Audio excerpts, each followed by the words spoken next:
All right, we'll call the meeting to order at 12 p.m. and we'll start with the Pledge of Allegiance. Pledge of allegiance to the flag of the United States of America, to the republic which stands one nation, under God, indivisible, with liberty and justice for all. And well, we have all our trustees here and all of our executive team as well. And yeah, welcome everybody to our 2025 board retreat, the biggest board retreat we've done. And I just want to thank everybody for hard work to get us here. It's, I think, going to be a turning point in the best way possible in terms of our understanding and planning for the future. So yes, double thank you to everybody who worked hard to get this done. And I think we're excited for a day of learning things and discussing things and thinking about the future and how to be our best selves. So let's get started with our public comment and we do have one person with public comment with 5 minutes. Anna Garcia.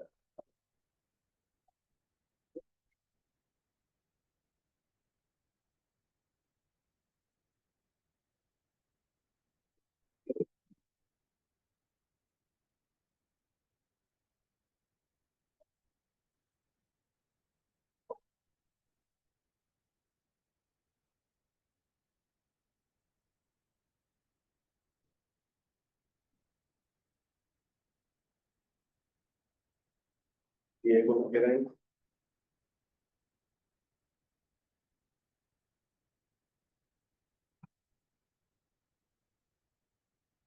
Okay, we also have Chelsea Lancaster. Maybe she can try. I'm in now. Okay, we can start with Anna and I'll start your timer now. Okay, I am here once again calling attention to the board's continued failure to meet the requirements outlined in the 2019 legal settlement with Professor Rayanne Napoleon. Despite public reminders and prior requests for transparency, no meaningful acknowledgement or progress is reflected on the board documents under review.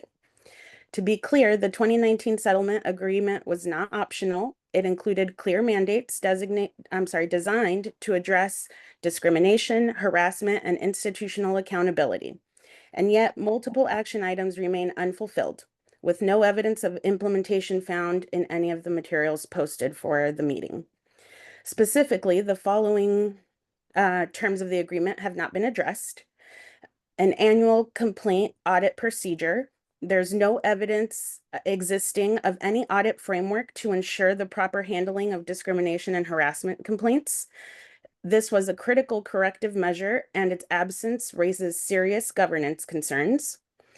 Independent appeal process. There has been no documented effort to seek a state waiver allowing for third-party appeals, another required condition.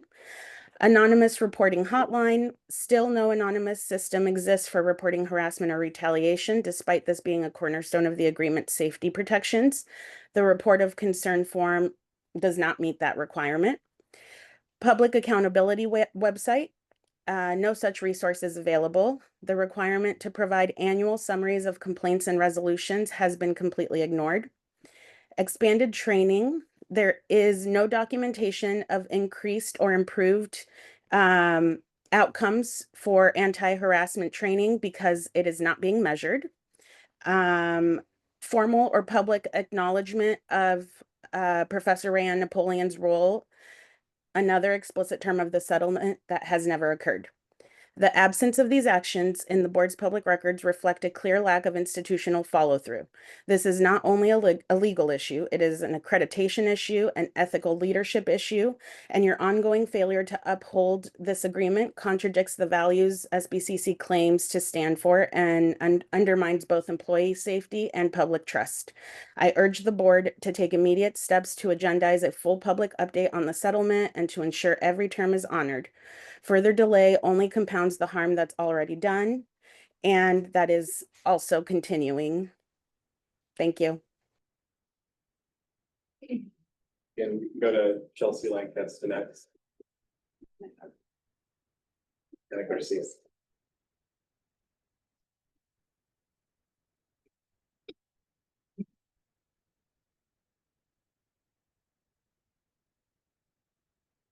I have a Chile, that's what I'm. That's her.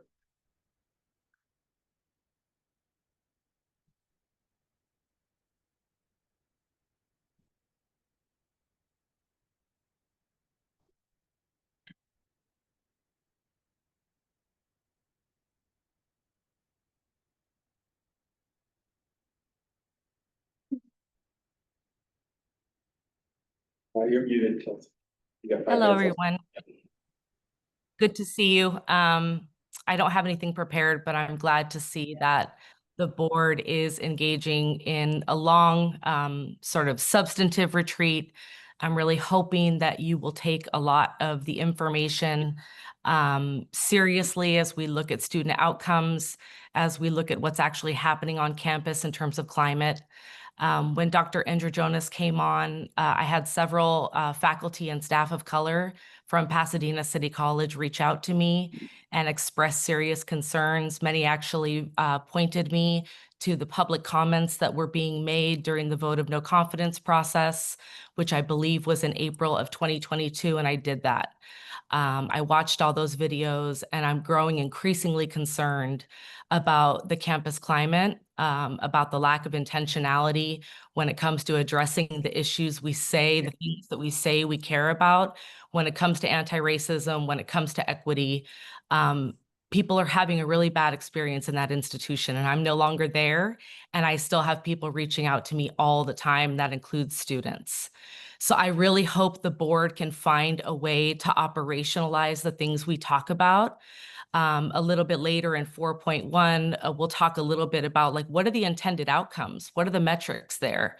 We can say that we want to improve outcomes for students, to have a more collegial environment, but thus far it seems like collegiality and notions of civility are really only used as cudgels for dissent. When people say that the things that are happening on campus are wrong. The things that are happening on that campus right now are wrong. So a lot more about that is going to be coming out. I really hope that you all will act with integrity and understand that your fiduciary responsibilities and responsibilities to that college are vast, and that you have the power to right the ship. Thank you so much. Thank you. We're going to go next to item 4.1, and the same 2 people have a public comment.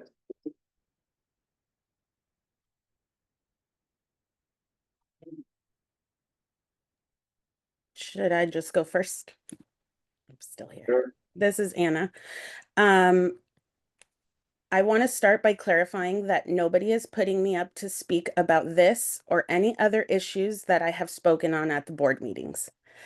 I understand that people who are making decisions may think that they're being slick and covering their tracks well, but as someone who got pushed out and is no longer on campus much, even I can see the clear abuse by administrators of policies and regulations, simply by reviewing the documents in the board agendas. It is concerning that the lawlessness in the federal government is being allowed here at SBCC.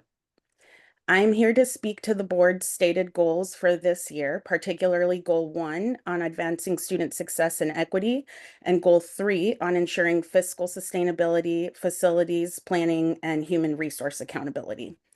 On paper, these goals seem well aligned, but in reality, there's a growing disconnect. The fiscal challenges that SBCC is facing can't be separated from how decisions are being made, especially in human resources.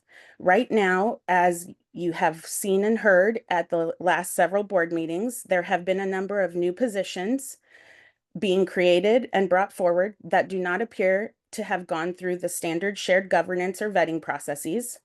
Job descriptions are being edited and updated in ways that are not transparent, and those changes have real fiscal and cultural consequences. When positions are created or reclassified without clear processes, it is not just a budgetary issue. It directly undermines Goal 1 because students are impacted by inequitable hiring and retention processes. Goal 3 commits the board to transparency and accountability. Yet, from the outside, HR processes look opaque, inconsistent, and in some cases, preferential. This erodes trust across the campus. Staff see positions being tailored for certain candidates, while others who raise concerns or simply ask for a fair process are sidelined. Complaints that are filed reporting illegal conduct that is, I'm sorry, that are reporting illegal conduct are ignored and left unaddressed. Again, that is not only a workplace issue, it is also a fiscal issue. It increases turnover, forces costly backfilling and training, and drains resources away from direct student support, especially And time related is to up. legal defense of SBCC's irresponsible, illegal employment actions. Thank you, and Chelsea Lancaster next.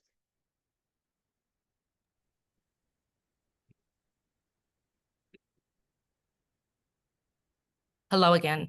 I'm just following up a little bit of continuation on some of the public comments that I made around the state of the student parent programs at Santa Barbara City College, and specifically the categorically funded CARE and CalWORKS programs.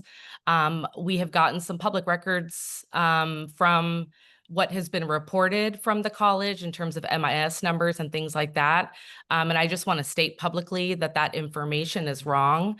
I also want to share the follow-up email, and I know that you received the email from the Chancellor's office in June of this year regarding the Next Up program and concerns around the promises that the college had made and the overwhelming number of unspent funds. And if we're not spending funds and if we're not hiring staff and managers and doing that with integrity and due diligence, that means that we're not serving the students. So I wanted to share when the Chancellor's office reached out to offer technical support for the CalWORKS program. This dates back to April 24th of 2024. They cited the severe decline in numbers when the CalWORKS program came to Santa Barbara City College. We were serving roughly 200 students. And the part of what they named, and this is also part of what I just want to name in terms of the misrepresentation that's been happening. When VP Arnold was asked questions about when y'all were trying to combine all those programs under one coordinator, and that was challenged. When it was stated there was not enough funding to support a CARE and CalWORKS position, I just want to name that that's not true. That's never been true. And if you really want to grow a program and support the students, you have to staff it. So in the email from the Chancellor's office, and I'll forward this to you all, Prop 98 unspent funds totaled $172,000. And TANF unspent funds in the amount of roughly $28,000. That equals 53% of the Proposition 98 dollars left unspent of total available funding, and 80% of TANF dollars left unspent of total available funding.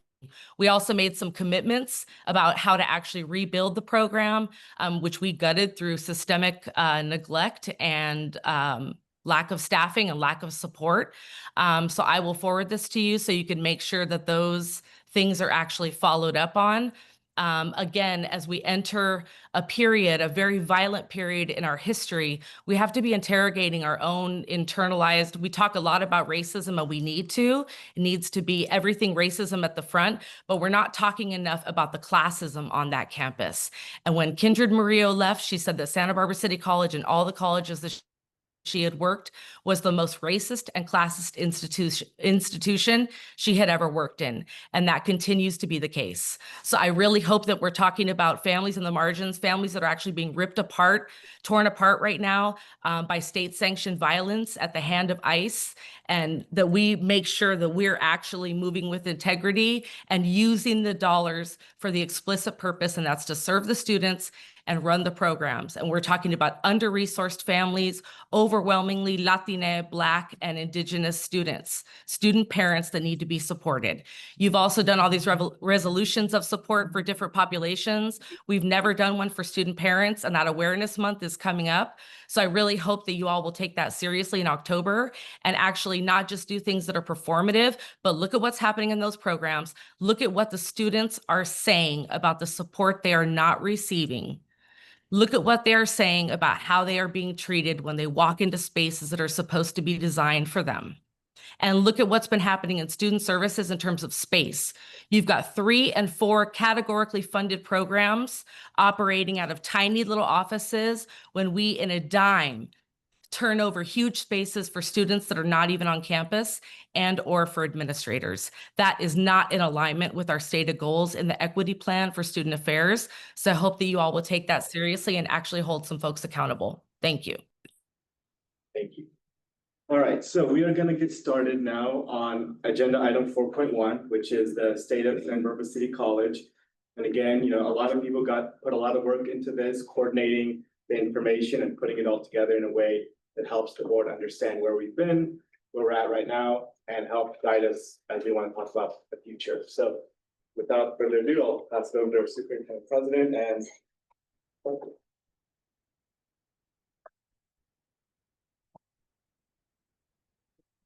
Okay. Can everybody hear me? Yes. Yeah. Okay. All right, I'm gonna get myself set here.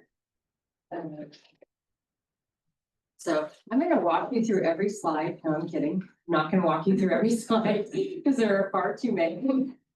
What I've been asked to do is to offer a narrative that has the slides as the background of it. And so I'm gonna do my best to do that. And I think that there will be questions, but we'll see how we want to go about dealing with those questions. And of course, because it's a long slide, I've also had to do some. So obviously, we're reminding everybody what our vision and mission is, and hopefully you've committed it to memory. Just kidding. All right, I'll work. There we go. Okay, there's the leadership team. You know who we are. Okay.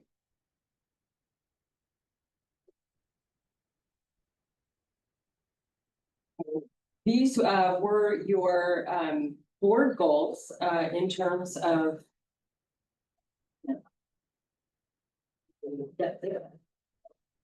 Okay, so these are your board goals, just as a reminder, and you'll talk more about them later in the presentation, in the retreat. Okay, so the introduction is basically why are we here and what is this? This is really building a baseline to understand our current institutional position. And we're going to look at it from fiscal, strategic, and student success. We on August 8th, we sent a bunch of information, and we also sent the self-evaluation report on August 12th. And so again, we'll be looking at all of those things throughout the day. We also posted these documents. And okay, so we're going to start with finance. And what you're going to see today, and you probably already know it because you looked at the PowerPoint, we're going to talk about things in a couple of different places. So it may seem a little bit disjointed, but it's because we're talking about finance and and then we'll talk about it later. And I'm not going to go over every single one of these details. And so I just want to make sure that if you have questions, we can answer the questions. But again, this is designed to give you a snapshot. So here is our general fund revenue sources for the last 10 years. And you can see that it has steadily gone up, and we're at 103 million right now. And if you look at this, while you see our total computational revenue has grown over the years, our other sources of revenue have declined. So that's pretty significant for us. And part of it for us is the decline of international and out-of-state students. So, we've counted on that in the past and we don't have it as much. So again, as you saw, general fund, we've gotten more, but other sources of revenue that we've had have gone down. So this is our student-centered funding formula numbers. Yes. We'll do. Let me just explain Okay. how the questions will go. So if people have questions, ask it, and then we'll decide if we're going to answer it or not, or I'll decide. All right, just to keep the flow. while we have the slide, Yeah. the one before that, the revenue sources, could you just briefly describe what various sources covers? In the back, This is slide before. And that this one. one, various sources right before section total. In the middle. various sources, I'd have to ask our vice president. There are quite a lot of different sources, and so I didn't want to list, the slide would be really hard to read if I listed them all. And some of them include some of the state funding for STRS reimbursement, which is like 3.5 million of that total, and a variety of other smaller sources. We used to receive redevelopment agency money, that finding lots of bits and pieces that together. And I can give more detail on the future slide. I just didn't want to put it all here or it'd be cumbersome. This No, is enough for. I understand. I was sort of looking for the big one. Do grants show up in this? No, that's the No. unrestricted general fund. Grants are restricted. Okay. Let's keep going. Okay, so these are our student-centered funding formula numbers.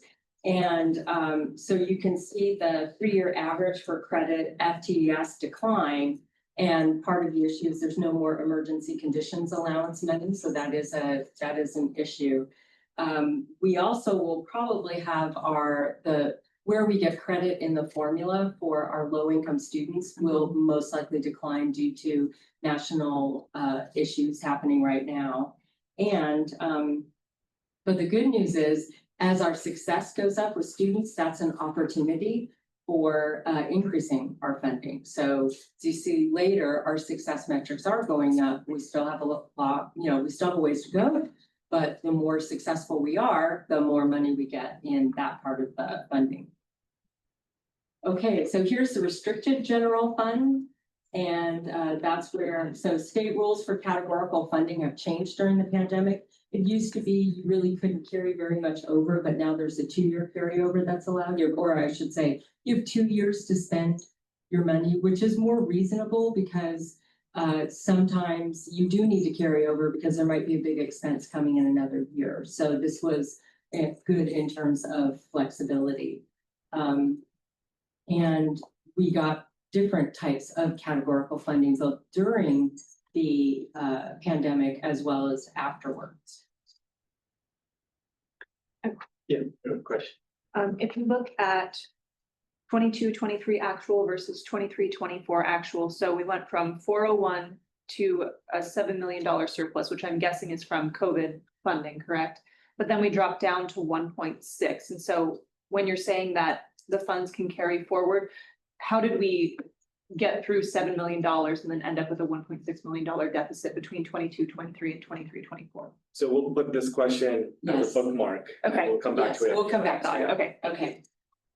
Okay, and then this is our general fund, non-instructional stipends and overload. And we've seen an increase in non-instructional stipends and overload. And there was an increase if you look at it from 23-24.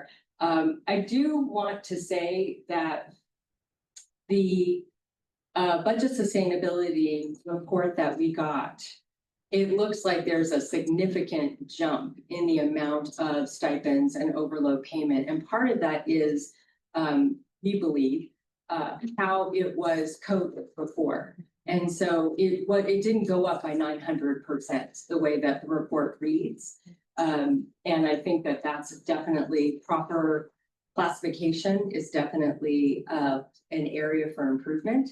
But I think the other thing is that we need to look at what is it that the stipends and overload are, how are we using it? And especially as we're looking to increase student success, that's often the place where the stipends and overload are utilized, because we need faculty to do the kind of work they do in terms of whether it's professional development, whether it's project work, whatever it is, that's the area how we're going to achieve that. So and then non-teaching stipends. And overload, so there are possible reductions in overload. It may might be an opportunity to serve students at a lower cost, but again, we still need faculty in the classroom. They're the ones who do the work with students. And so this is, I think, one of a deceptive chart in terms of but I think the other thing is that we do have the non-teaching compensation committee. And they did start some work on looking at those stipends and at the compensation. But that's something that's going to get picked up again as we're talking in negotiations, because we still do need to do a wholesale look at that. So there might be some changes to that as well. Okay, the 50% law, as you see there, this is our trend on 50% law has gone down. And that means that that's the calculation of how much we're spending in the classroom. And as a reminder, we're required to spend at least 50% of our funds in the classroom.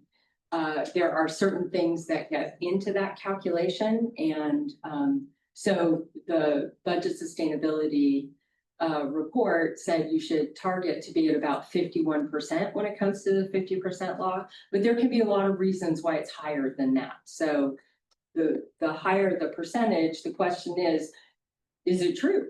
Are we spending that amount of money in the classroom, and or have we looked at what we should not be counting in that number?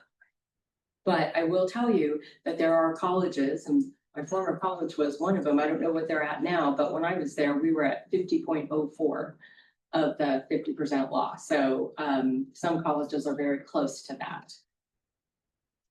Okay. Oh, I'm sorry, I missed a slide. Oh, no.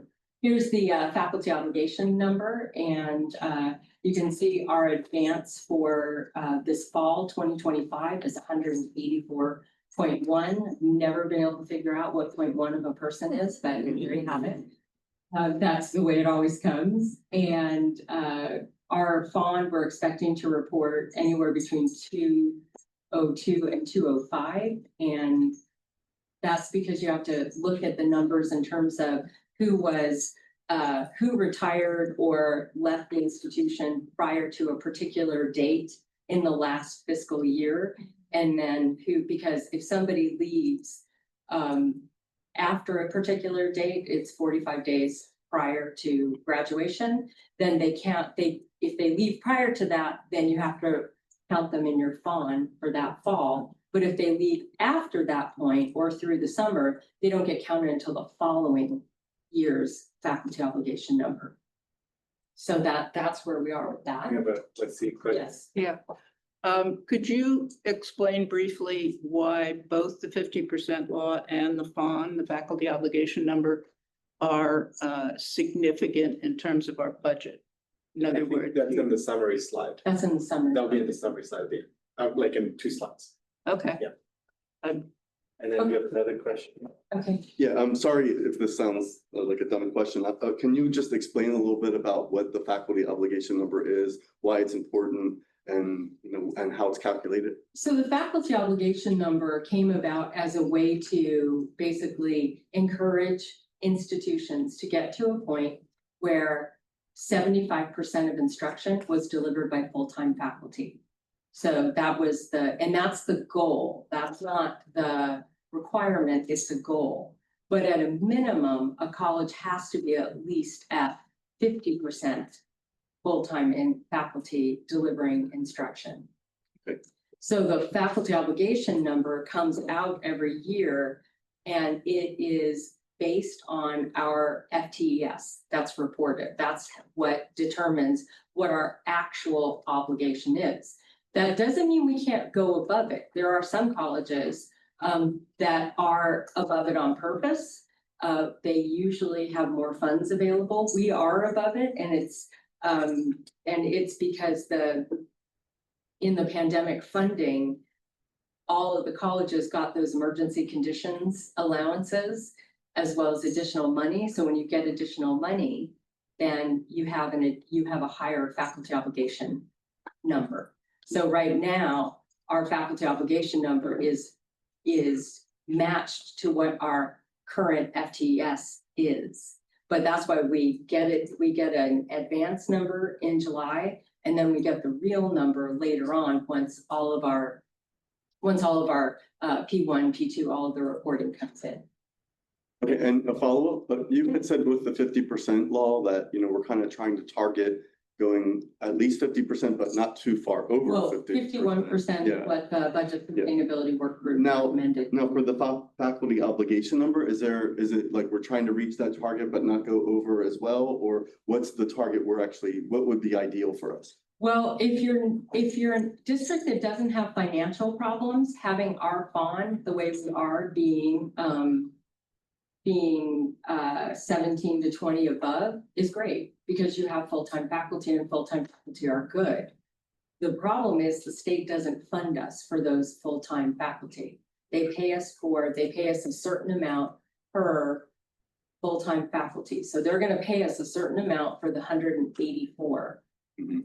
Anybody we have above that, we are paying the full-time faculty costs, which means a full-time faculty salary and health benefits. And it's important to note that what the state pays us doesn't cover both of those things, even for the full-time faculty that we have. But if we fall below our faculty obligation number, we get fined by the state.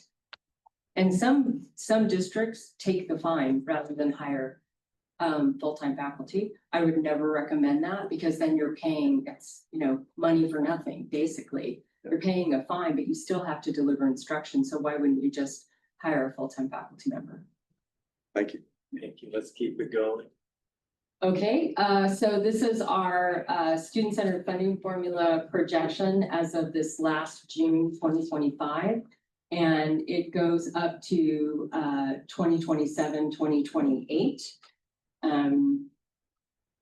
And basically, you'll see that there is an increase there, and that's because right now we're in stability. So prior to 25, 26, our funding floor was hold harmless and was calculated based on what we received in 2017 and 2018, plus COLA for each year. But beginning with this year, our funding floor is equal to the amount from 24, 25, along with COLA additions going forward. So if you look at that, so we're in 103, we're 103 million, and that is stability. But part of that calculation is the rolling 3-year average. So as we continue to make progress on our FTES, those lower semesters or lower numbers drop off, and we're where we are. So it starts to increase what we have available. That makes sense. So just so I'm clear what we're looking at, our annual for 25, 26 is 103 million, but the calculated, the 101,991, that's the 3-year rolling average you're talking about. That's why it's lower, right? Okay. That got is it. correct, isn't that? I said that correctly, right, Chris? Yeah, so there's always a difference between calculated and funded, or Yeah. often. And so calculated is based on what our current numbers are with our current 3-year averages, because those averages include this year's numbers and the last 2. And then stability is the previous year's calculation plus COLA. And so they always give us the better of those 2 options. Got it. Thank you.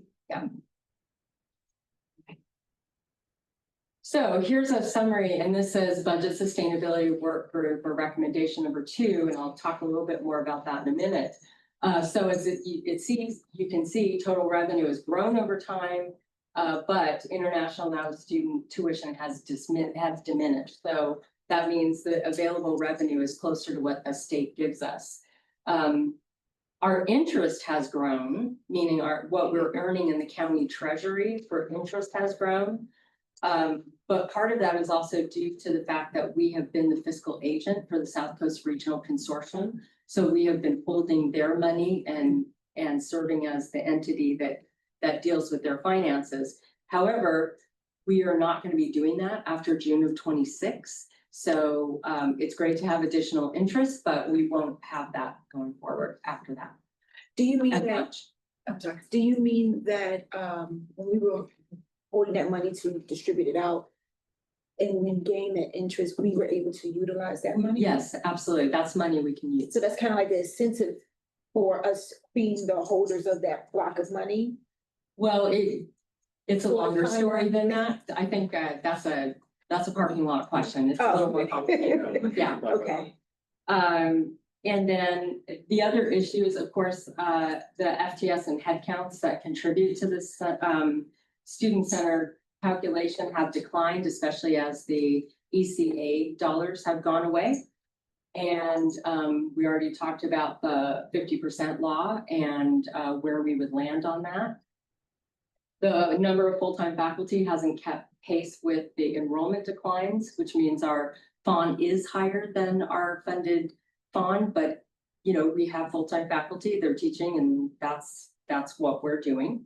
And then future revenue projections indicate slow growth in the total available, but will probably be in stability for quite a few years.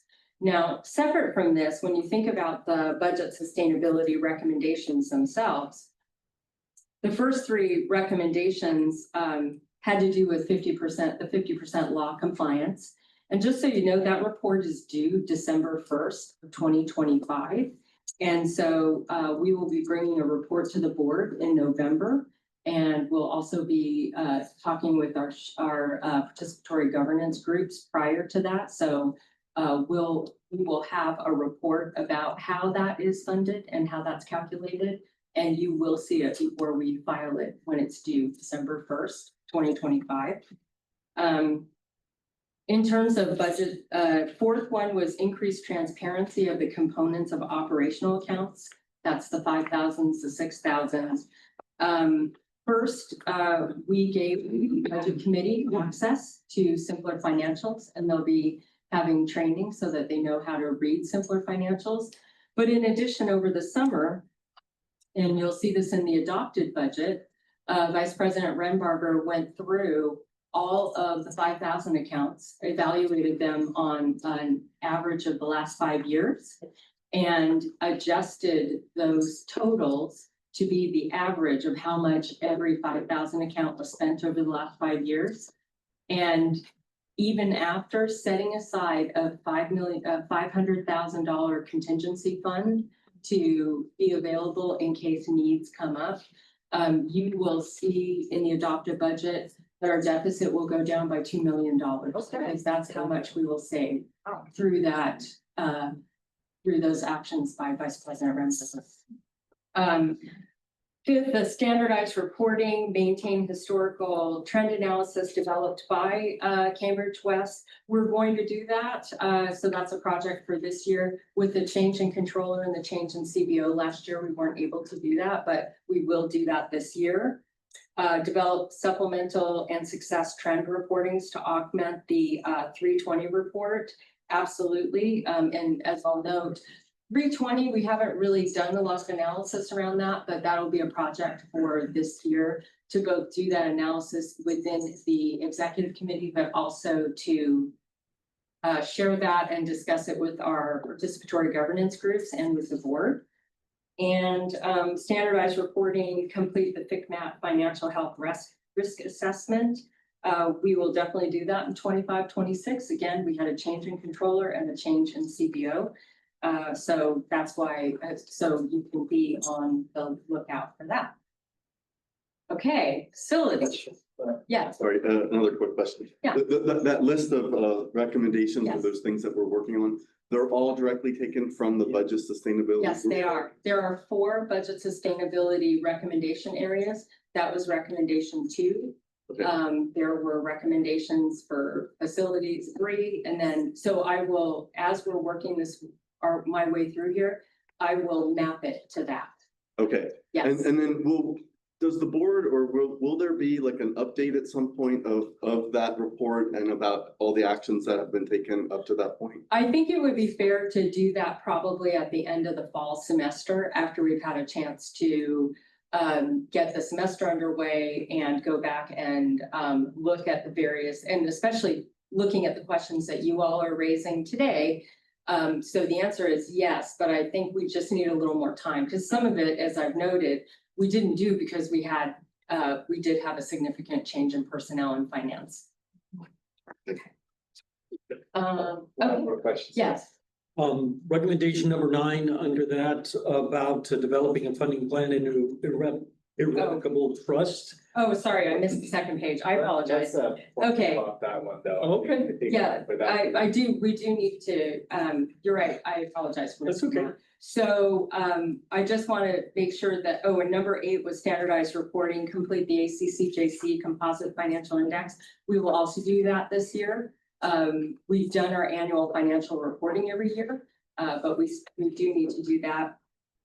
The OPEB liability recommendation to do an irrevocable trust, I think we need to have a good conversation about that because it was recommended, but we have an extremely low OPEB liability at this college compared to other districts. So there is a question as to whether or not an irrevocable trust is the way to go, or should it be pay as you go? Because we don't have lifetime medical benefits here. It's a reason why it may not make sense. Because districts that have lifetime medical benefits have OPEB liabilities that are Much higher. ginormous, Yeah. yes. Okay, thank you. Let's keep and it then- going. We're big. And salary and benefits, I just want to say, keep the ratio at 85. We're currently at 84% on salary and benefits. And also there was the comment about when we talked about overload, that's also part of the NTCC. Okay, additional revenue potential exists in terms of rentals. And so this came out of the Budget Sustainability Work Group. This is page 23. And you can see there that really what we want to do is get to an efficiency rate of 70. Right now, we're at 79.3%. So that's the goal that we want to get to. Scheduled classroom and lab use will be reviewed because if you look throughout that report, we are oversubscribed on both labs and lecture rooms. And part of that is just looking at how are we actually using that space. And again, this does need to be updated. And I will tell you that our Fusion report, where all of the buildings are updated in terms of classroom use, that's in the process of being updated by Eric Middlestead. He is our consultant, and that report is due to the state on October 1st. So that will also be updated. And yes, before you even ask, we will share that information. Strategic room use scheduling, something that we're going to be looking at this year. Yes. Sorry, is there a space utilization report for 2024? I missed that. Space, no, it's not. It hasn't been updated, Okay, thank you. but that's part of what we'll be working on in October. Got it. Mhm. Okay. And then these are, again, looking at strategic use of rooms. And then this is our total cost of ownership or facility condition index, and that is derived by the total deferred maintenance costs along with the total replacement cost. And this has all the percentages, and it's provided in a lot of different ways. Here are the FCIs for the Cliff campus, the Wake campus, and the Schott campus. And as you can see, where you want to be is you want to be below 50% if possible, because that means the building's okay, it's good, it's in good shape. When you get a building that's more than 50%, it calls into question, do you renovate the building or do you replace the building? So the higher the FCI code, the more likely you are to need to replace the building. Yeah, I'm sorry, on the Cliff FCI, is there a reason why some buildings aren't black? You notice on the color code? Yeah, we'll bookmark this question. Yeah, we'll bookmark that question because I am not sure. Trustee Sauter. So is the plan that the buildings that are higher than 50% are those buildings that we're thinking we might move out of and move into the better buildings? Well, I think that's the point of doing that analysis. Okay. Yes. Thank you. Trustee Gardner.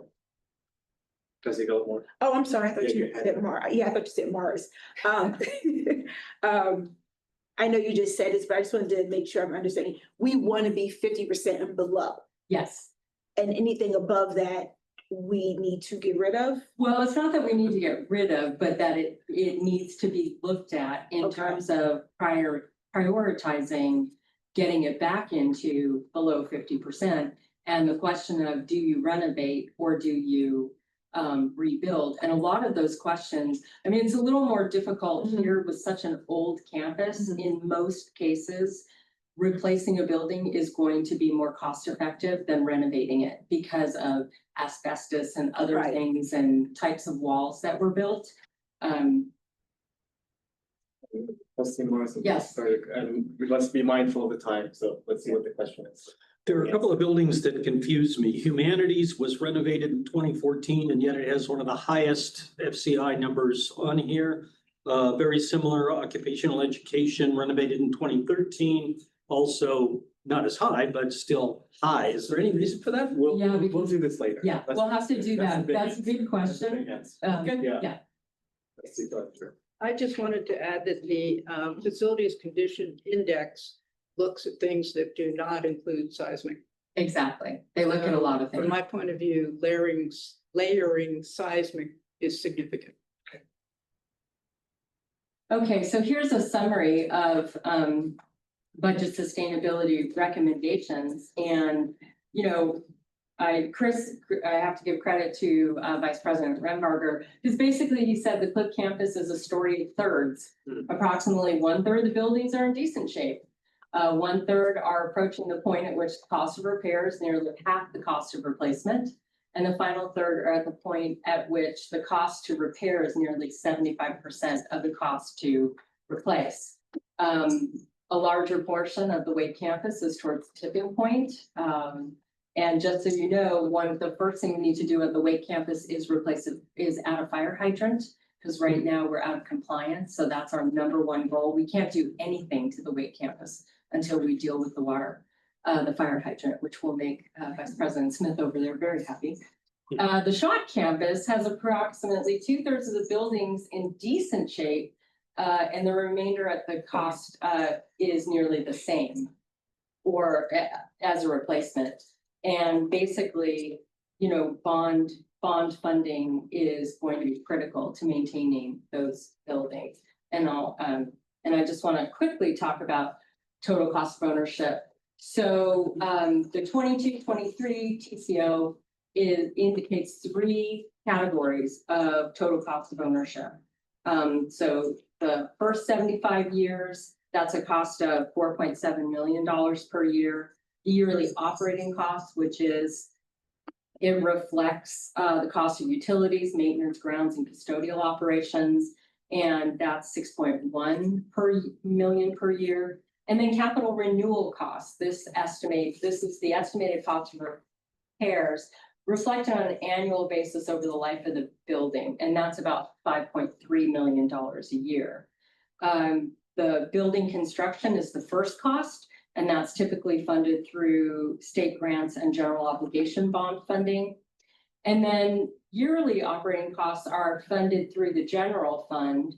And I'm going to talk about the capital renewal costs in a minute when I finish this section.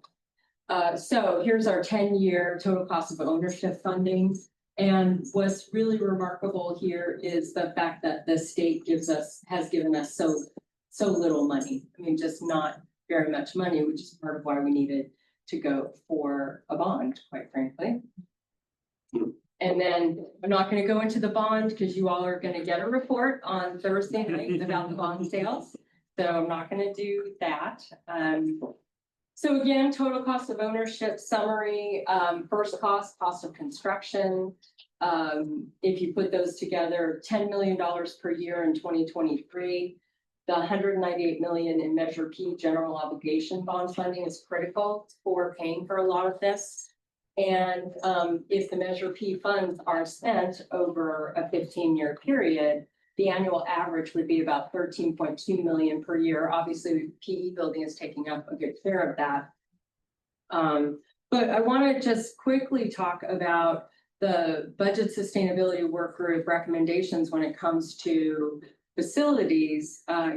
One thing that Vice President Rembarger and I have talked about is developing what's called an infrastructure fund, which is something that we had in the Ventura district. And that was a fund that has 3 sources of funding. So local sources, part of it could be that interest I referenced a few slides back, because that is money that's available to us. Schedule maintenance money, if we get it from the state, that's a hard pot because they're not giving us that much money, and they have put that money together with instructional materials. Like those are two of the, those two are combined. They really should be separate pots. And then obviously using bond funds. So looking at how do we create that infrastructure fund rather than solely relying on the general fund to help us with those TCO costs. We already talked about the space inventory report needing to be validated and updated. That is happening right now. And it will be updated by the October 1st submission. Complete a space utilization and enrollment study to understand the enrollment trends. We will be doing that throughout the year, and we will have we have a couple of ways of doing this, because number one, it's really important that we involve the campus in that conversation, especially the faculty, because this involves their environment where they teach. And so we're looking forward to really good conversations with the new consultation council that we're going to be starting, as well as utilizing our public planning committee at our council as a place. I just have a quick question to make sure I'm not missing something. I know I'm following you with the PowerPoint slides, but should I be looking at another document to see where you're reading? Not from? necessarily. Okay, your No, notes. these are my notes Oh, in there, and I'm talking about the budget sustainability work group recommendations. Okay. And this is a question earlier about when will we see kind of an update of those, and Yeah. by the end of fall, what I'm talking about now and how much progress made, that's when you'll see these. But this is available, you have this document. Okay. You just don't have my notes on the Yes, I'm document. like, where's she reading Yeah. from? And then also, on items 3 and 4, talking about making sure we have an education and a facilities vision plan that reflects how we're using the rooms. Well, we have those 2 plans, but we need to update them, obviously, because those were in process. At the same time, the budget sustainability work group was happening. And so we might have gotten those a little bit out of order. So obviously we'll need to go back and take a look at those. And then the system-wide average of the total cost of ownership. One of the most important things we need to do is try to get a handle on the lab space versus the lecture space. And there are a lot of reasons why lab spaces look artificially high. And so it's really just a question of figuring out exactly what we want to do. We'll be talking about this, especially as it relates to the availability of Chromebooks for students, and how do we want to make sure we get those out, and do we have classrooms that are being classified as labs because there happens to be a Chromebook card in them? And is that Chromebook card even being used? So those are the kinds of questions we need to ask. The baseline study for us has already been completed in terms of our TCO, and consolidate facility use to align with FTES. That's going to be everything I just talked about. Plus, we also need to look at the priority classroom list, and going back to rentals, expanding our rentals. We've identified a classroom working with the faculty that we believe we could rent to Antioch as part of their footprint. However, we haven't negotiated that, because we made a promise 2 years ago that if we added any classrooms to that Antioch contract, that we would go to the Senate E&R committee to present and give them an opportunity to give feedback. So anyway, that you will see a little bit more of that going forward too. Okay. Human capital. Okay, this is a breakdown of our employment and our demographics. So we have some missing data here because we don't have the data. We're working on it try as we wanted to. This is basically the breakdown of all of our employee groups from 2014 to 25. And I do want to make a note that the management numbers appear to have skyrocketed. And part of that is, and we can come up with a list of people to make the correlation. But there were some years in there where there was, for example, more than one president. This only Kindred Murillo and I crossed over for 6 weeks. So we count as 2 people in that management count. We also had 2 CBOs in a single year. We had 2 CBOs the year prior to that. So the number looks high because there was a crossover. It's also high if you look because that management includes both certificated and classified managers, and the classified managers that have increased have largely done so because we've been required to with the Basic Needs Center, with our formerly incarcerated and other areas. So again, there's a way for us to parse those numbers out. And similar to my comment earlier, we didn't have a great way of classifying the data in our system. So we'll get updated numbers. Let's see more. Overload FTEF, zooming from 2020 to 2021. Are we anticipating that increase is going to continue on the stats that we don't have yet? Let's bookmark this question.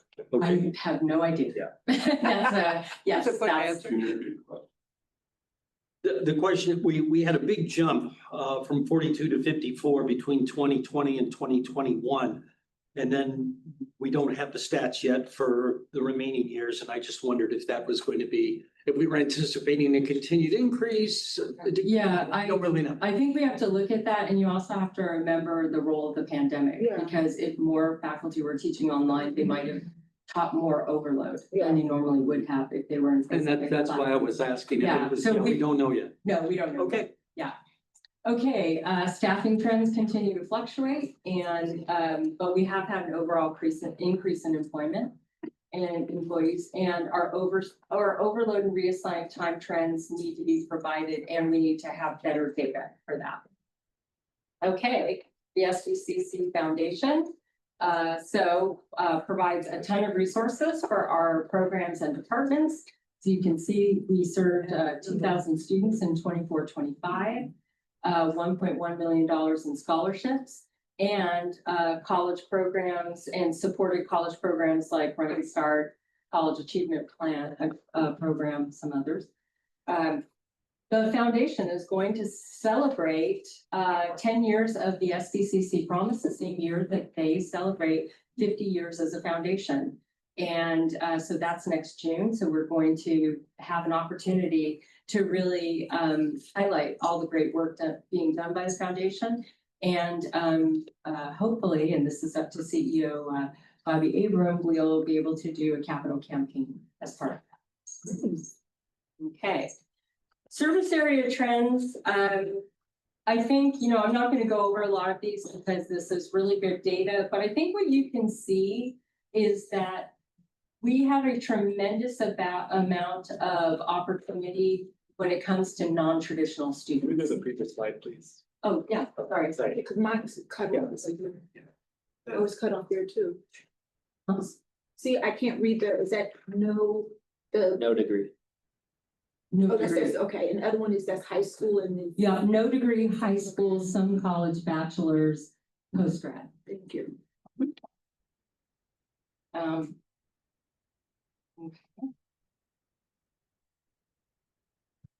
We'll move through here. So anyway, I think, the information is there. Local housing trends, this is the saddest part of our presentation, I think. And that is lack of affordability, especially for renters. That's very difficult. And the next one is also housing. It's too expensive to live in Santa Barbara, and that impacts us as an institution because we have to, continue to serve the folks who are here in our district, as well as serve the people who come here and understand how expensive it is for people to live here in our area. Okay, local employment trends, our unemployment is 4.7%. It's lower than our state. And here they are for the individual,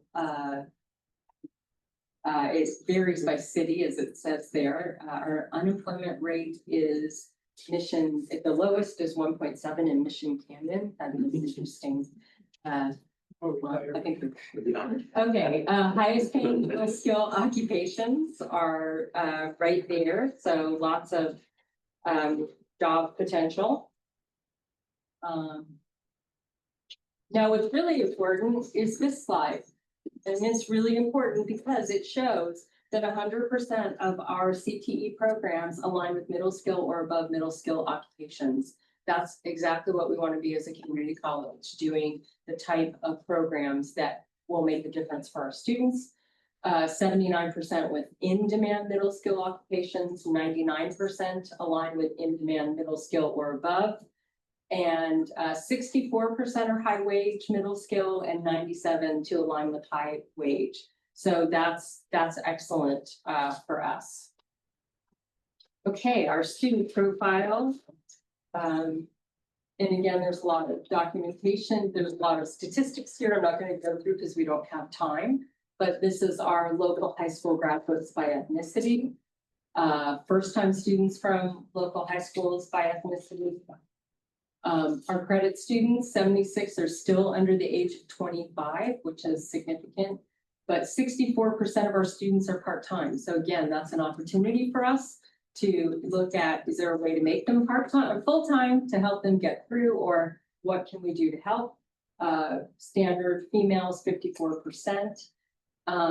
Community college promise grants, 35%. Those are low income students who qualify for the promise grant. Not to be confused with the Santa Barbara City College Promise, which is different. That's for our local high school students who come here directly after graduation. And 21% of our students are first generation. Not surprising, 73% of our non-credit students are over the age of 25. Part-time, it doesn't matter. We don't have full-time students, higher percentage of female, and 21% also first generation. Yes. Quick question, and you may not have this stat, but for the 21% first generation, do we know what percent of that 21% are promise recipients? That's a parking lot question. Okay. That's a good one. Awesome. Which promise? Which promise? Our City promise. College Yeah, promise? the foundation. Okay. Okay, percentage of first-time students who identify as Latine Hispanic is consistently greater than their graduating class. And the students who identify as American Indian, Alaska Native, Asian, Black, African American, Pacific Islander, or white are smaller percentage of the SBCC cohort than in their graduating class. SBCC students who identify as Latine are a greater proportion of the student body than the population of the college service area. So we have a higher population of Latino students than the population outside of the college. And the same is true for our Black and African American students. It's a higher percentage than the local population. Okay, credit head count. And these are a lot of information that you can peruse. Do Yes. we know the percentage of, for the African American Black students, do we know the percentage that are that are out-of-state students or international students? Not we can get it, absolutely, we can get it, Thank you. okay. Okay, and that's residency, non-residency. Yes, For Hispanic students and Black students, do we have the breakdown male and female for those groups? Just not in the slides, but. not on the slides, but we do have them, we do can have- get that. I'm just wondering if there's a significant discrepancy, if that presents an opportunity, for example, if there are quite a higher percentage of females than males. I'm getting a, no, very small back there, but we can get the actual number for you. Okay. I just wanted to share, that's kind of a national thing. You see that everywhere. Okay. Please, no discussion right now. So CCAP partnerships, this is, CCAP is our dual enrollment agreements and college and career access pathways. And we have 5 to 7 pathways at each high school in Santa Barbara Unified, and we're expanding those. And this district had their first MOU in 2020, and it's currently being revised or updated.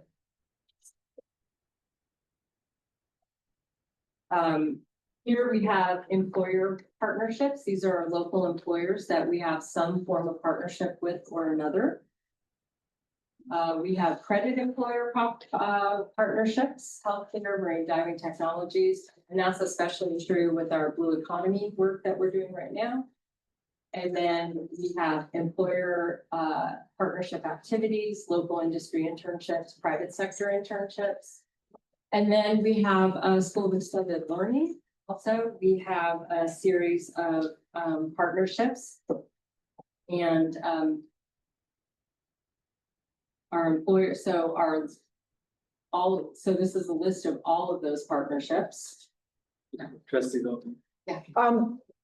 These partnerships, are this like another form of resource for us to gain revenue for the school or help support our programs? A lot of it is jobs, internships. Okay, and okay. training. Am I correct about that? Internships, training, in some cases, some funds, but that's not the primary purpose. But does it cost us any money?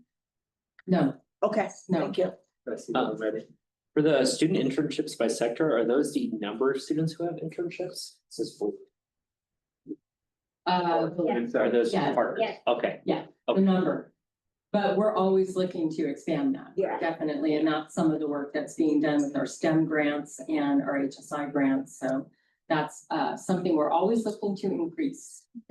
Okay, so the partnership summary, we continue to broaden our partnerships throughout Santa Barbara County. We need to do this because we want to definitely not only, we're here, 50% of our mission is economic and workforce development. And so in order for us to do that, we have to be partnering with employers out in the community, and that comes in the form of, it can be internships, but it can also be asking them, so what do you need? What skills do you need our students to know so that when they come out, you will hire them or you will give them an internship? And so that's, and as you see, School for Extended Learning is doing a lot of work through their Career Skills Institute, which does a lot of job workplace training, and they just keep expanding those. So that's very positive. Okay, our academic programs. We have a lot of those. Look at that, 1,600 courses, yay.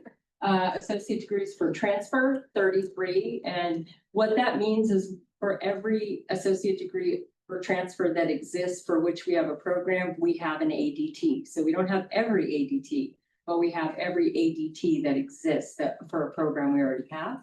We have 89 associate degrees, certificates of achievement at 69, skills competency awards. Those are little unit stacked credentials.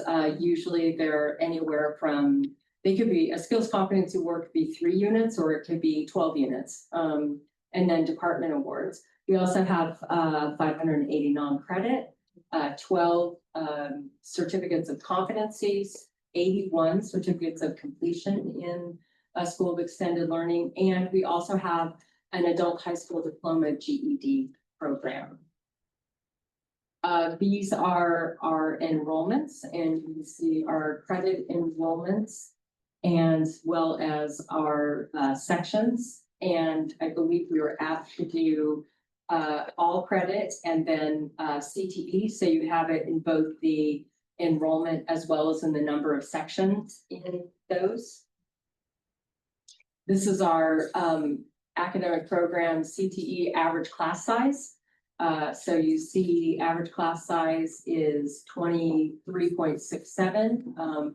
You can see what's most important is look at that blue, 26.4. We have the highest average class size that we have had in the last 5 years. So that's pretty important. Okay, so State of Santa Barbara City College, our efforts. Okay, this is our FTES by year and by category. Credit, California resident, credit non-resident, incarcerated, and special admit. You will see our special admit number has gone up. Yes, What are special admit? dual enrollment. Oh. Okay, well, I'll talk about that in a minute. Okay, non-credit FTES, look at that. And non-credit enhanced, what that means is anything that's non-credit enhanced, so that blue, we get fully funded for that, so we get the full credit rate if it's an enhanced non-credit class. And if it's non-credit, non-enhanced, we get about 50% of what we would get for credit FTES. Total sessions by modality, we have, you can see the breakdown, face-to-face, hybrid, online. What did we say? Oh, yes, independent study, dual enrollment, high flex, self-paced, and work experience are the other in there. Total sections by modality. Credit productivity, we have the highest productivity that we've had since 2015. So our wish to FTF is 464.9, that's higher than we've had. And our goal is to get to what's called 525. If you get to 525, it's really where you're definitely increase your revenue. So that's a good thing. And that was a big one in the budget report. Yes, it was a huge one in the budget report, right? This is non-credit productivity, which we haven't done a lot of looking at that, although the budget sustainability work group did suggest that we do that. Here's the average class size and fill rate. So the average class size is not the same as the fill rate. The fill rate is the overall percentage of how full classes are. So how many people actually get there. And what you want to do when you're trying to do your enrollment management goals is figure out, okay, what's the total number of students who can be in here? And if I got to a 90%, let's say, how many FTS is that going to generate? And so that's sort of where the rubber hits the road. Here is the non-credit average class size. Also the highest. Trustee Stoddard. Why are adult high school parent-child workshops and tutoring excluded from the FTES count? We'll bookmark this question. Yeah, we need a book because It's a yeah, bigger answer. Oh, okay, that's a bigger answer. thank you. Okay, non-credit class size. Okay, dual enrollment. This is the good news. For the first time, we cracked 1,000 FTS for the first time ever. And so we were at 1,076 FTES. And when we say that, that's fully funded FTES. Okay, full funding, not 70%, like in the student-centered funding formula. We get the full funded amount for that. And that came in 128 CCAP sections in fall and 131 in the spring. And our top disciplines, you can see there, multimedia arts, math, history, English, film, TV production, and graphic design and photo. And this is the 3-year average. This is the ethnic breakdown of the 3-year average. Okay, student services, dual enrollment outreach. There's a lot there. I won't go through all of it, but we try to be everywhere all at once when it comes to student services and dual enrollment. These are the enrollment services that we're doing in outreach. Lots of them. And so here is our key summaries for all of that. FTS target model is working. Our productivity has increased over the last 3 years in both credit and non-credit. We've reached 1,000, as I already said. We're continuing to expand that outreach, and this fall we're making an effort to be on the high school campuses more than we have been in the past doing outreach. And we're continuing to do revision of enrollment and registration processes and support through the enrollment steps. And that's part of that is fully building out our first year experience program. And we are trying to grow our enhanced non-credit or what's called CDCP classes. So for example, we'll be going up in that area because we're adding a non-credit CNA program, certified nursing assistant, and we've got some other ideas for that. But when you go back to the budget sustainability work group, you know, the assess classroom efficiency and set targets or efficiency goals by improving classroom scheduling procedures. We're actually doing that and setting targets, and you can see that it's working. Review the strategic enrollment management plan and to maximize the student-centered funding formula. We're doing that, and the team here with Dr. Villagomez and Vice President Arnold did work on the strategic enrollment management. They did the academy, and so our plan is very much grounded in data and what's happening right now. And then that also includes institutional effectiveness because it's a group effort to do that. Incorporate supplemental and success metrics in the 320 reporting, as I already noted. That's something we're going to work on this year. We haven't done that before, so it's new. Analyze the process for classroom efficiency and separate the non-credit offerings from credit. We've done that, just showed it to you, so you can see how are we doing in terms of space utilization, FTS generation, fill rates when it comes to credit versus non-credit. And then communication and involvement of the campus community early on. And so those are the kinds of things that we're working on, like having budget forums, like having enrollment management forum, and which will continue. And we have the College Planning Council, and we have the Budget Committee and Consultation Council. And one thing we are working on is figuring out why we don't have as many certificates. But one thing that we will find is when DegreeWorks is fully operational and implemented, we will be able to auto award certificates rather than having students have to come and say, you know, I think I earned a certificate. They won't have to do that because we'll have the capacity to do it for them. And so our counts will go up. The same thing will happen with degrees. And I can tell you, at other colleges, it has created quite a bump in terms of the student-centered funding formula. Okay, student support programs, really great list of all the things that we offer. You'll see there that athletics is listed there, but athletics actually is instruction. Every college does it a little bit different. It's usually an instructional program because coaches are faculty members. And that tells you we've got a lot of really great services for all of our students. These are the way that we support the students that we have. And this is what we have available in SEL in our, and so that's quite a few student support programs, including creating, just happened just in the last 2 years, the basic needs services that are over there, kind of recognizing, hey, traditional students, credit students aren't the only ones who need help at the college. Here, a quick question. I'm sorry, what is SA? It says with the 2 stars. At the bottom, oh, at the bottom of the page. Student affairs, okay. Oh, student affairs, Yeah. sorry.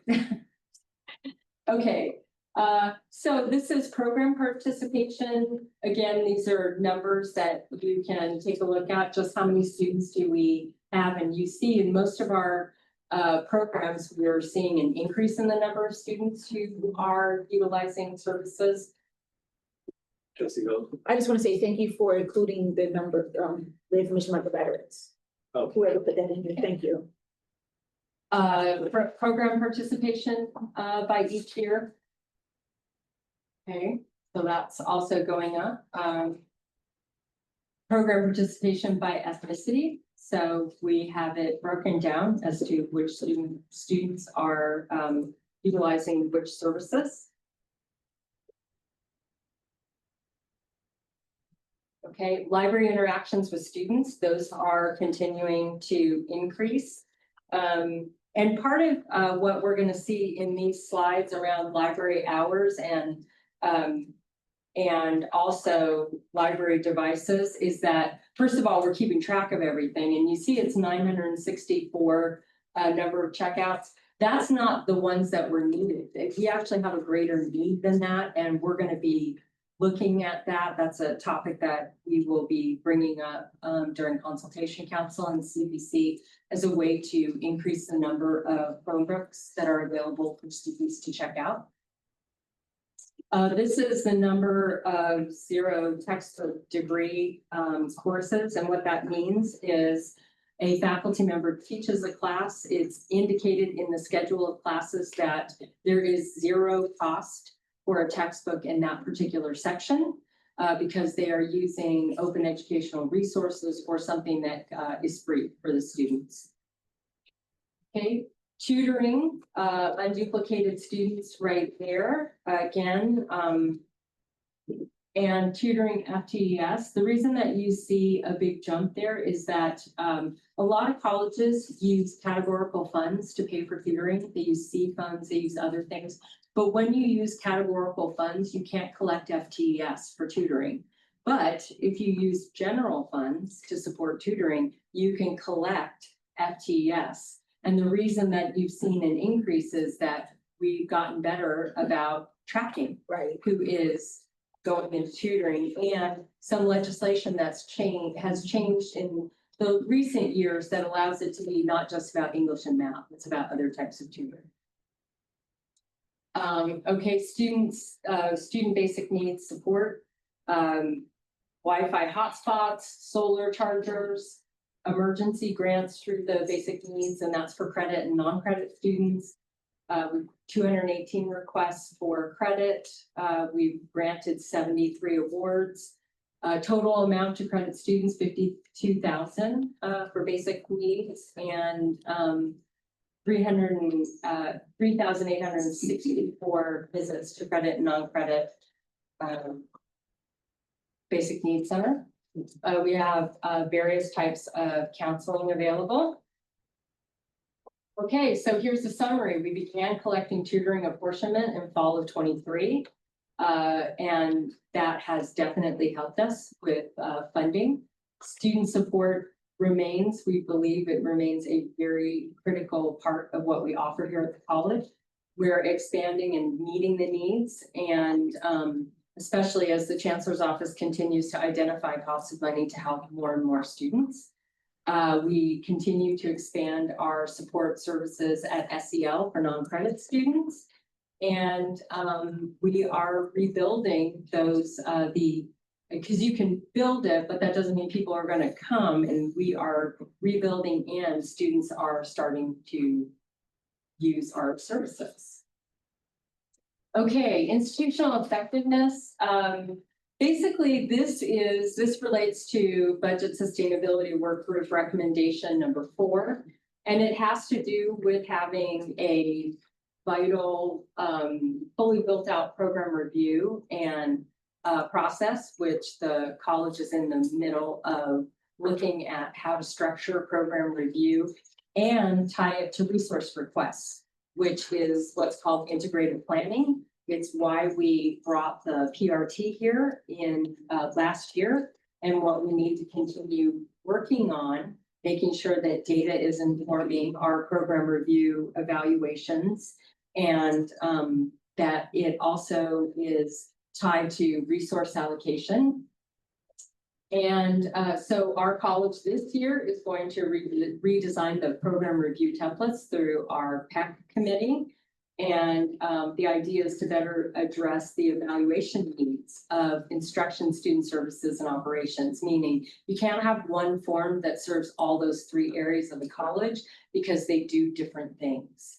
And we definitely want folks to feel engaged in the evaluation of their program, and also understanding what their progress, how they set goals, and how, really importantly, they tie their goals and their resource requests to their goals, and their program review outcomes to their resource requests.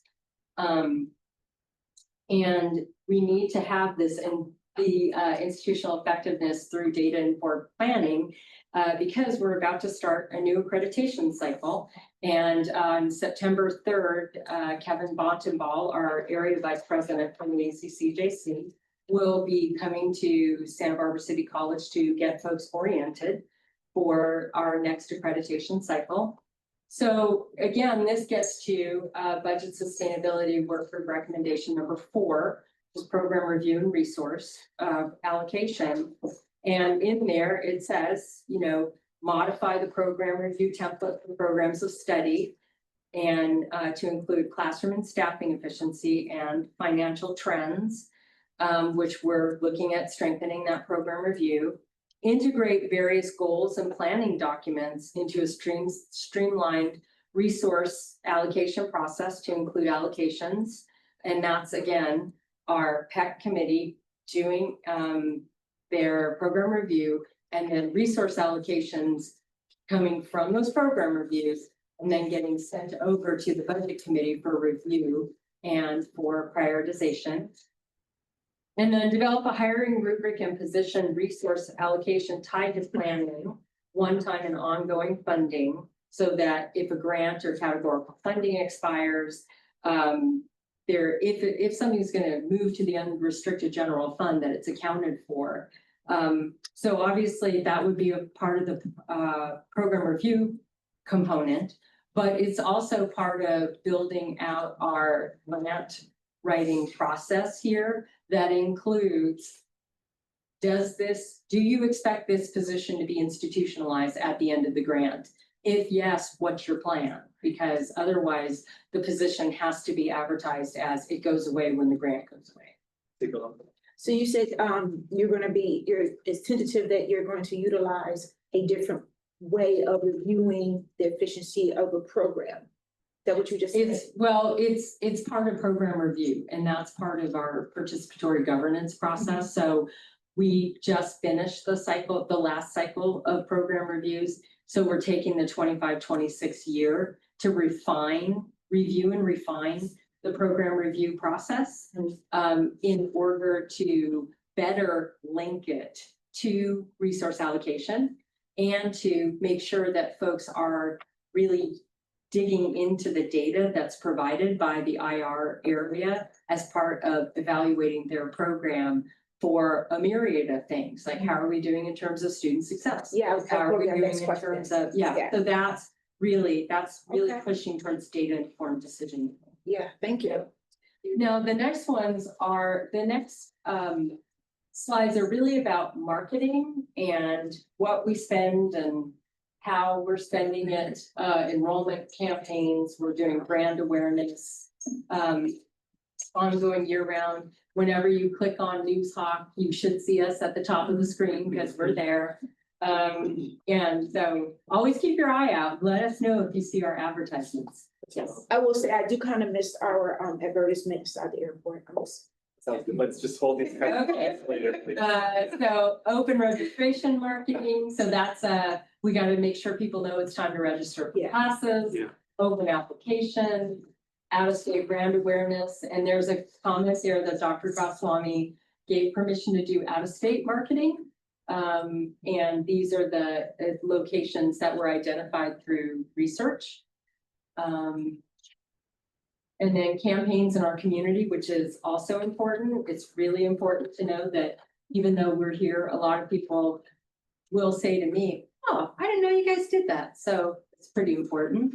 So those are some of our ideas, resuming NTV bus ads, contract with Easy Lift, and making sure that, you know, we come up, that our SBCC profile is front and center and accurate. And this is great. We're using our money really well, and doing things like these really great monthly stories on our graduates. Okay, so resource deployment is basically, this is what's in our general fund, our unrestricted general fund budget in terms of the breakdown of salaries, academic salaries, classified benefits, supplies, services, equipment, and transfer out. So you can see, you know, 84% is spent on people. Non-academic salaries have increased over the last few years. And the professional development spend is right there, what we've spent using unrestricted general fund on professional development.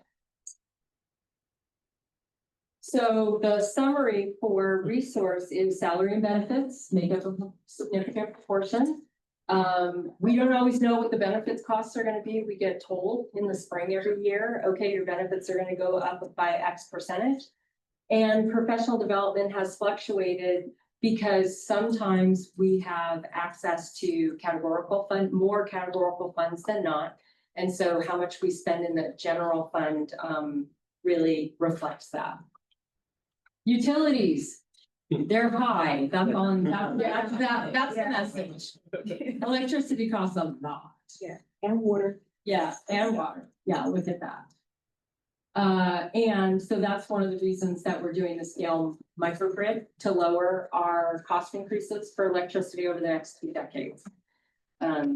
So that's pretty important for us. Okay. State of SDC outcomes. Okay, so the student success in terms of non-credit to credit, you know, this is someplace where we are improving in this.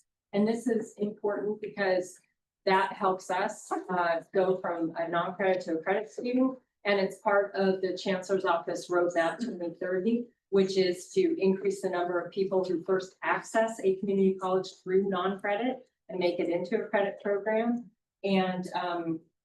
And basically, we're also we're requiring that they see a counselor. And if more non-credit students see a counselor, then they get an idea of what does it mean to go to the credit program.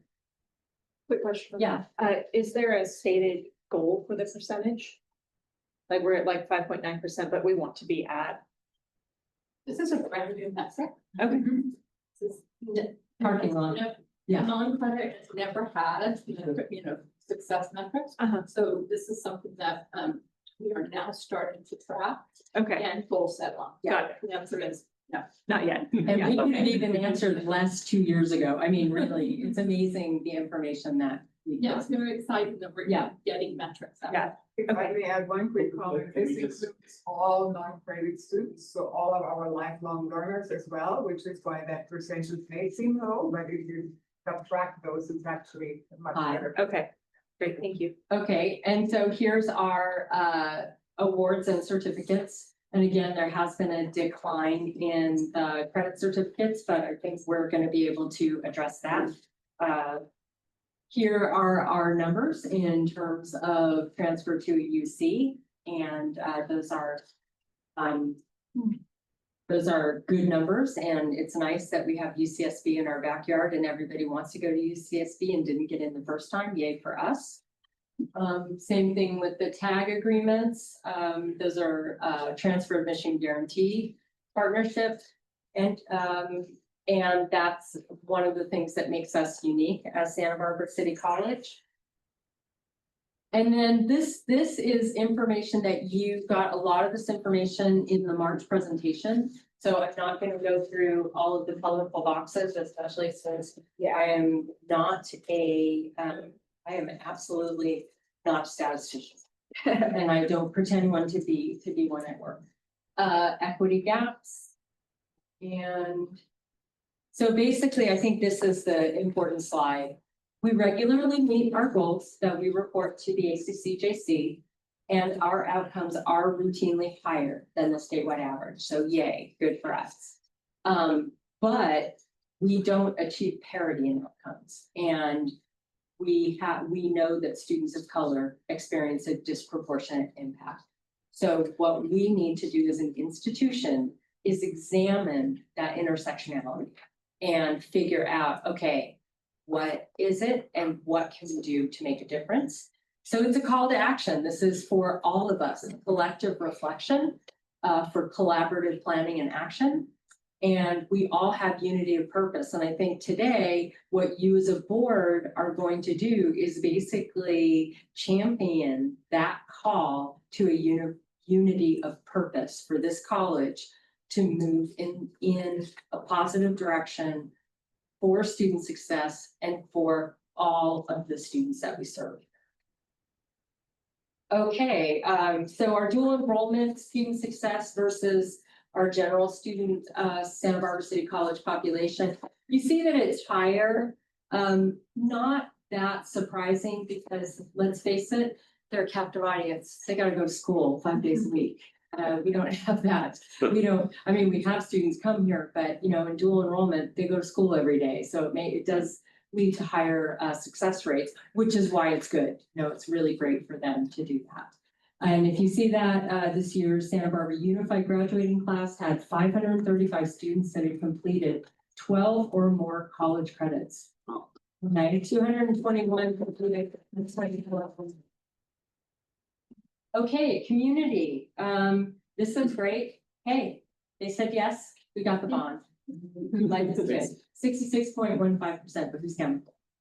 Okay, and this is a perception survey in 2023 and very positive.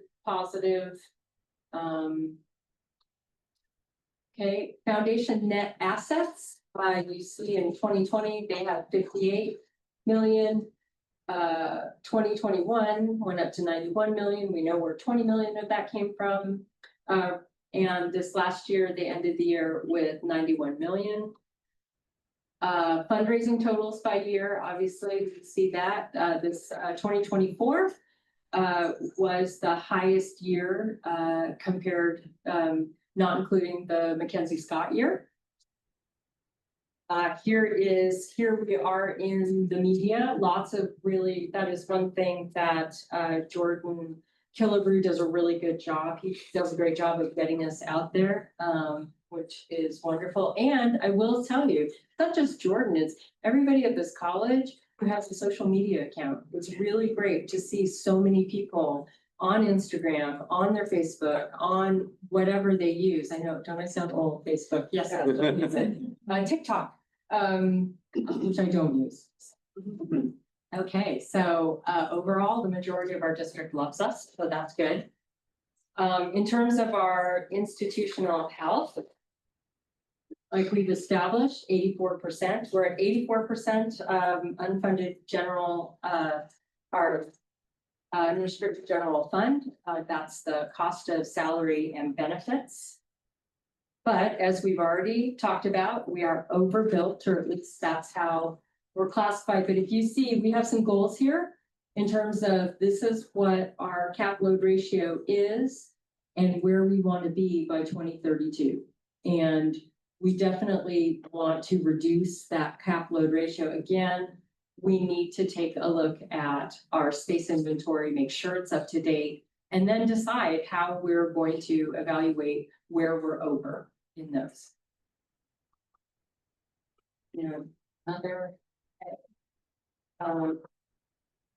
Okay, and here's our finances. So I just want to point out that, variability, every day brings a different story about money, and the state changes it's like we live in quicksand, people, I'm just telling you. We did have a deficit for 5 of the 10 years of the last 10 years. COVID impacted us positively in terms of getting HERF and CARE dollars, but obviously it hurt us in terms of students and completions. And we just need to continue to work at what we're doing. But if you see with the block grant that we've applied to our deficit, it looks like we will end with our reserves at 37,818,000 for last year.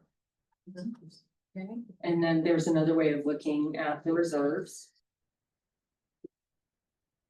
Okay, so the institutional health summary. We have, even though our 10-year reserve has fluctuated up and down, we definitely, for all those 10 years, you have, the college has exceeded the bare minimum of 20%. That's a board set as a goal or as a floor. Total compensation has, we're below or pretty much at that target amount. And we're looking at trying to figure out how to address the how to address the cap load and other ratios to make sure that our classrooms are efficiently used. Yeah. Questions and comments? All right, well, thank you. That was amazing.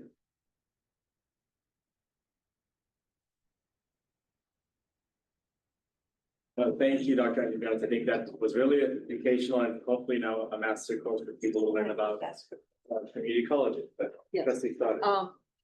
Dr. Jonas, you referred to a block grant. Did I miss something? What block grant was it It talking was the about? COVID block grant. So we had state COVID money. There's a block grant money. When it Yeah. first came to this college, to all of the colleges, it was very much about paying for COVID related issues. Like Right. you could buy PPE, you could buy all kinds of things. A lot of colleges utilized the federal dollars because they had a deadline that they had to be spent by. So we used those federal dollars. We paid ourselves back for parking we had lost, and we did a lot of those things. But the state COVID money, we got a little bit more, even as the federal money was going away, we got some more from the state. But over the last couple of years, the state basically said, you've got a lot of flexibility for how you're going to use those COVID relief dollars. So we made the decision last spring to utilize what we had left to help us end last year with positive. So that's. Okay, I remember that. Yeah. Yeah, so. I thought it was a new. No, it's grant. not a new pot. We're just using money, and quite frankly, we used it before they could say, you know, we think we'd like that money back.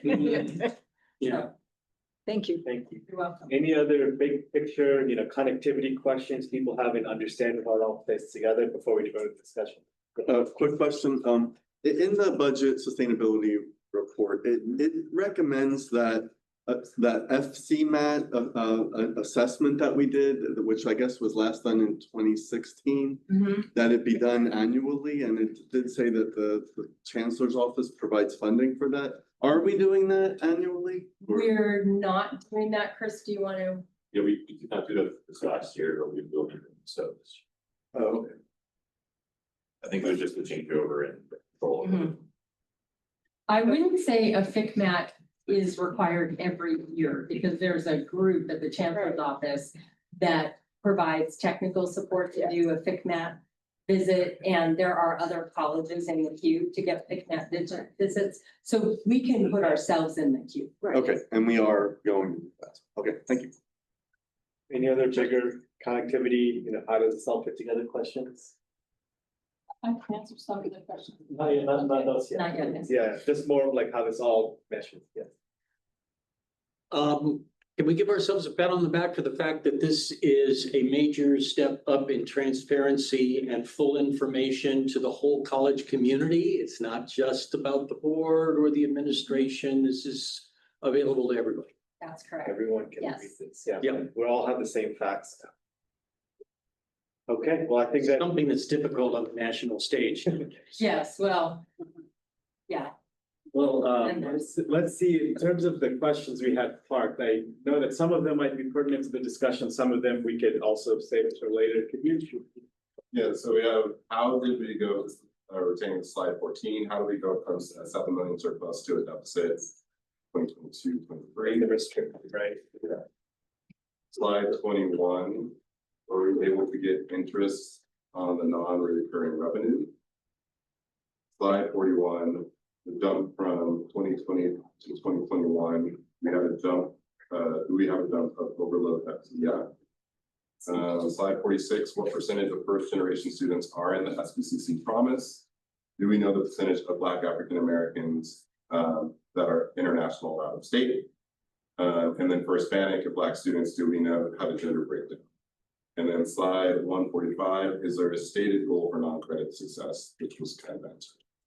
Okay, I think for a lot of these were data requests, so I think we'll just need to wait to get the data. I think we can go over the restricted fund balance for the question. Yeah, I do believe, Dr. Matlin can answer. You can answer 2 of 3. okay, yeah, I will just do that one because it was first in that slide order, but. So, yeah, sure. So that's fairly straightforward. That was the year that we received the COVID-19 block grant funding. and we didn't spend it right away. Right. And so that's why it's a surplus, and those surplus or deficits are in the restricted category, not the unrestricted, which is where we have, which we talk about most of the time, right? And so also the fact that we now have 2 years to spend state money when we get it changes that picture. It's a deficit, but all that means is the revenue was received in a prior. It doesn't mean that it's that we're losing money. It just means that the money came in previous year and we're spending it in the restricted category. Dr. Magnus, your.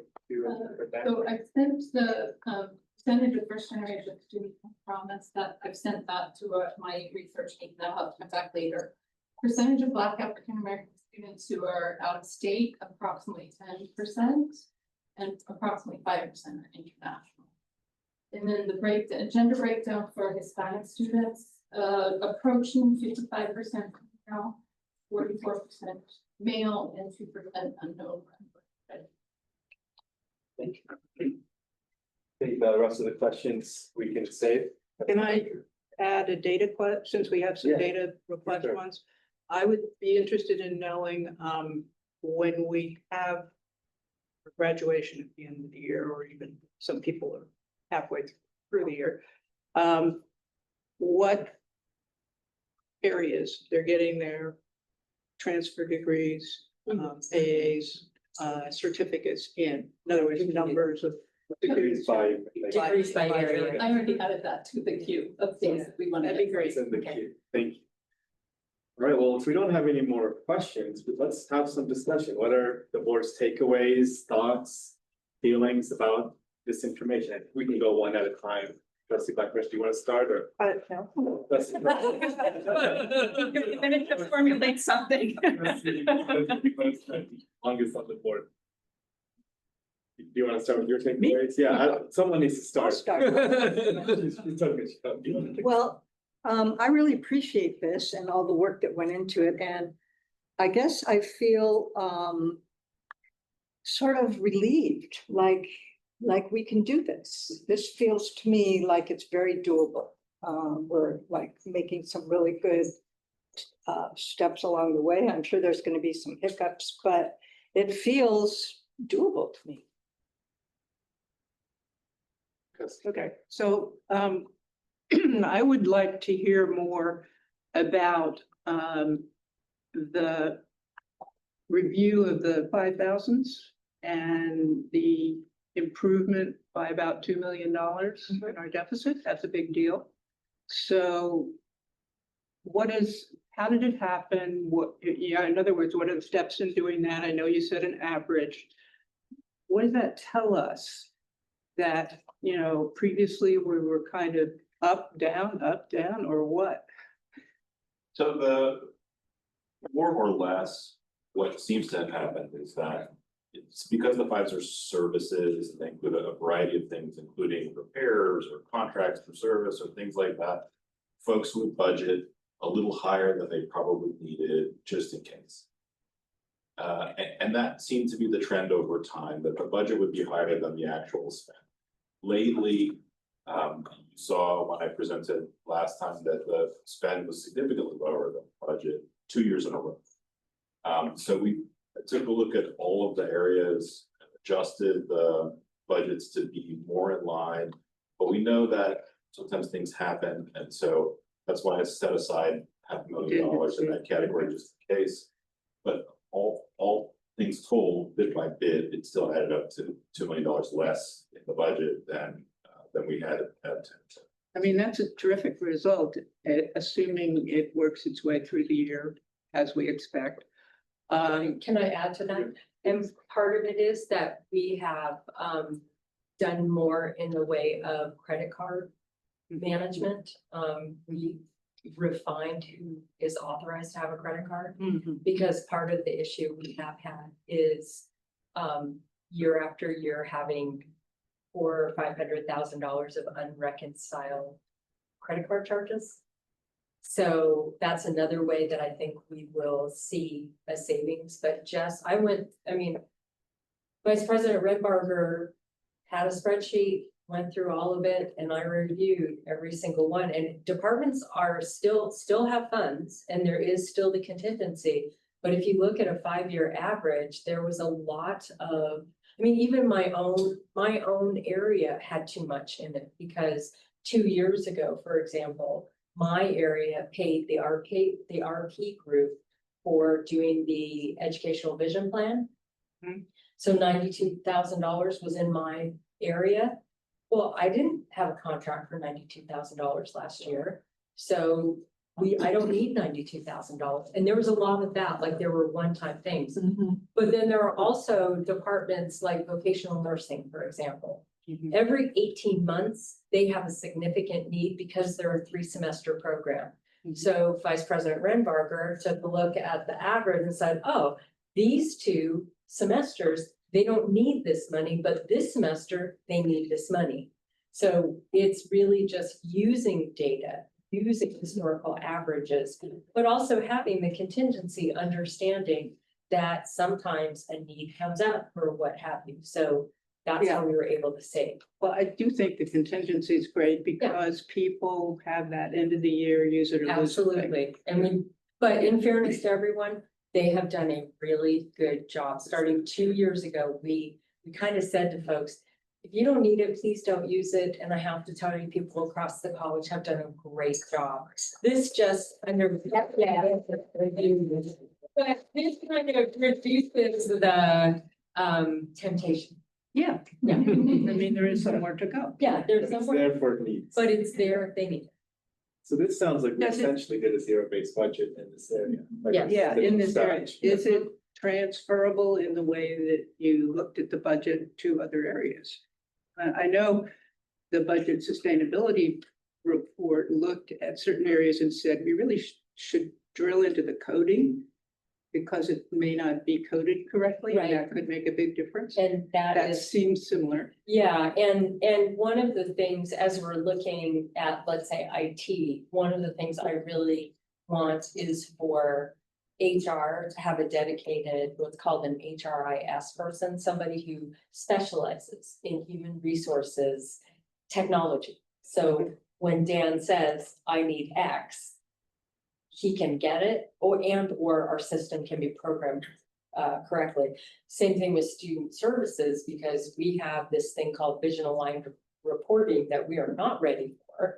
And part of it is because, you know, we haven't had some dedicated people in those kinds of places, and that will help with the coding issues that we've had. Yeah, I think in the other the supplies and the equipment, some refinement is possible, but it won't be as dramatic. No, I wouldn't expect those, but the fawn, I think, was one of the where they said we should look, because the reason colleges are close to the 50% is that if you want to go over, it's great, you have more full-time faculty, but you're spending the money in that particular way as opposed to somewhere else where you might need it more for now. Right, like building up people. Right. Yeah. Any other trustees want to give their reflections or thoughts, trustee Buckley? It sounds like there's just a lot of right sizing that has to take place. And so I really appreciate the detailed look and the attention that's being paid and everything you just described, right? Okay, let's really drill down and look at this and see where we can just move some things around or reassign things or adjust certain things or change behaviors to eke out, you know, a few extra dollars to actually close that budget gap. So I appreciate what's being done there. And then also the creative sources of revenue, specifically, you know, the renting out and sharing with Antifac and all of that. And so looking forward to see how far we can get just through, you know, utilizing classes and lab spaces better and everything. I think that's a really amazing tack to take. Yes, Rich. Yeah, well, I just want to thank President Androganis and her team and all of the faculty who are here to you know, share in this. I think it's really, this was a great presentation. It was really good overview. I mean, I envision something like this being like an annual state of the college kind of presentation, you know, for the whole community, just to kind of give the big picture of where are we, how did things look. I appreciate the, you know, the story that was told today, and in terms of the some of the challenges that we have, some that we still have and that we're trying to work our way out of. But some of the areas that we've seen success already and that we're hoping to see later, the increased efficiencies, the increased productivity, class sizes and student access, all of these, we're seeing some really good numbers, and it's really heartening to see that change, that growth, that positive change is possible. I think that we still have some areas that we want to look at. I'm grateful to hear that we will get an update on the budget sustainability workshop report, and just to try to get a more in-depth look at all the specific recommendations that were made and where are we with all of them. I think that will be a great benchmark to look at. Looking at our space utilization, obviously, I think we need to look into that further. The FON FON number, the 50% law, all these are definitely looking more. I'm also really grateful to hear more about the program review process and how that's being coordinated with our resource allocation. So I think that will be helpful too, and I'm looking forward to seeing that and hearing more feedback about that. So I just want to say again, thank you. This has been really eye-opening for me, and also I think for a lot of other people, and I'm just grateful for all the work. Thank you. Trustee Go. So I'm not gonna repeat what everyone already said, and I agree with all of the comments shared here by the trustees who are giving their impressions on the presentation. Thank you, Dr. Andrew-Donis, and to your team. It's a reflection that you've been doing a lot of good work, you and your team, and I know that that was not easy because people don't like change. And so I want to empower you to lean further into it. Lean further into it, because when we finally get past the, no, don't give out the data because it may highlight areas of improvement. We need to see what those areas are. And so thank you for getting us where we probably should have been over a decade ago. But we needed to have key people there who were willing, who are able to do it and deliver in a way where color-wise, it keeps my attention. I love all the graphs and the colors and stuff. And that was really good. But I would be remiss if I didn't say, this is good. And now that we have this and we continue to move it forward, pour in that same level of intentionality to address where our equity issues continue to remain. Okay, we did hear, we cannot ignore our public comments. Yes, those were 2 data points. However, as we all know, and if you don't, you should, there is an equity issue on our campus. And once we course correct, what did you say, Trustee, but you said right sizing.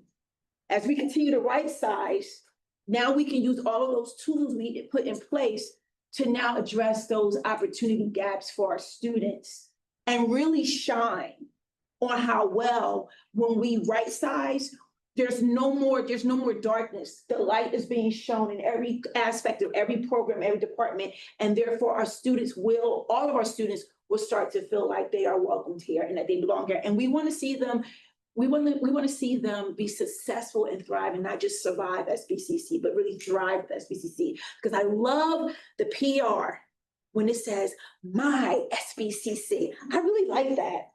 So let's show them what my SBCC is all about, and I'm done for now. Best Lawrence. I want to thank our president and her team for bringing down my blood pressure in regard to the budget efforts that we're going to have to make. I confess, as a new board member, everybody's always, we're gonna, 20, we gotta, and it's gonna be, and I'm sitting there going, okay, and blood pressure. So thank you.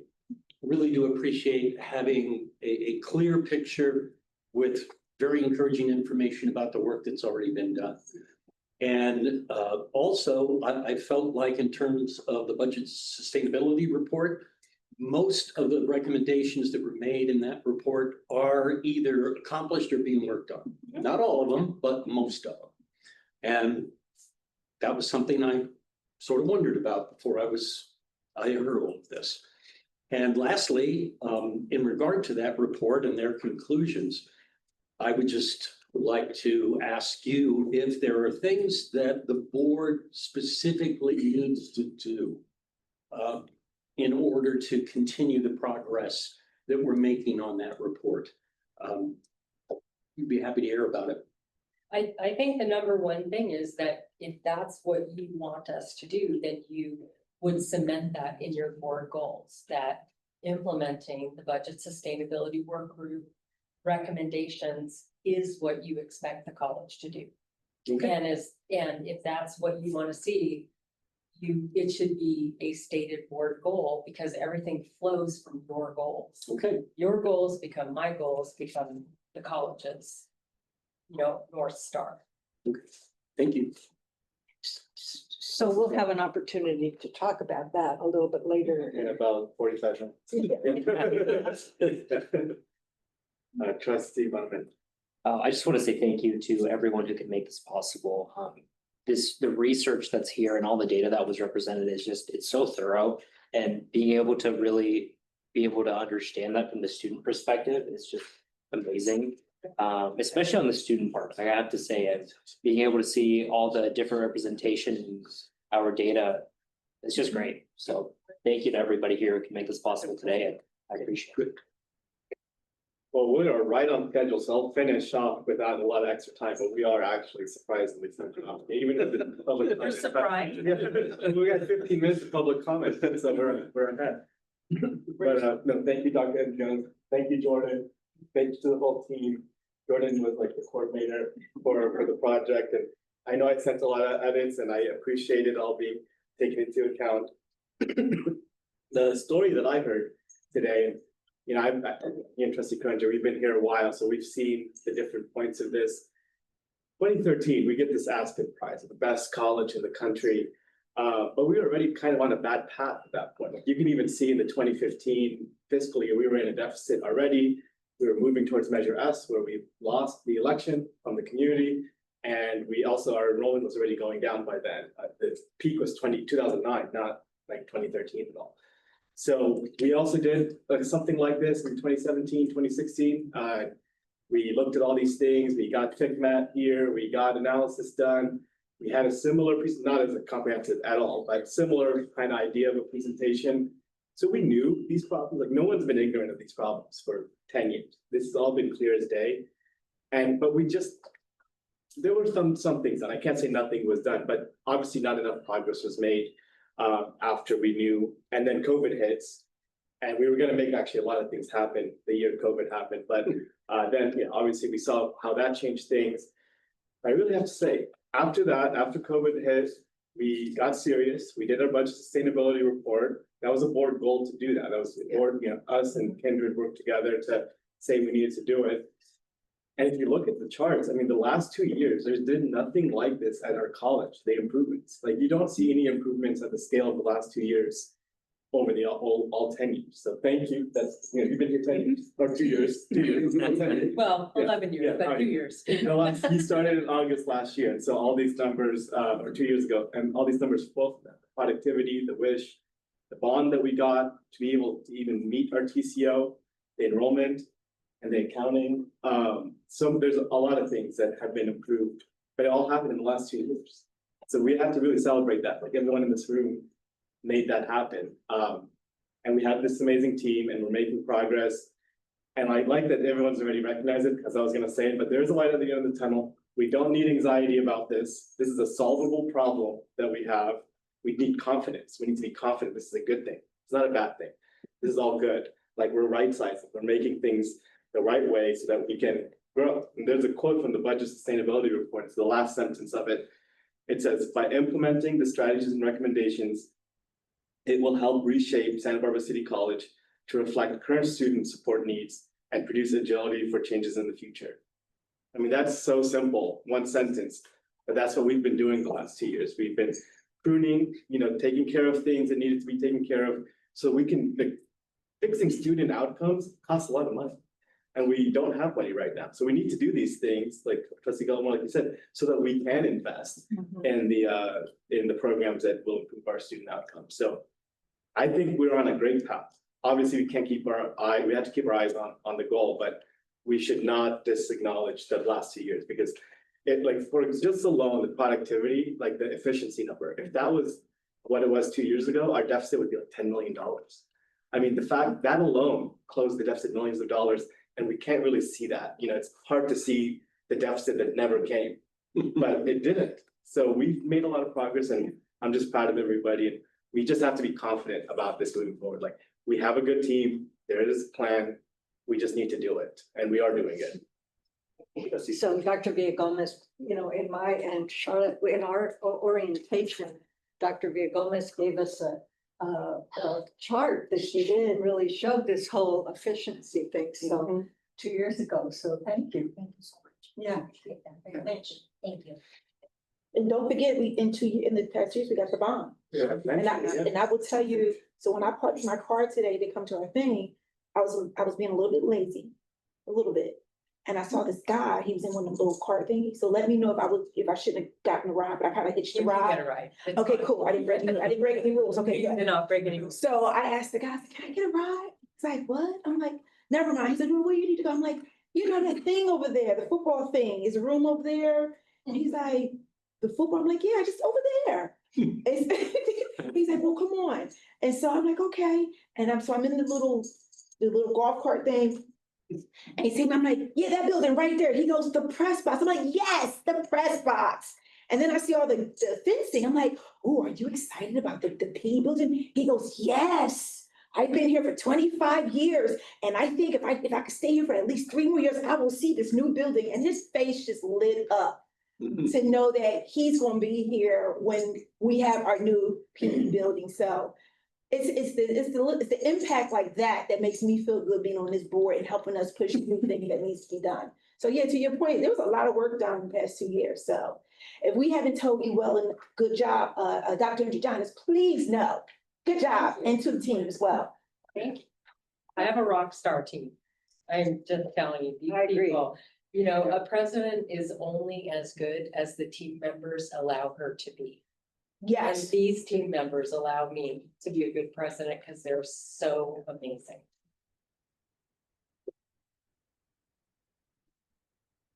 Just as a point of information, regardless of what you said, we're not giving back the 2013 award. No. No. We have to apply. We have to No, apply. you never have to apply for it again, which is the best part of it, because I Can't win it lived again. through two out of 3 cycles at Pasadena City College where we were in the top 10 and we didn't win. And it's just so nice to know to be off that treadmill because this college already won. I get to hit delete when that stupid email comes. I was just I agree with Jonathan's history here, but I was gonna add as well that in 2017, it was the first time the board learned there was such a thing as enrollment management. So you can see that we have made progress here. We now feel literate in what that might mean, though not nearly as literate as some people in this room. But the other thing I would add is we can do it. It's also persistence. You know, I think that we have a tendency sometimes to get a bit distracted and we let go right when we're about to get there. So persistence as well. I agree.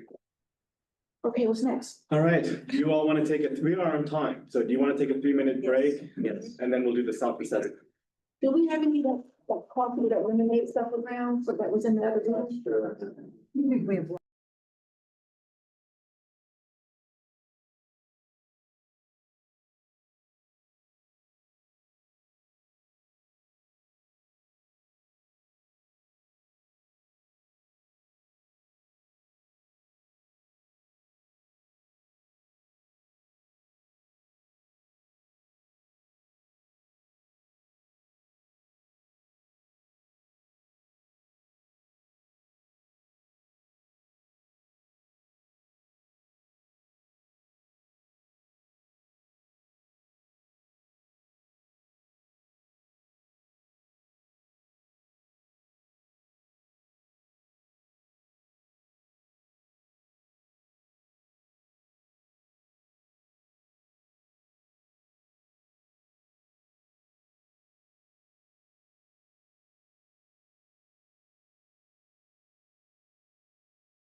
Minutes.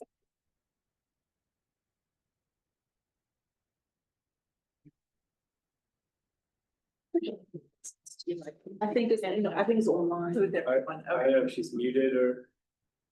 Anna, can you hear us? Yes, I can. I'm going to pause on the public comment. Thank Thank you. I don't know if we had Chelsea off for this one as well.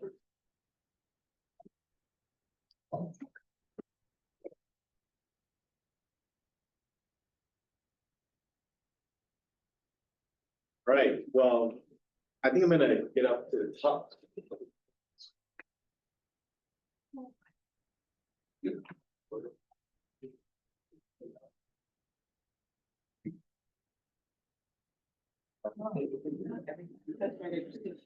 Pull it out there, yes. I know.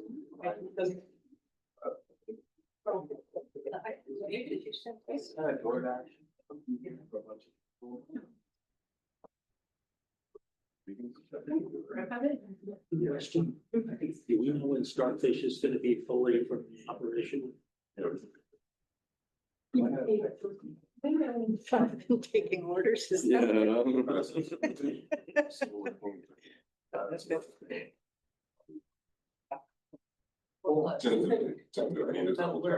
I'm recording. Yes.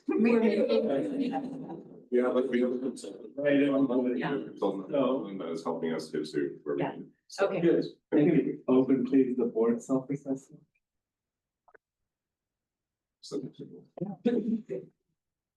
Oh, it's that second attachment, no one next to it. Yeah. Do you know if this clicker will like move the page? I'm not so sure it's a whole lot.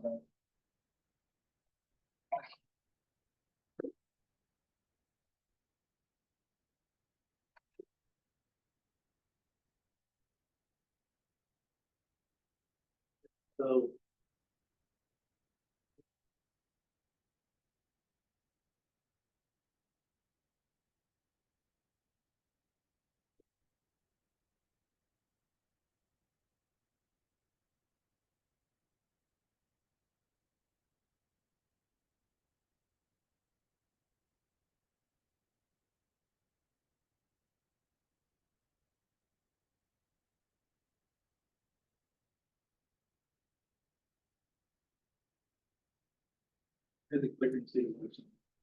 Oh, there we go, yeah, left and right, okay, cool. Well, hi, everybody, now we did state of college, now we're gonna do state of the board. Yeah, and let's, we're gonna talk about all these things, there's 37 of them. We said, we do almost an hour on this, we could probably end up with less.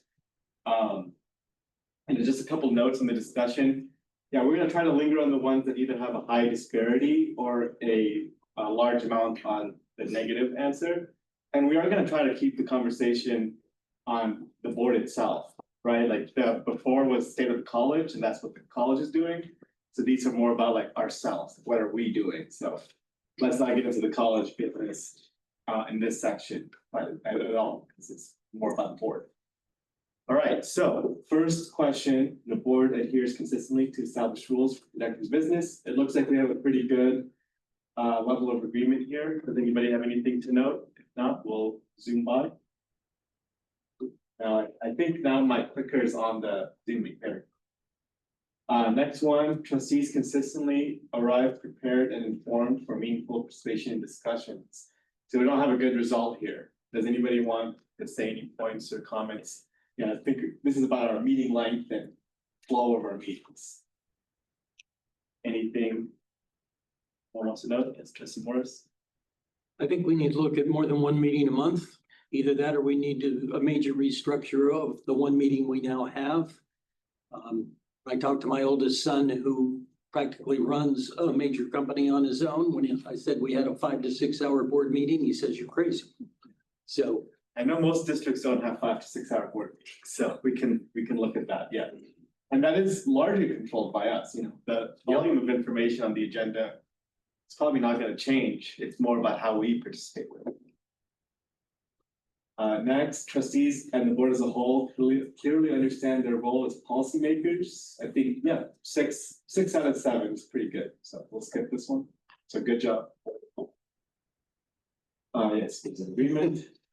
Next, the board self-evaluation process for assessing performance is clear, implemented and published in its policy. So good result, but yeah, we can skip this one. Board consistently abides by its code of ethics. We had 2 disagreements, but overall agreement. Someone didn't answer the question.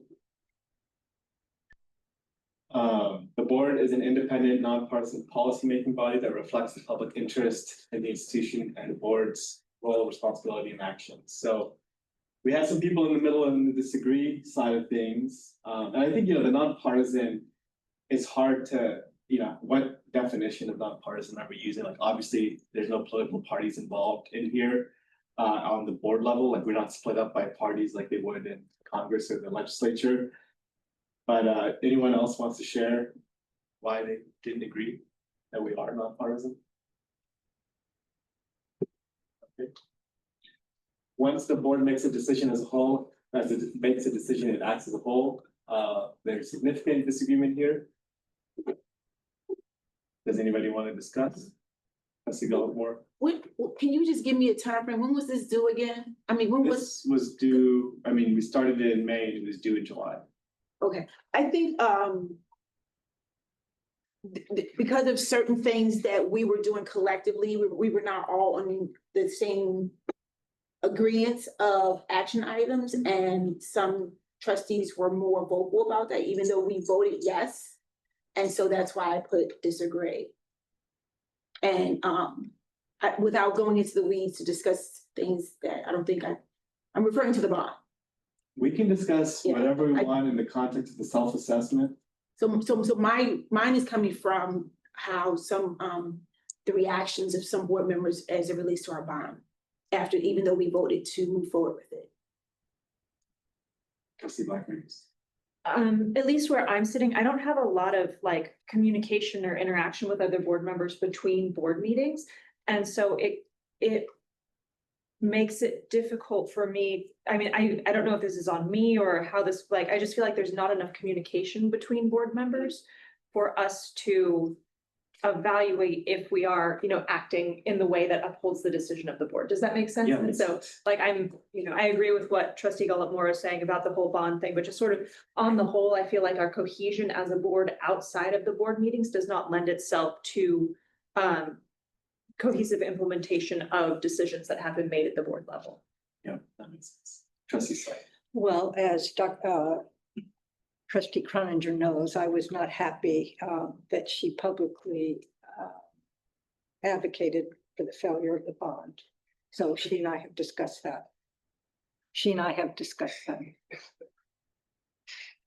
Did you want me to say something, John? No, Oh. I just wanted to say why I disagreed.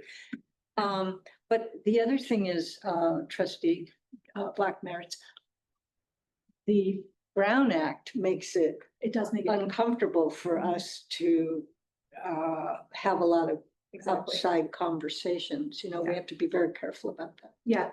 Yeah, and I think I operate out of fear of the Brown Act. Yeah.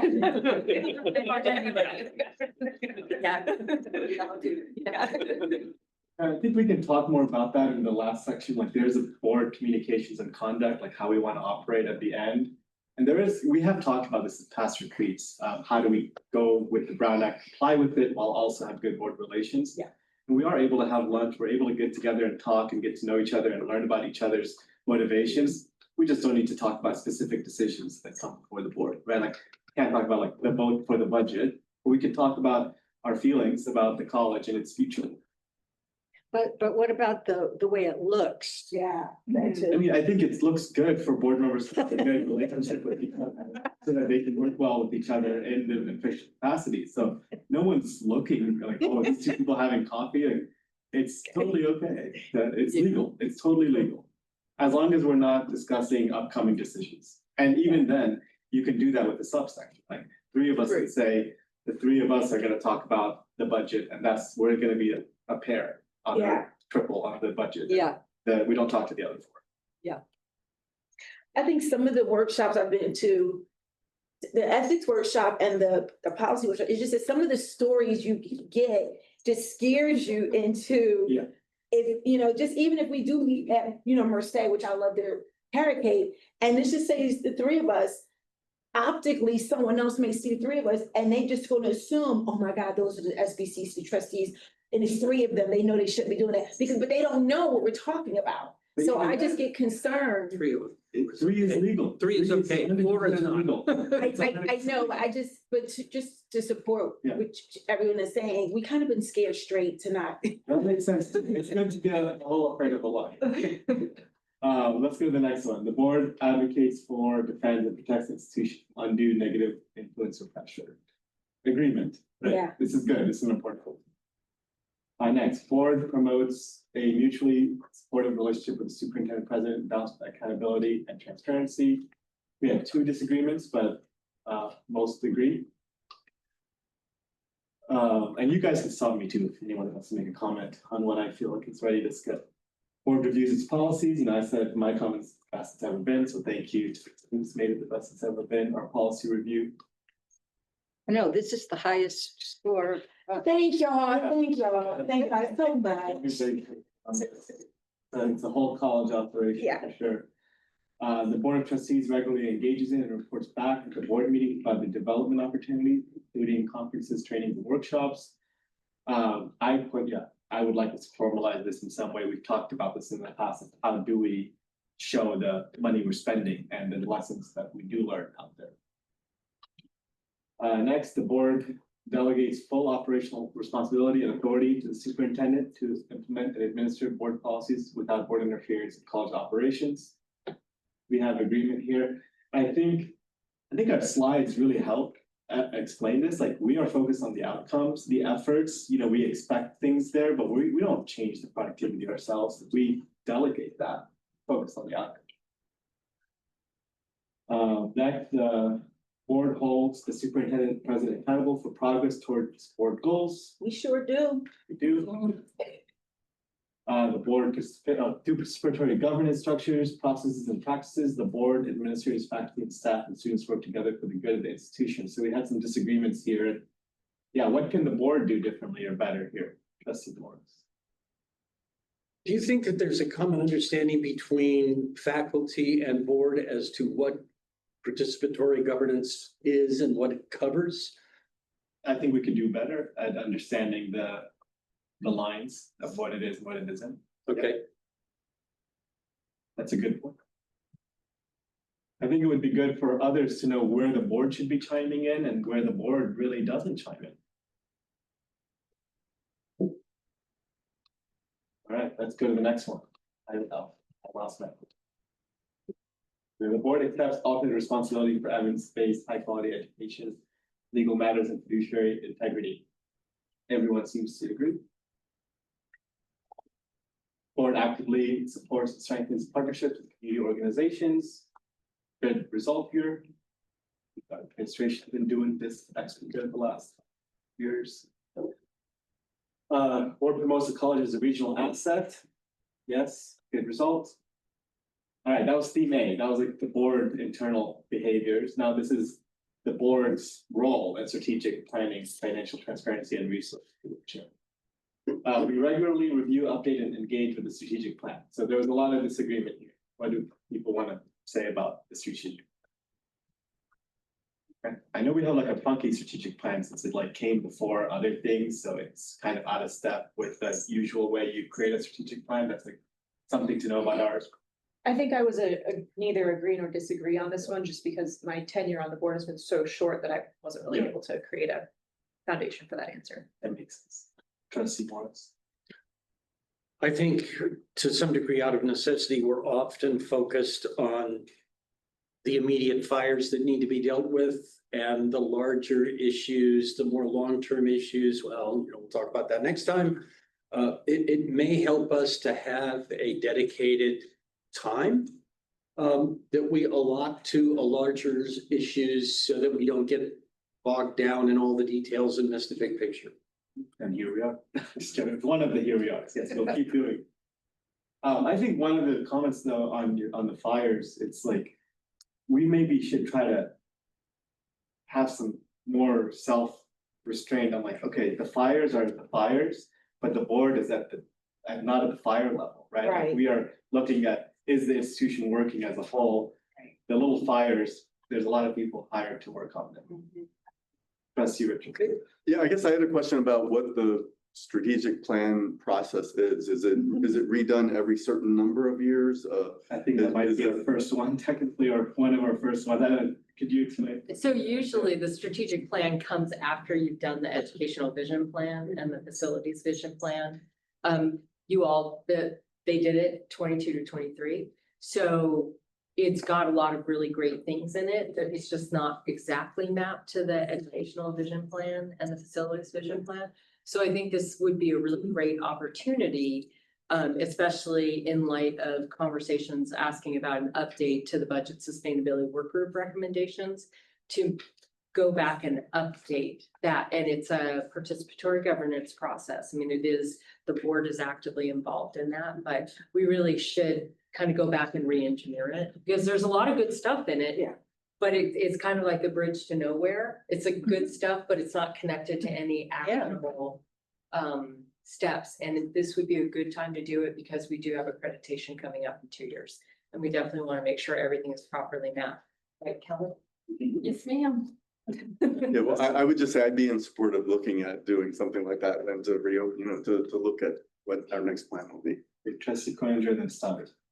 Well, I agree with what Erica just said, and I would just comment that this particular plan was quite different from the plans in the past. What we call the strategic plan tended to have things like, our success rate for class X will increase by some percentage. And if you do that every year, it just doesn't work. You can't get to 100% and you can't, it's just mathematically impossible. So it's not much of a strategic plan. No, it was kind of inspirational and aspirational in terms of the overarching, what do we want this college to be? Right. So that's why I'm not really critical of it, because it's an important statement of what you all want. It's just that usually it is mapped more directly to an educational vision plan after that's been created. Yeah. Trustee Sutter and then Dolphin. Yeah, I remember about 10 years ago, when I served on the review committee, the educational review committee for program review. Yeah. We used it a lot there. We used the strategic plan because that was, people needed to link their What they were asking for. successes and stuff to the strategic plan. Yes. So it was used then, but we haven't really reviewed it at all. In fact, I had to review it and I was part of the team that wrote it. You're on. Well, I was into that. Yeah, you'll get it. Can I just respond on the same topic here? Yeah. Yeah, it's just that when I looked at how people linked their program of review to the strategic plan, it just looked to me like some sort of a contest. How many things can I think of? that- Yes, exactly. I would say Rather than a meaningful evaluation. I would say that's true. Yes. I want to disagree about it being a document that's not meaningful. We need to keep in mind what was the current climate on the campus at the time, when we were meeting several times with Dr. Murillo in the press box with key stakeholders. Some are in this room now that was in that room, and some are, but it was needed at the time because they didn't have an updated one. And I remember when Dr. Andrew came on board, she's like, hey, you guys, you kind of doing it a little bit backwards. You should have it done after you had that. But we were also behind in the vision plan too. Right. So you understood why the cart came before, or the horse, whatever, how it goes. But the document is a good document. It is. And yes, I would like for us to revise it as we now have the educational plan, but please keep in mind, it was something that was needed at the time for the school, because Dr. Murillo was trying to right size a lot of things that was going on before leaving her interim position. Yeah. Let's keep going. But yes, I think the plan had an end date and maybe coming close in ways. All right, the culture of inquiry, evidence, and accountability guides the board as it monitors college effectiveness. So it's all over the place. Every edge is equal. Anyone? want to talk about that? This is again about the board itself, like it's the board's culture inquiry, not what the effectiveness of the column is. Well, I mean, after what we just had today, we're getting there. We're getting this, now getting the reports and the evidence to be more accountable and take that data to guide us in the right direction. When we came onto the board, a couple times we would get the response, well, we don't normally get those reports. Well, I remember back in the day, we would never get those reports. And so we were trying to not reverse, but kind of re-steer the temperature of the board when we came on was not something that was 7 years ago, as far as being a little bit more on the conservative side or just not wanting all of this information. That's what we were told. Now, whether or not it's true or not, that's just what we were told. So yeah, this is relevant and this is true, but I believe even from when I submitted my response to today, I would give probably a different response right now for this question. Good. All right, let's keep it going. Board considers the measures necessary for sustainability and large scale reform as needed. Agreed. We're talking about that today too. We know we need change. The board assures that there is an effective and equitable institutional planning process and is appropriately involved in it. We agree, and we heard about the planning process a little bit in the State of the College presentation. Board members have an adequate and appropriate knowledge of the college budget. We had a couple people on the lower end, but hopefully this is feeling better now, the disagreements. Yeah. Board utilizes a comprehensive process to analyze revenues and expenditures before implementing evidence-based fiscal decisions. Almost everyone agrees. There's one strongly disagree. And then I think we just heard today from our Vice President of Finance that our expenditures are even better. The board ensures fiscal policies and practices are efficient, transparent, lawful, and responsive to community input. Yeah, one of everything. Anyone have something to say on this? These are our policies, right? The board ensures our policies, not that the practices, not that what the college does to make it transparent. Looks like we don't think our policies are quite there yet. Anything somebody wants to change? Like, why would we say no? I may have answered, I don't remember what my answer was, but I'm guessing that my answer may have been that. Do I feel that it's transparent, lawful, the information that we're being given, rather than are our policies especially transparent, lawful? So I think our policies, yes, they are. The information that we've been giving transparent. It's all felt a little confusing to me, but again, I think so. Yeah, and we had the hiccup with the last budget that got it all fixed. Yeah. Corrected. Yeah. Right, the board monitors and reports on the district's fiscal condition, providing accurate account of expenditures versus revenue and ensuring that resource allocation aligns with college's mission. Planning, doing pretty good on this one. I think it's getting better after today. Next, board reviews, provides input on and approves long-term facilities vision and master planning documents. Yes, we have done that. Next, the board prioritizes sustainability principles and decisions about facilities, clearly setting and monitoring measurable sustainability benchmarks. So lower on the scale here. I guess if we're looking directly at sustainability, yeah.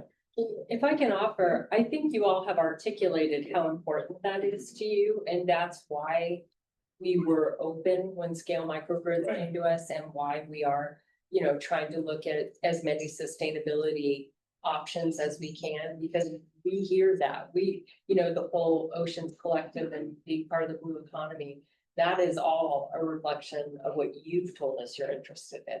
I just want to give you all credit that you articulated it first. Yeah, and it is in the board goal, like board goal 2 says facilities and sustainability, not just facilities. Go ahead. It's all right. No, that was it. That was my whole point.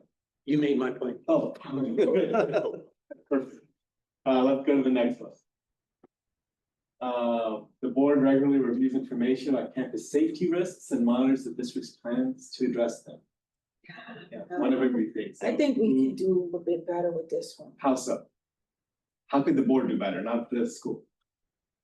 I mean, how often do we talk about it as a board? Yeah. And especially in terms of, do we have a policy about this? Should we If it is it updated? I mean, we are on the coastline and for instance, I didn't know we were considered a place to go to for shelter until just recently.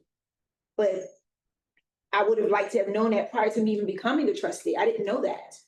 And as a healthcare provider managing nursing homes, I couldn't evacuate right away because they needed me to stay local so I could provide prescriptions. I didn't know that SBCC was like a safe space for a natural disaster. And I just think maybe we should be talking about that some more. But that was before I became a trustee. If I can suggest, since you all decided to be a committee of the whole when it came to facilities this year, maybe sometime in September or October, you could either have a study session as part of your board meeting or have a separate study session where we can update you on things like this Yeah. as part of the facilities. Let's do. Yeah, I like that. Committee of the whole meeting. Yeah. Well, that was kind of ties into what I was thinking about is I wonder if it's too much for us if, I mean, we're talking about how long our board meetings go. Maybe we need to go back to the idea of having a separate facility committee that deals with these issues and then can report to the full board because, you know, we're not dealing with it as a full board. Yeah, I think we probably will next calendar year. I think it was good for us to get through the PE building work as a whole. And then now we have more experience, we can split off. Okay, Committee. sounds good. But I also support trustee Morris's idea of an additional meeting, maybe not even every month, maybe every other month, have a study session thrown in there where we can dive into issues. We used to do that almost the whole time I was on the board. Yeah. More recently. Like that idea for safety related stuff. Yeah, we have two things that are becoming worse instead of better. One is the whole business of ICE and their possible place on campus. We've tried to do the best we can to inform the campus community about, okay, this is what your rights are, this is what you do, so forth. The other thing is just violence on campus by people who have acquired arms and have decided that this is a good spot to use them. I don't know that we've talked about that for a while. The last time I remember talking about it is when we were talking about our who we're hiring as officers on campus and whether we should have a police officer on campus in addition to that.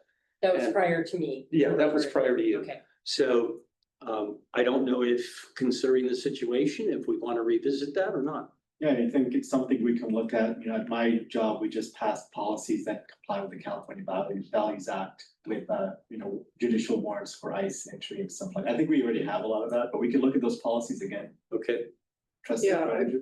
I would say we need to look at them. I don't think we have a board policy on ICE. That I've seen. I saw a administrative procedure that was hanging there without a board policy. I think we have resolution 17 that said that, our resolution from January 2017 said, no ICE entry without judicial. Yeah, but warrants. that's not the. It's not the same, yeah, no, it is a smaller version, yeah. Yeah, they're nice to say, but they're not the same. And so that's something to look at, but I also think that we used to have regular training, and maybe we're not hearing about that. For campus-wide, for emergency situations such as. we do. A shooter, Yeah. stuff like that. Yeah. So, maybe we're just not as much aware of. They send us the emails. Yeah, we have we have a contract for emergency operations training. But we definitely in the last year have done a better job and we have even more coming because you're right, we haven't done enough, but we're on the way there. Good. Yeah. Yeah, remember, we want to keep it at the board policy level, so Yeah. maybe we want to think about something around safety and training as a board policy. Trustee Goldborn and Slackbirds. So no, I'm not saying that the current ICE thing is not important, but when I was referring to safety, I like the study session. Maybe we can divide it up in threes, like I guess something related to student safety and then infrastructure safety, because I'm thinking of even with the sandbag distribution, I think we were the sandbag distribution place too. We should be aware of that and have that discussion. And I don't think it's required every other month, but at least quarterly or twice a year. do we know what our safety policies are and are we making sure that we have these things in place? Yes, and I would say though, the sandbag thing, that's just like an operational thing the city of Santa I Barbara. know, but like, is loves it, to do we have it in I know policy to it's do the that? policy level, yeah, like the policy level, like. Do we want to be a beacon? Right, Like, right, that's our right. policy level statement. I'm just do using it as an sandbag, example. Do we want to have a policy where our institution be considered a safety place Yeah, and that is a we policy have- level, yeah, Yeah, that's policy level. Trustee Blackman. I agree with what everyone is saying, but I want to highlight Jordan Killebrew's work. I know what's happening basically because of all of its emails from. In Santa Barbara. Yeah, flash exposures to tsunamis. So thank you for that. Exactly. So thank you for keeping us aware of everything regardless of whether or not we have a policy. 911 was shut down. Let's keep it going. But I'm glad we do care about safety. It is a Yeah. big part of our job. All right, last section, equity, student success, and educational quality. I am not sick. I was sick 3 weeks ago and still have got to say this so many times about public speaking recently. The board fosters and prioritizes a culture of academic excellence. We're there, we do prioritize that. Next, the board fosters and prioritizes a culture of institutional and educational equity. Yes, good. Student success and equity and belonging is essential and visible priority in board meetings and agendas. Yes, pretty good. Board sets the expectation that we'll have a comprehensive student equity plan for student success with focus on DEIA. And can I just say that that is in the process of being revised right now. The board will see it in the equity plan in October. You will see the plan in October. It's due the state in December. Right, that's when we usually see it. I remember it's like, the question was, it's not, do we have an equity plan that does these Due things? November 3rd. Is, does the board set the expectation? Right? Like, that's the question. Does the board prioritize this? Not, do we have one or did the administration do one or anything about the plan itself? It's, do we have that expectation? I would say yeah. Yes, yes. Yes. I mean, Once a year.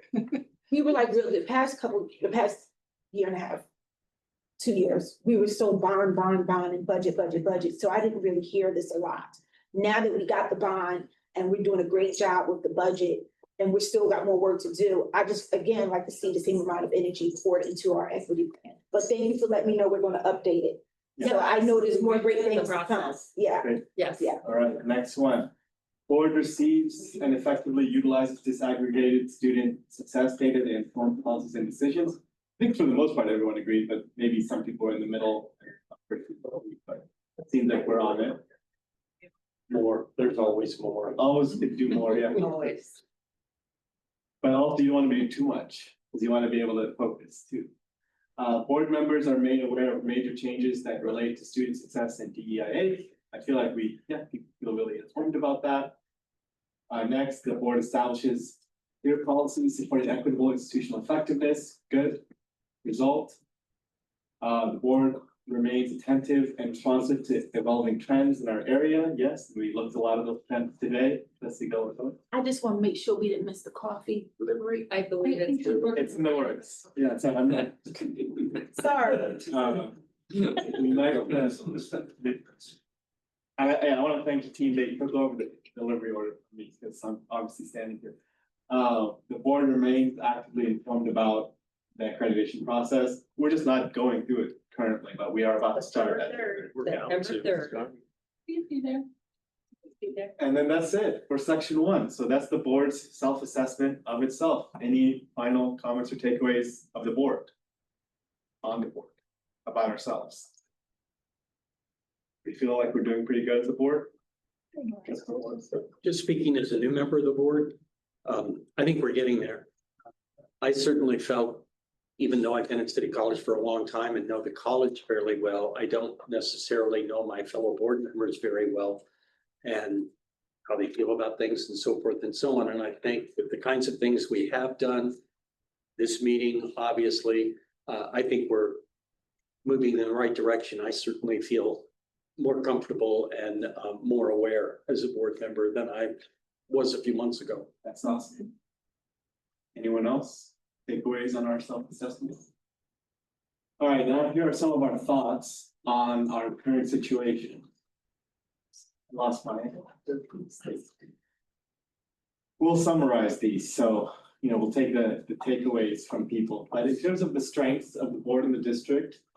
Looks like people, thank you. It looks like people really value that we have good people, like that's what I saw here come out, like we have good people who are committed. Any other strengths stand out that we want to know? All right, weaknesses. I guess there's anxiety about the budget, but I think we are making fixes towards that today. Feeling more confident about that. Anything else on weaknesses you want to note? Trustee I'd Biden. like to note that there's a minimal communication among board members between meetings is also noted on Noted. here, yeah. And then next, opportunities. I'm hearing here like the opportunities are improving our student success and getting the Measure P spent well. Any other opportunities we want to note? All right, and then threats. A lot about the current political climate and what's happening in Washington, DC and state. Anything else we want to note here? So, yeah, I do want to note that being a board member, not being steeped in campus all day, every day, but a lot of the public comment seems to be around, a culture of fear on campus, a culture, all these like negative public comments we're getting, and I'm not sure if that's just, the most upset people are also the most vocal people, or if there truly is, that sort of underlying current within the campus. And so I think that could be a threat if it actually does bubble up en masse rather than, the few people that do come and give public comment. Yes, that's a good point. Yeah, I think there are different ways to look at that. Yeah. And we can talk about those. Political factors for us to be aware of. Yeah, I think a lot of people are talking about the changes in the federal government and what they're doing. And state funding, which is, not as secure as we want to think it is. Economic factors. Our local economy stands out. We saw the cost of housing here for people. Social and cultural factors. Well, lots of different things here. I see screen issues. I see DEI attacks, mental housing market again, and basic needs for students. That's a big one. As social issues change, we have different kinds of students. I think AI is on there too. AI, oh yeah, a lot more in this one, next one, the technological factor that pretty much everyone's heading. Yeah, we do need to be focused on AI, and like at the board level, it's, what would an AI policy, like AI use policy would be, that might be something we're interested in doing. All right, One point on that. yes, go ahead. I think it might really help faculty if we did have some guidance from the board in that responsibility, because that way, I know when there's a lack of policy on those kinds of things, it devolves on a particular teacher. And if one teacher is out of line with other teachers, especially teaching the same course, then it becomes a big whoop-de-doo. So if there's guidance, then all the teachers can say, this is the directive we have from the board. This is the policy we're following. I think it could be helpful. Yeah, it's definitely a newer thing. There's not a lot to go off of, but I'm sure there is some we can go off. All right, well, that is the review of our board for 25-26. And next, we can get into we have some quick slides on some of the work that's been done to meet the board goals. I think it's just back in the slides. It's state of SBCC 4.1. And then the retreat presentation again. And I think it's like slide 160 or something. 173. 170. So that's 412.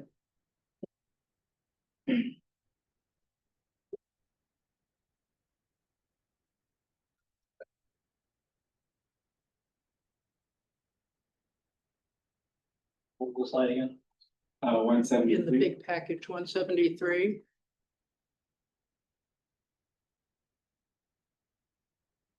Do you want to present these, the administration actions on the board goals? They're pretty short ones, right? Sure. Just it's your. Okay, so, as you can see, there are successes. You all voted at your November 14th board meeting that you wanted to have a balanced budget by the end of 26-27. And when we say that, what we're talking about is that for the 27-28 fiscal year, you will go into that year with a balanced budget. That's what you all articulated. So that was basically 2 years. And as you can see, we have had efforts made by all employees to reduce budgets, and it's looking, controlling for costs and making sure that we're very mindful of, do we actually need it, and how are we strategic? And the budget committee was established to provide opportunities for better communication and transparency. And basically, as you saw in part of the other slide, part of the reason we brought the partnership resource team here a year ago was to create integrated planning here at the college. And when we talk about integrated planning, we're talking about program review, that is an evaluation of the program, and using data that's provided by the IR department. And then departments review that data, and based on that data, they identify, how is our program doing? What direction do we think we want to go? And what resources do we need to make improvements, whether it's in student success or whatever it is. Those resource requests then go to the budget committee to be reviewed, but there's a very clear connection between program review and resource allocation or prioritization. In the program review, are people looking at the disaggregated data that we got about student success? And Yes. They are.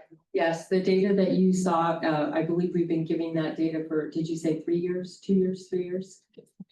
3 years. So yes, they got disaggregated data, the same data you saw. The same that we saw.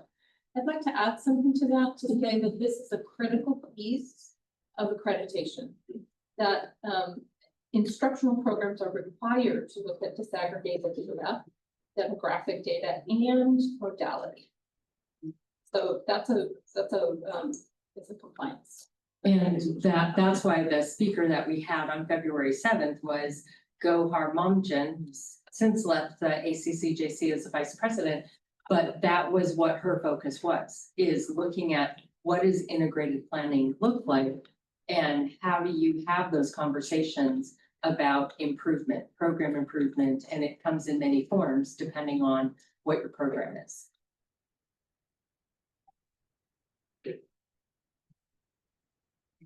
Progress on board goal number 2.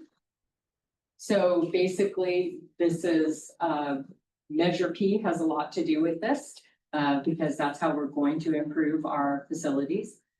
Review and approve the facilities vision plan, which we know you all did. The facilities plan was created and you approved it. And definitely looking at sustainability, because that was in your board goals. You stated that as a value.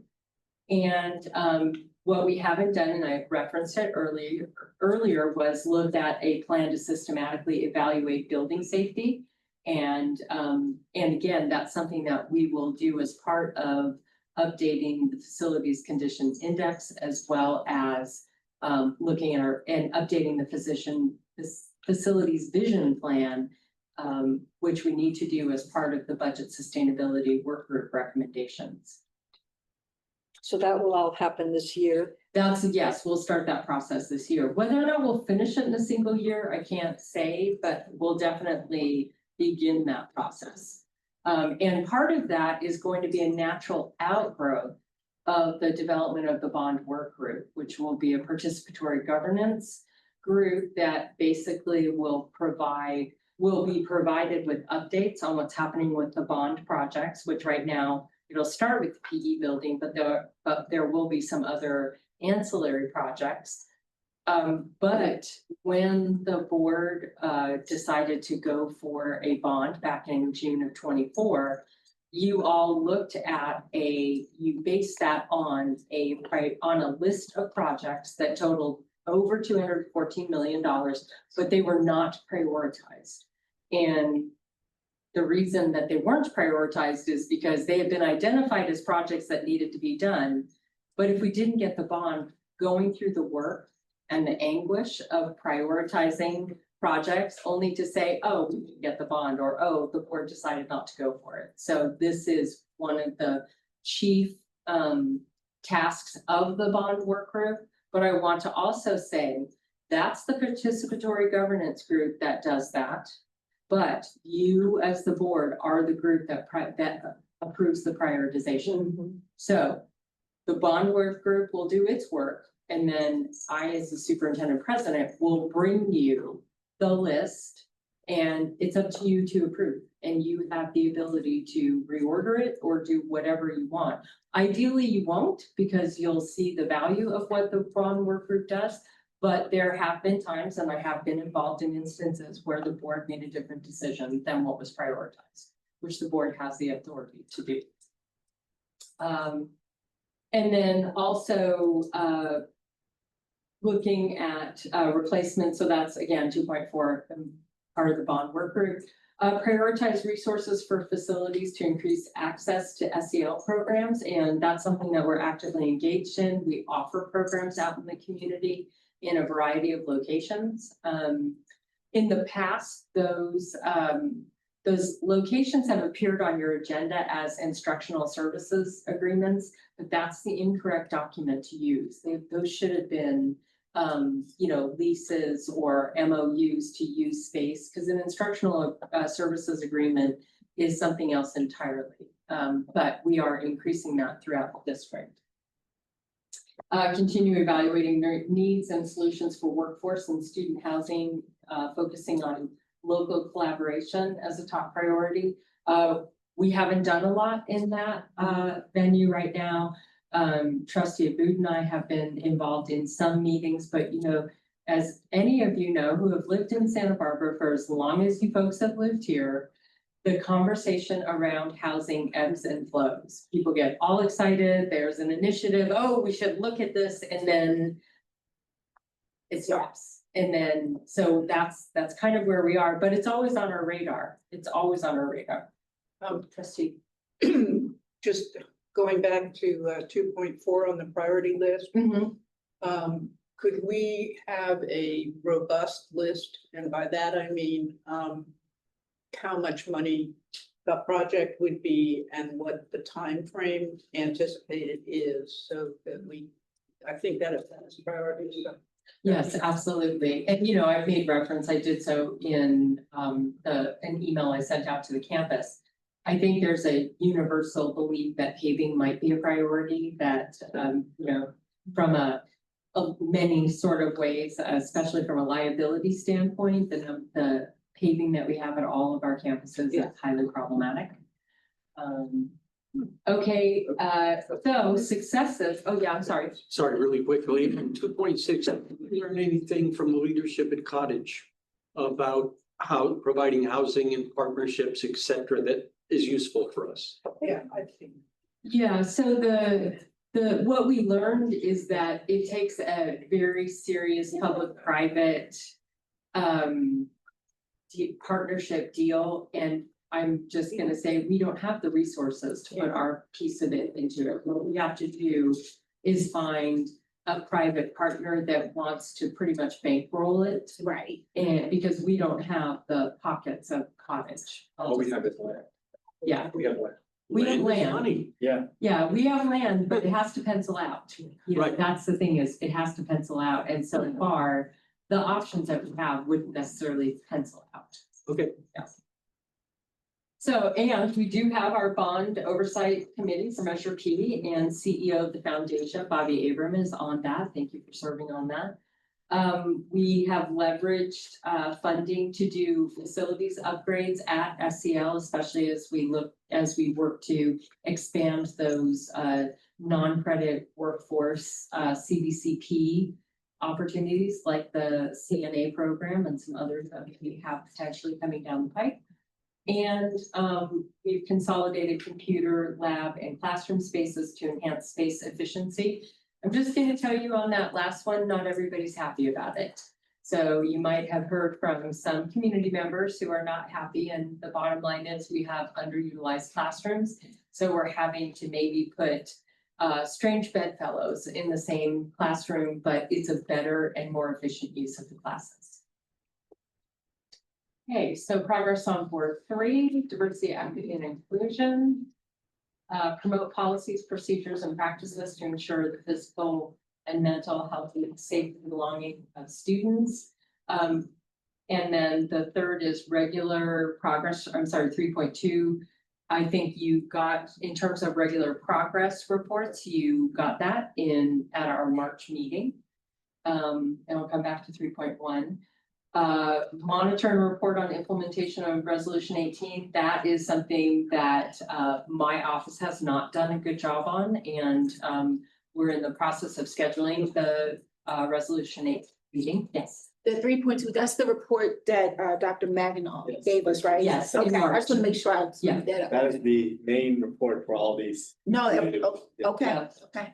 Can you go back to the previous slide, please? Oh, was that it? Okay. I don't know. That one? This, Yes, 3.2. Mm-hmm. I guess I'm still really interested in, I'm trying to figure out why we have this big discrepancy with student success.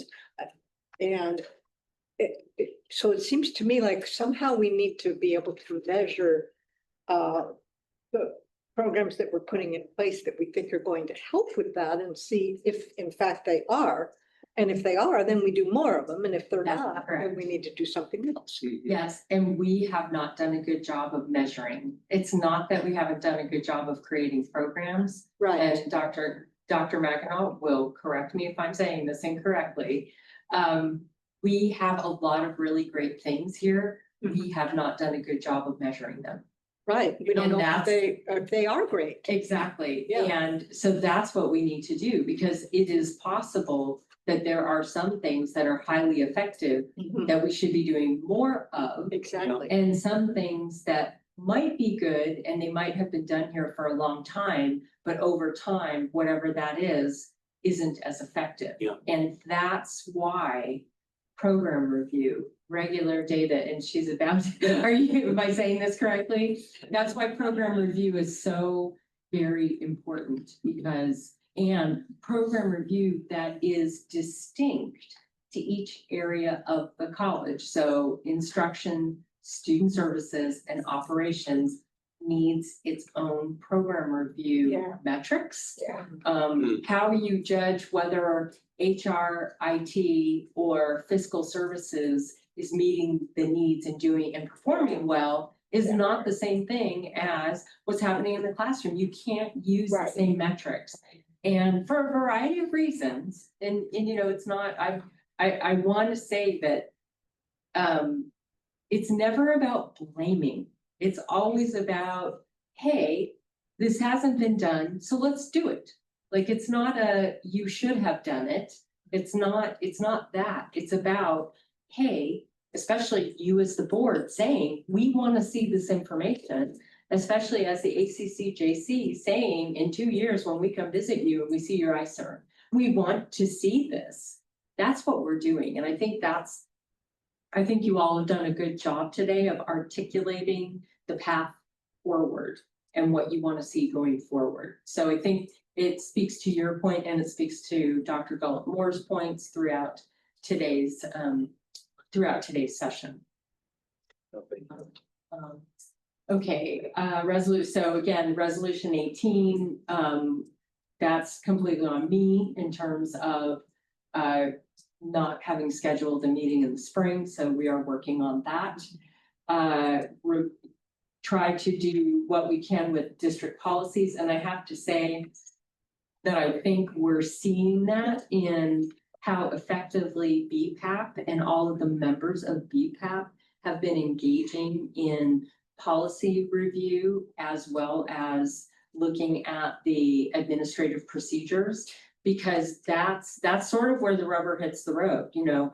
I have Dr. Maginot and Dr. Gullett Moore and my folks going to the policy service meetings, you know, trainings twice a year. And then we bring back those legal updates. And so we're trying to catch up, and that's where that is happening, and making sure that it's a participatory governance process where everybody at the college has an opportunity to weigh in. Support community demands for robust, diverse course offerings. We're definitely working on that. And I think in the next year, especially in workforce, you know, there are some ideas that the new dean of CTE, Dr. Devin Doherty, is working on right now, where I think you're going to see this 3.5 just kind of explode, just based on my interactions with him and what Dr. Villagomez has shared with me. And then monitor improvements in registration enrollment process for both credit classes and SEL. SEL, we're definitely making progress, properly getting Banner 9 installed and up and running, and automating technological solution to SEL, huge. And I think over the next year, again, this area is just going to explode with success metrics. Yeah. I'm in a position to know quite a bit about hotel and restaurant management demand. It's not as traditional. It's now, a lot of it is on cruises and on those kinds of things. What they pay for people who are trained to do that kind of thing. I'm not talking about the person who delivers the meal to your table, but the people who cook the meal, who organize all of the stuff that gets to the ship in time to, et cetera. There's a real demand there. And I know we're very much aware of the medical area. And I think if we were more aware of this area, we would find that there's a real demand out there. So this is where the fact that I spent 9 years here as the CTE dean over the culinary program, when the culinary program became a 4-semester program that was accredited by the American Culinary Federation and did a great deal of things. And we also upgraded the hotel management part of it. I have a very deep interest in that program coming back. Yeah. And have had conversations with the new dean as well as with Dr. Villagomez. There are reasons why that program lagged, part of it being COVID.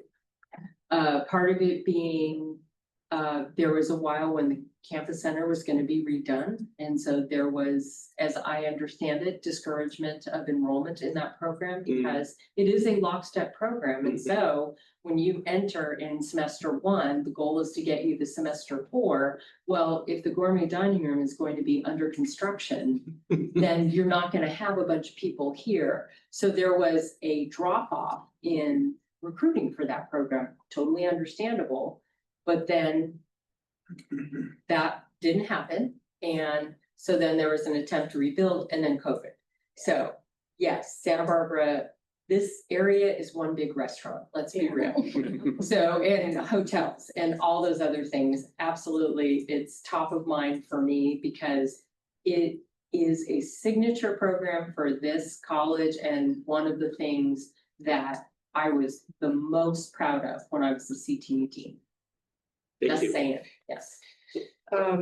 Couple of thoughts. One is that I think in the culinary area, being the chef, being the leadership of the kitchen, things have changed in the sense that working at a well-known restaurant is kind of more the way to get there. Yeah. Than going to college. Right. And the other thing is that I don't remember which college, but somebody in our cohort of colleges, community colleges, is offering a logistics degree.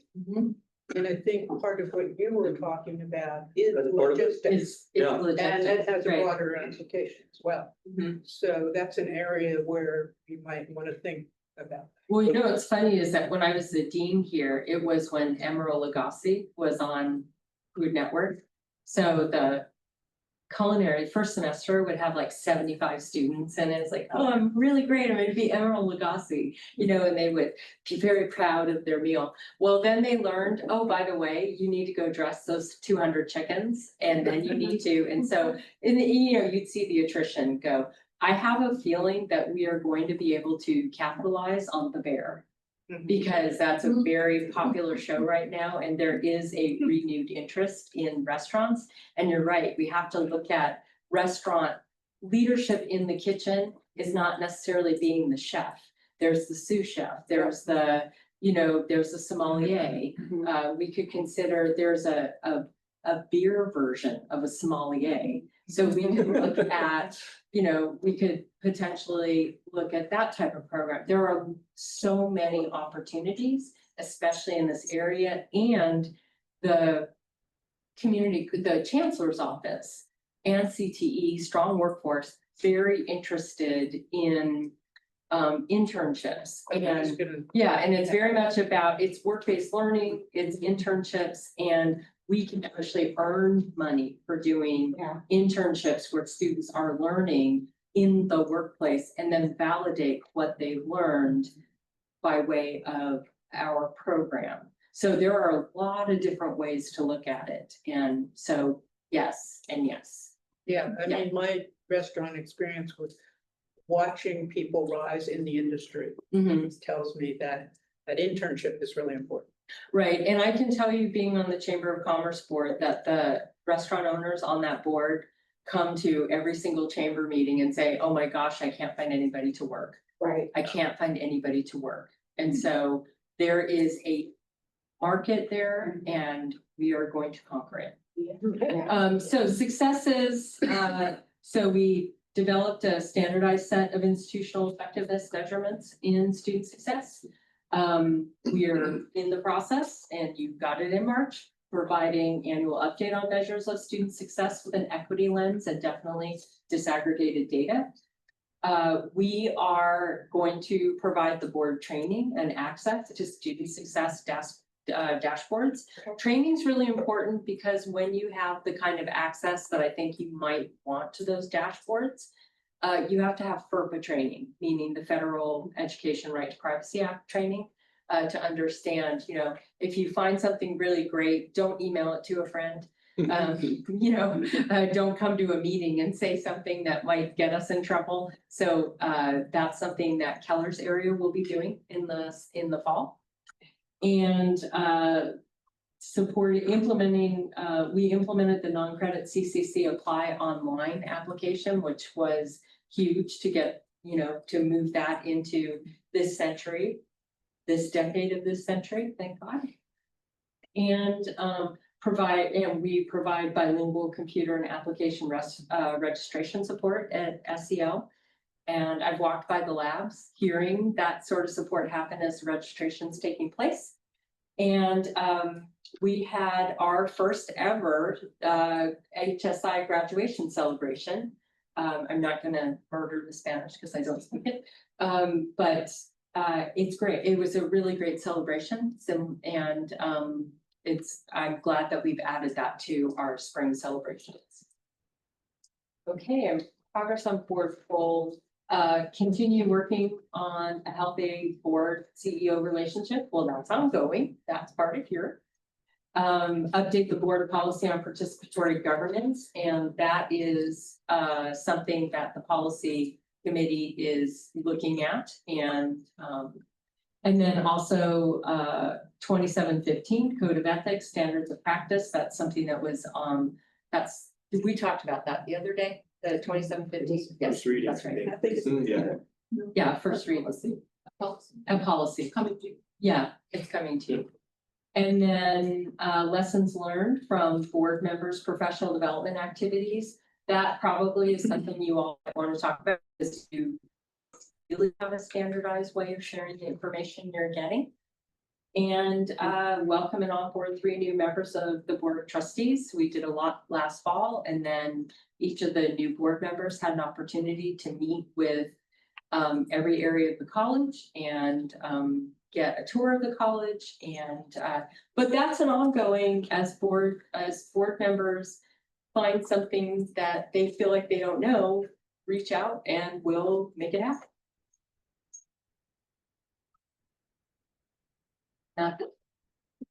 Thank you. You're welcome. Then I think we're gonna switch quickly to the back to the self-assessment. People react. Get into the main discussion of the day, which is what our next goals are. It's just the tab already open. So there's the next one. Yeah, or I guess we opened as PDF, but we can go back to that there. All right, board reactions on the board goals. So that was a good overview of a lot of it. There's like 100 things that happen every day in these areas all across the college, but at the big picture level, board feelings on the sustainability goal. I put gold met because we didn't have a deficit and we're making lots of progress without me, but I think that we put growth required. I think maybe today we might feel more strongly on the progress here. Facilities and sustainability. You know, I think, yeah, the results were also distributed across the area. Sorry, I skipped here. Does anybody want to mention anything on their thoughts on progress on goal one? But that's number 48A. Yes. Okay. 48, yeah, 48. Trustee Croninger? The sub goals get skipped is a concern.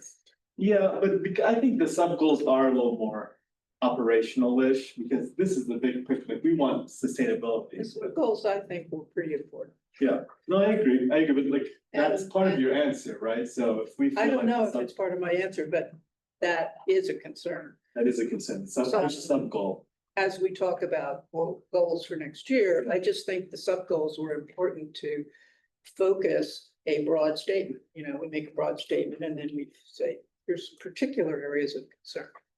Were there any that you felt needed? Well, I'm not looking at any particular. I'm just saying, when we go through, what are we gonna do next year? Yeah, We should. okay.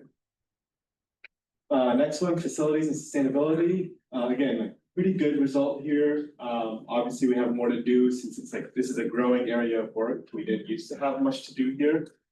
Any other comments on facilities, sustainability? I'd just like to echo what was said earlier about really focusing the the facilities committee. And then since we got through this first year, breaking that down into a smaller group, I think is the way to go. And then goal 3, we had, yeah, growth required. Some people felt like we met it. And we have made visible progress. I have to say, you know, we've been talking about the March presentation a lot today, but we were talking a lot about it before it happened, because we wanted it to happen. So we did get that. And then board governance. We're a little bit, you know, some good, some required. And I think we got a lot of information today that Yes. people are asking. All right, well, that is it on the review of the board goals. Now we can just talk. Oh.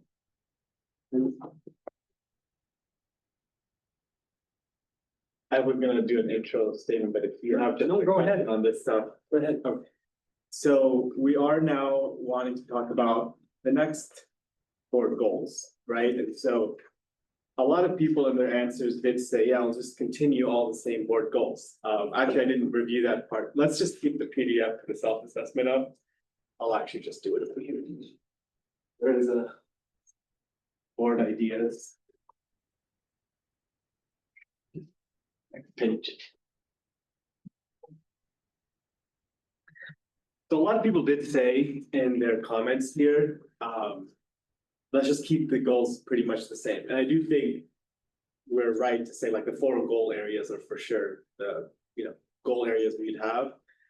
But I did want us to think about in terms of the kinds of goals. It's already come up today, like the kinds of goals we have, right? So you could have like ends only based goals, like outcomes focused, balanced budget, student outcomes are at this level, enrollments at this number. You know, those are like really ends focused and they're not super specific.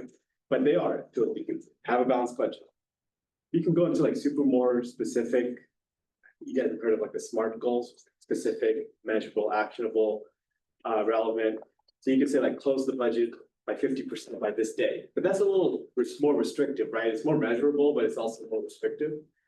But then there's like operational goals that, you know, would flow out of these goals, because that I saw sometimes in these suggestions, like things like implementing AI more on campus, like more effectively to make better improvements. It's not a board goal, right? Like that's something that might flow out of some of us saying, let's have better efficient use of our assets. And then that might be something that's decided to do and something maybe not decided to do, but it's not really for us to say as much necessarily. So I just want to keep that in mind, like there are ends only goals, and a lot of boards do focus, like in the community college world, like it is more focused on ends and outcomes. But then we could, if we wanted to make them a little more specific, still at the policy level, by saying, okay, approve an AI policy for the district by June 2026. That's something we could say is a really clear thing we want to try to get done.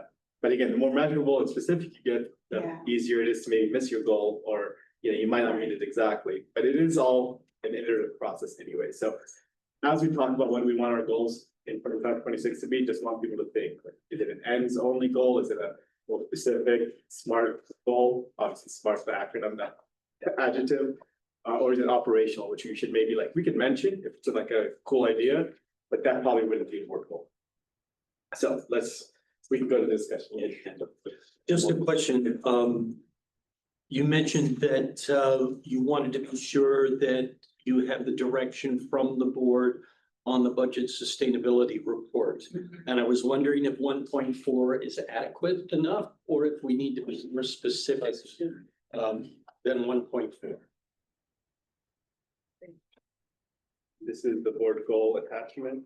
So it says It's board goal number 1, and it's 1.4, implement and monitor the recommendations of the budget sustainability work group. So I think that is possibly one of those that should be held over and for meaning yes. And that you might ask us to come up with metrics by which we would judge how we're doing on that. So give you more work to do. Well, I mean, the bottom line is, it is, you know, your goals are our goals, Yeah. like it all rolls downhill, that's the way it works here. But it really, it's you saying to me, which is saying to the college, we support the budget sustainability work group goals. You know, we heard about them today, and the superintendent president said there would be an update by, let's say, December or January. We want to see progress. But you're asking me to say, what do I think is reasonable progress? Because otherwise we could sit here and come up with a number, which may or may not be realistic. Does that make sense? Yeah. And we're definitely not trying to write the goals today. Definitely a Right. free flowing This is just a discussion and conversation. listen to the Yeah. recording. Well, I wanted to ask because you mentioned that specifically, so that's why I was asking. I should have said that too. Yeah, not writing anything today. We're just brainstorming, letting it out. Let's see go.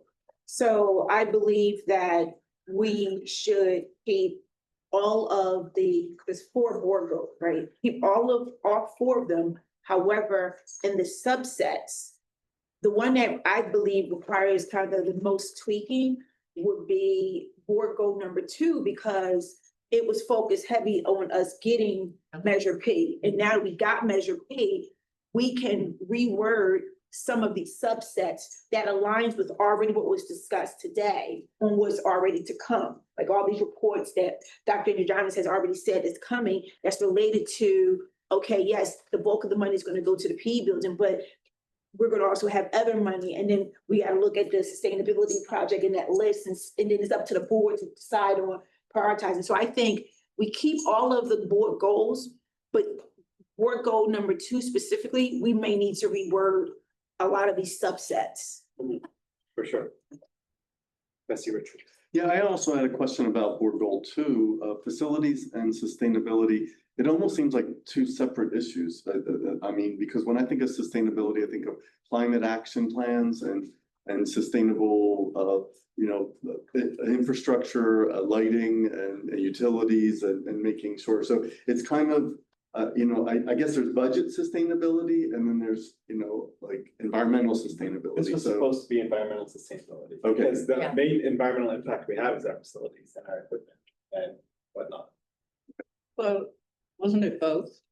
I It's mean, we supposed, don't have a separate, yeah, it's supposed to be like, but I was saying it's environmental sustainability and facilities. It's right, under, right. it's not budget sustainability. Like It that. maybe should say environmental and environmental system. Oh, wait, okay, yeah, we can clarify that. In the Trustee Star. Well, I'm in favor of all the goals, but the top three for me are to keep the budget one, the facilities, obviously, and the student success. Those are my three top goals. And I know that we have goal 3 listed as diversity, equity, inclusion, accessibility, and anti-racism, but in a way, that's almost like a subset because to me, the goal is just student success across the campus. And Yeah. Any other discussion, Trustee Hawkins? I think board goal number 3 is important, but I would like to see some numeric qualifiers added in there. So we know it's two different things, right? Like, are we on parity? Are we graduating, the appropriate number of Black and brown students? Or are they achieving the same level of success as our white students? Are they representative of the racial mix in the community? So I think we need to add some numeric goals to that. And then the second part of it is more of the vibe on campus. Are we actually being, open and inclusive and promoting? And so I think 3.1 through 3.6 really get to how does it feel on campus? But I'd like to see some more like, did we actually achieve this goal? Are we now 1 for 1 and we can okay, we got there. Yeah.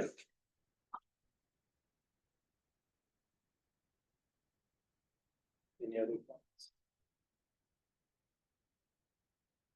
We want to have a separate student success goal because student success is supposed to be one of our major reasons for being, and it's not a board goal. I mean, obviously it is a goal in a number of different areas, but there isn't a specific board goal that does that. It's board goal 3. It's basically, We're just saying student success through DEIA. That's what this goal is. That's how we it used to be just student success for a long time. But as we took on the DEIA efforts, we added that language into the goal. But it's always been goal 3 student success for as long as I can remember. It's just, that's the lens, I guess, that we've added into it. Then do we want to at least say, include the word student success in the goal? I mean, it says right there, monitor and support values and strategies that promote equitable student success and a culture of belonging. No, I'm talking about in the title of the goal. Oh, there. yeah, I guess the It title. says diversity, equity, inclusion, and I see anti-racism. what you're saying, like in the title, but yeah. Yeah, just put it in the title, since we're putting it in there. I think it's important for people to be able to see at a glance, oh, student success is one of the board goals. Sounds good. yeah. I agree with Trustee Morris. I think we should highlight that in the title as well. Or we could call it student access and success or something else. I mean, because I think access is also important as well. But I hear what you're saying in terms of we want to make sure that they're getting, the degrees and they're succeeding when they're here as well. Any other thoughts? So are we suggesting, Just adding student success to the title. Is what this. okay, And access and/or access. And maybe leading It already with says that. successful. Because student success is at the end of that board goal, but I think leading. it needs to be the beginning there, I think. You could say student success through diversity, equity, including accessibility and equity, Yep. Or including, I mean, including or with.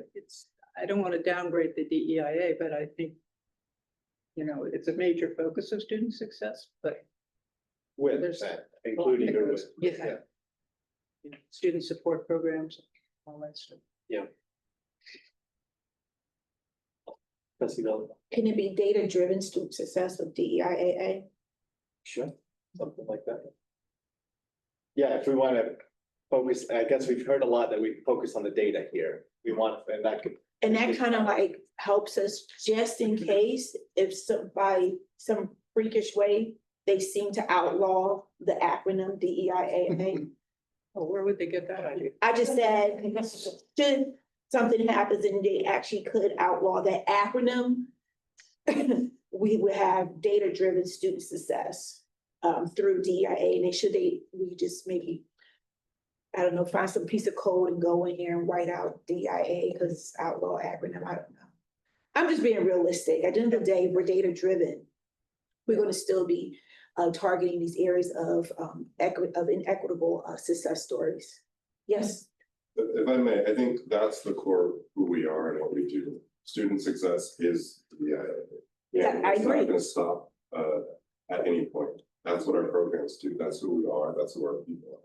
So I completely agree with what you're saying, but it's not gonna go away just because we get rid of it. no, I agree, and I just, again, I wouldn't be realistic if I didn't also say, as things continue forward, we may hear more people being more vocal. Oh, we shouldn't place a target on our backs. But I'm not talking about backtracking or retitling anything. But I want to be intentional on, we're not stopping our efforts here. And when someone says, well, why are you focusing on race? And our response is, no, we're focused on data-driven student success. And then it's encapsulated around this. So that's the only point I'm making here. That makes sense. Yeah. That's your current. I'd be interested, and I don't know if it has to make its way into here, but maybe in a way it's language fits policy.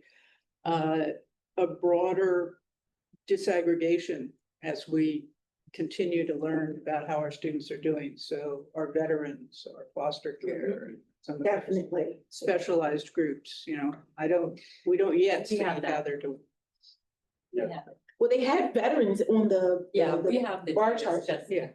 Yeah. Right, it's just the presentations. So, And our rising scholars, which I like that. yeah, No, it's iterative, so Yeah. yeah, we Yes. have the March one, next March or another month, we'll have it with more groups. Yeah. And you will be trained in the meantime. I'm looking forward to the training.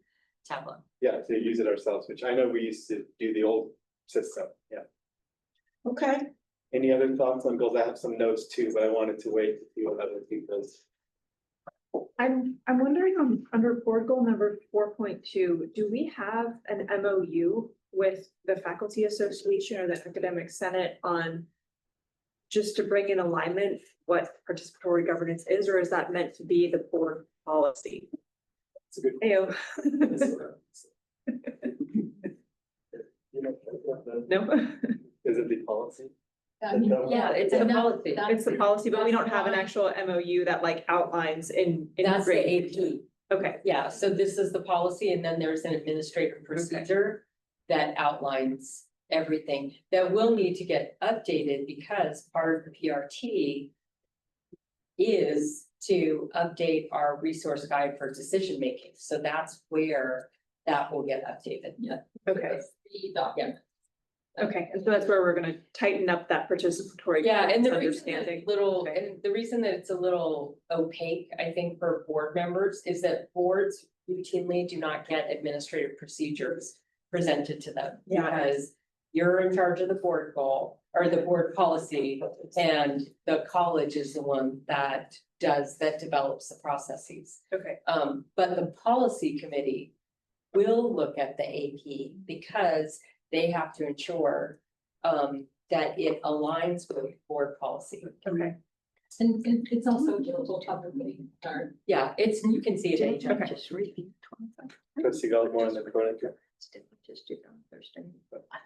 We'll come back. Trustee, I'm sorry. You wanna go? Or- And with 4.1, because I know it's still on our to-do list for ideas, to have a meeting, a combined meeting with the academic senate, right? It's an idea. So wouldn't that kind of fall in line with 4.1 with creating that healthy relationship? I think it's different, like Oh, this maybe is more different. 4.2, It yeah. is- I mean, for 4.2, yeah. So does that kind of align with, because I really would like to do that, only because it would just, it demystify, what are our thoughts and concerns and what are we saying is important, what we believe is important at the institution to do if the entire FA and the Senate, Academic Senate can hear from us specifically at one of those meetings, one of those joint meetings. That's a good thought. I mean, our leadership groups for all, academic senate and faculty association and administration board are meeting tomorrow. Uh-huh, But that could be a precursor to a full board joint board meeting. yeah. Trustee. I think she was gonna say. In updating BP 2510, I think it would benefit from additions that speak to the areas of concern, specific areas of concern for classified and for students, because it just has this summary, and admittedly, the regulations don't do much either. But faculty get, 10+1, and the other groups just don't get anything. So it might be helpful to update it with that in mind. I was actually at a conference with Trustee Banametti where we were talking about that supported governance thing. Yeah. Required for some, but not for others. Yes. How do you manage that? Well, in 1725, it does talk about classified staff and it does talk about students. It just doesn't, it's not an imperative the same way. And I think unfortunately, that gets a little bit lost. Yeah, I mean, it's quite a while ago now too. And I think maybe more thought is now given to what about the rest of the people who were involved in this. I hope I'm wrong, but it's my impression that there is a difference in the definition of participatory governance between the faculty and us. If I could put it as administration and board together. So to the degree that we can know not only the board policy, but also the administrative policy, it helps us if people come to us and say, what, this should have been blah, blah, blah, blah. And we said, well, actually, this is part of, when we don't know that, all we can do is say, I'll see what I can find out.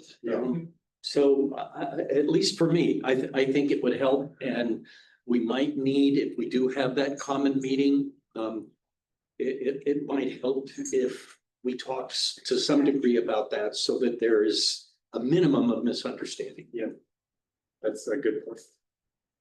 We have a comment. Okay. I just wanna make sure that folks are aware, you all are working on BP 2410. Right. And we are simultaneously working on the AP, which is clarifying a lot of what this misunderstanding and mismatch of expectations is about. But that's in the new academic year.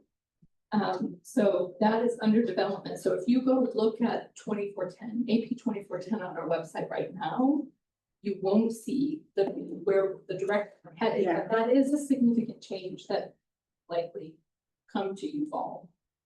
And we're in the participatory governance process of clarifying the participatory governance. Well, it does seem to me to follow up that it should be a board discussion about these areas of responsibility and a collective discussion, which is BPAC. But at the board level, you don't want the AP to say, these are the 5 areas for classified and nothing in the board policy about it. And you need authority in effect in the board policy to be detailed in the AP. I think just to highlight, common language will be key, and we don't have that here, so I love this conversation. I'm real as a communicator, I'm so happy to hear it, and I would just encourage more of it. Let's see what. Yeah, just curious, so when was this BP last updated then? Is this one that we just looked at recently? Let me look, I don't have that kind of brain, I would have to look it up on the. Oh, I'm looking at it up now. It looks like April 2024.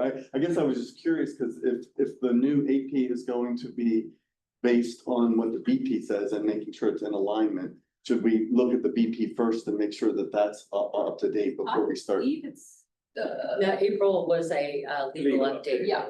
That's, It yeah, wasn't a real update. it wasn't a Okay. real update, it was a legal And update. we just Oh, okay. began Yeah. discussion BP 2410s in policy. 2510. Well, this is talking about 2510. I'm sorry, with 2410 and BP policy, we just had a meeting and discussed that one. Yeah, and the goal on here I'm looking at says 2510. Yeah, it's a typo. It's a typo. No, 2510. 2510 is participatory. Participation. 2410 is our, Governance. yes. Yes, so they're both. Yeah, they are very connected. Yeah. Yeah, they're very connected. The 2410 is the policy on policy. Yeah, that's the one we just All reviewed. like collectively, okay. So it'd be good to clear. Yeah, let's get all this. Yeah, and if I can say, I think that is one of the things I'm hoping for too. I think as PPAP continues to do its work, it will be, and everybody involved in it is going to the policy workshops and is getting fully trained. And in anticipation of our next accreditation cycle, it would be really great to get the chart cleaned up on our website. Yeah. Because you have to kind of know how things work to know how to look something up. And I think that we could definitely benefit from clarifying that, especially in anticipation of accreditation. Who does that? So we are moving and migrating to a new platform. Well, board effects, is being shifted by Diligent to a new platform. So you all will be engaging with the new platform as board members, but a part of that, we also added on a board policy module, and that's how everything will be organized moving forward. So there's more information to come, and it'll be easier to interact with our board policies and administrative procedures. Okay, that's great. Any other thoughts on our policy or our goals? There's probably a couple you can draw. Yes, no, we will drop documents. 4.4, I don't have any changes on that, but I just want to reiterate it. It would be really great if we could get more robust reports from all the committees or the foundation liaison or anything like that, rather than I attended. It was great. Yeah, Like I a agree. little more detail there would be great. And that's on, all of us. Not saying Like other boards I've been a part of, there's like sometimes a sheet you fill out that. that you submit to the body and Yeah. it could be attached. That would be helpful. Yeah. The standard fill out, I like that. top 3 things learned. Yeah. When do we talk about the frequency of the board meetings? Next, that'll be after we finish talking about goals, we'll take a short break. We are actually 100% on time. That's good. And yeah, we're on time. With all this going on, yeah. So we'll get there in a second. Okay. Anything else? So I had a couple of points if not, but I think we should have, I know we have our vision. And I think maybe that's something, it's been almost 10 years since we looked at our vision, because I think that drives the goals in some way. Okay. And I do want us to think about maybe what's our big overarching goal? Like we're doing all these goals, but these are all still like relatively smaller, bite-sized things. I mean, they are what makes us why we're a college, but I would think something like, what do we want to be as San Marcos City College? What are we trying to provide here, especially after all this change that's happened? So I do think we should try to think of a bigger goal that helps drive these 4 goal areas. What I wrote here, like my scratch notes, is the best community college in America for the Santa Barbara community. Something like that. Like, what are we trying to be as a college? What kind of college are we? What kind of college? Because I think that drives the sustainability discussion. Like one type of college might be sustainable in a different way than a different college.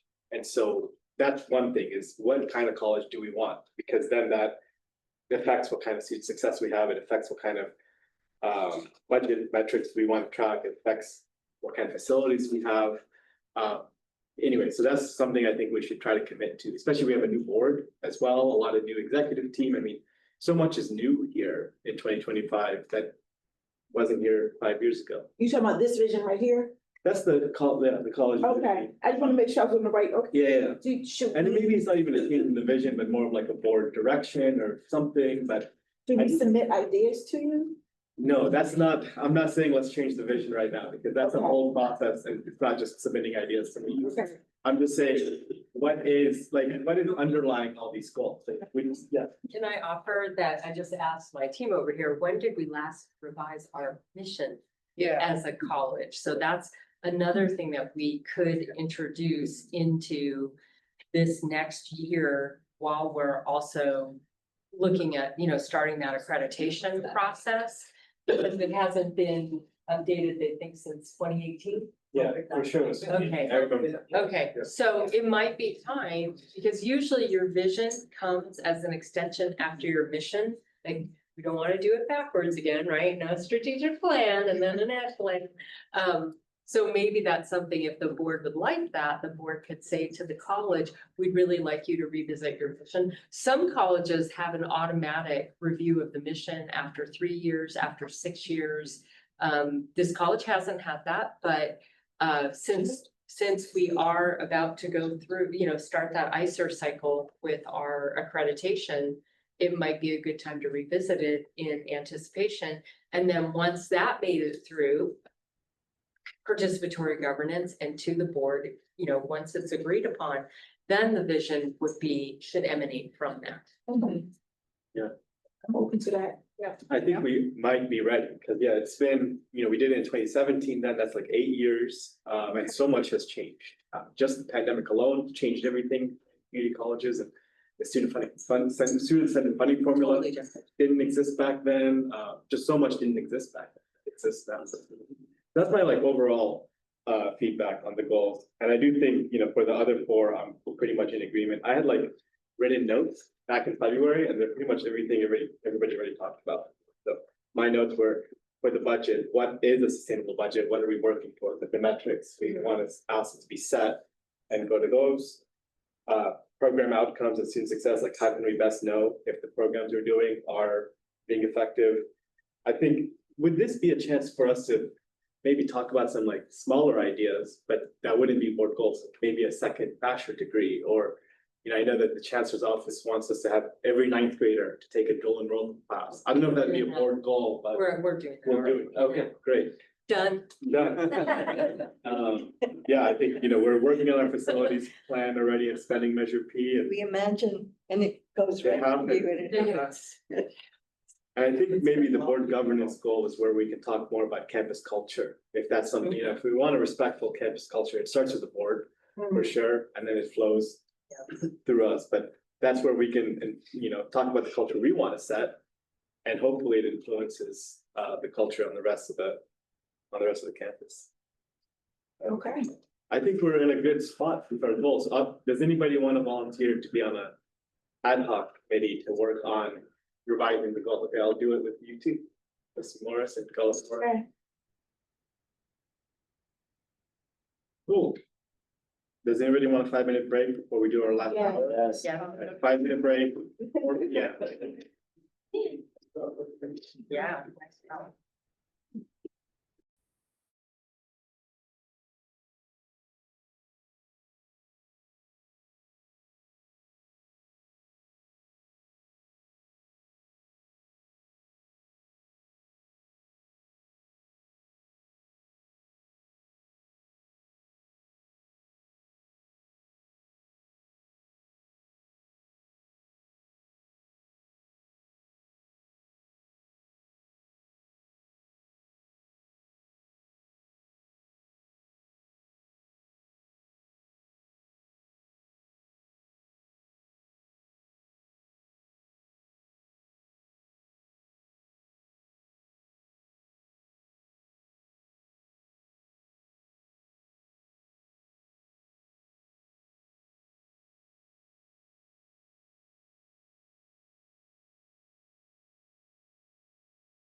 And I am over it.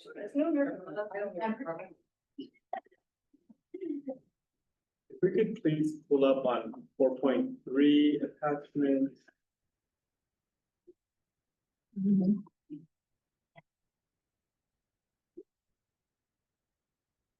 Oh, everybody has this last bit of the agenda. It's really just, we're gonna be discussing the questions on this page.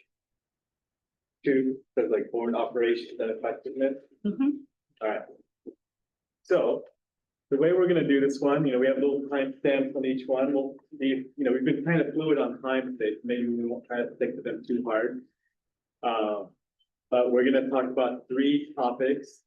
One is board communications and conduct. That's communication by and of the board and conduct by and of the board.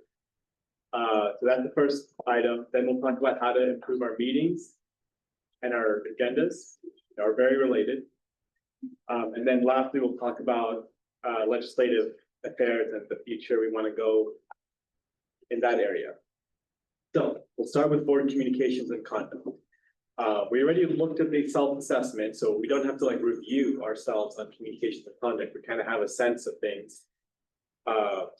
We have 2 points here. 2 questions supposed to the group. One is, what are 1 to 3 things that we each can commit to doing personally to improve as trustees or to improve the board?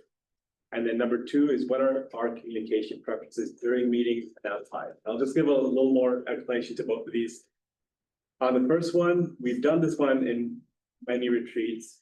In the past, we had worse board issues, like as a unit. We don't have those anymore, but we still want to talk about how we can improve, because there's always improvements to be made. What can we all contribute to this whole, but it is the whole we want to be good. And then on the communication one, how we call trustees by trustees of the last name? That's an invention of a board retreat from a few years ago. That's something we decided at that board retreat. We wanted to have that as our preference to do that. But also, what are our communications preferences outside of the meetings, in terms of how do we like to get emails? Do we prefer text? There are different things like that of how do we as a board best operate. So we can start with communications, and then we'll go to conduct.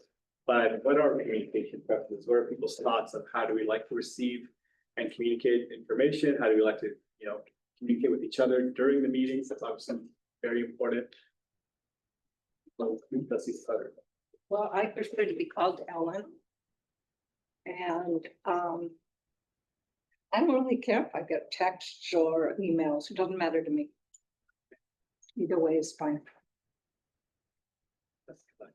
I'm fine being called whatever. And for me, it's informal communication. I feel like is easier for me to relate to. So very similar to text messages. I feel like a phone call is probably my least prioritized. So if you're calling me, I'm like, well, this can't be that important. It's a phone call. If it's a text message, I will look at it and respond to it, followed by email, followed by phone call very last. Yeah, I'm fine with being called whatever, and communicate with me however you please, whatever is most convenient for you. I don't mind an email. I don't mind a text. Not really big into phone calls though, so just really avoid that, I guess. Not that you guys have called me. I'm a 20-year-old, so I know this. That's the goal. Well, if it's related to board-related business, I prefer an email.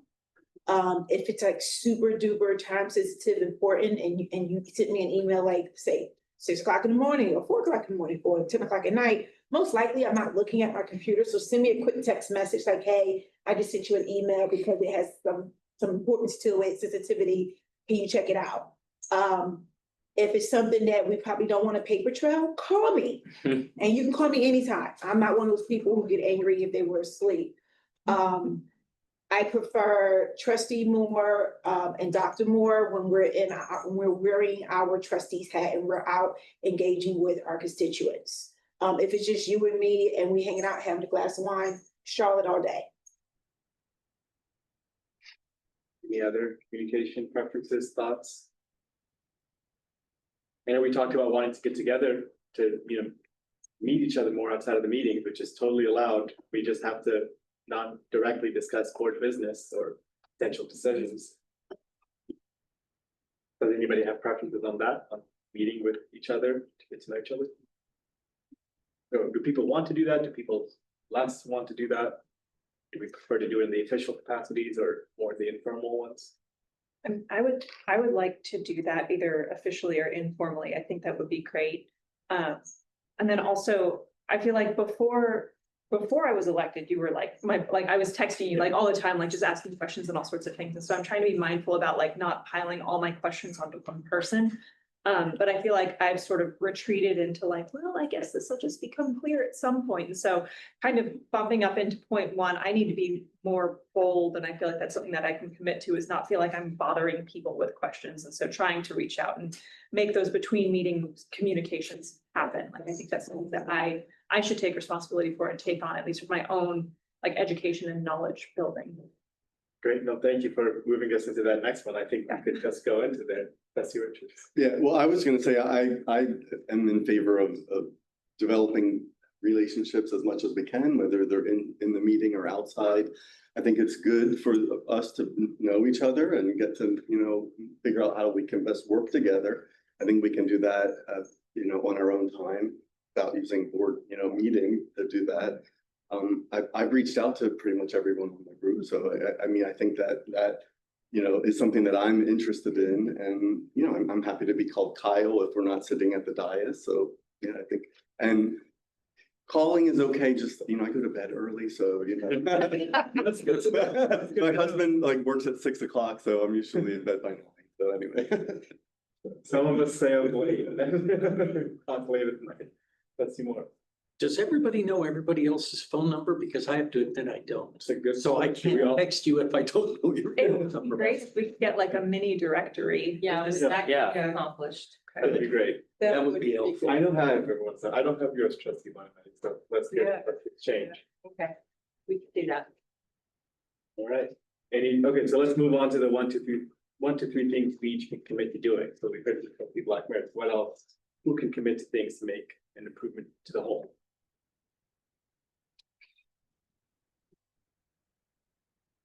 To improve ourselves. To improve yourself and betterment of the whole. Well, for me, it's always, trying to understand the budget.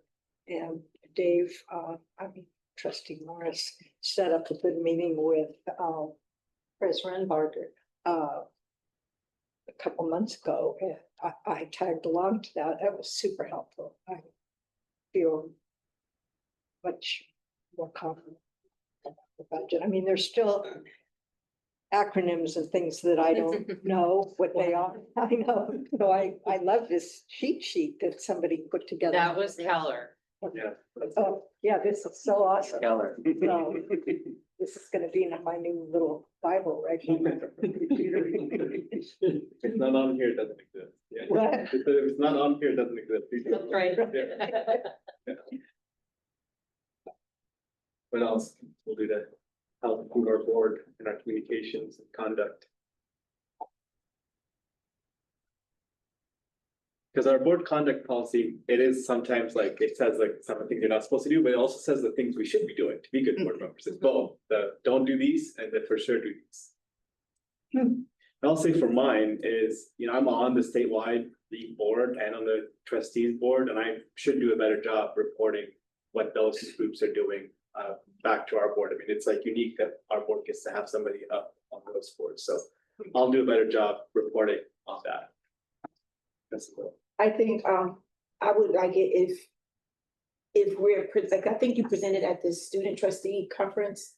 I didn't know about that. And I think I brought it up before when, Dr. Everett on board.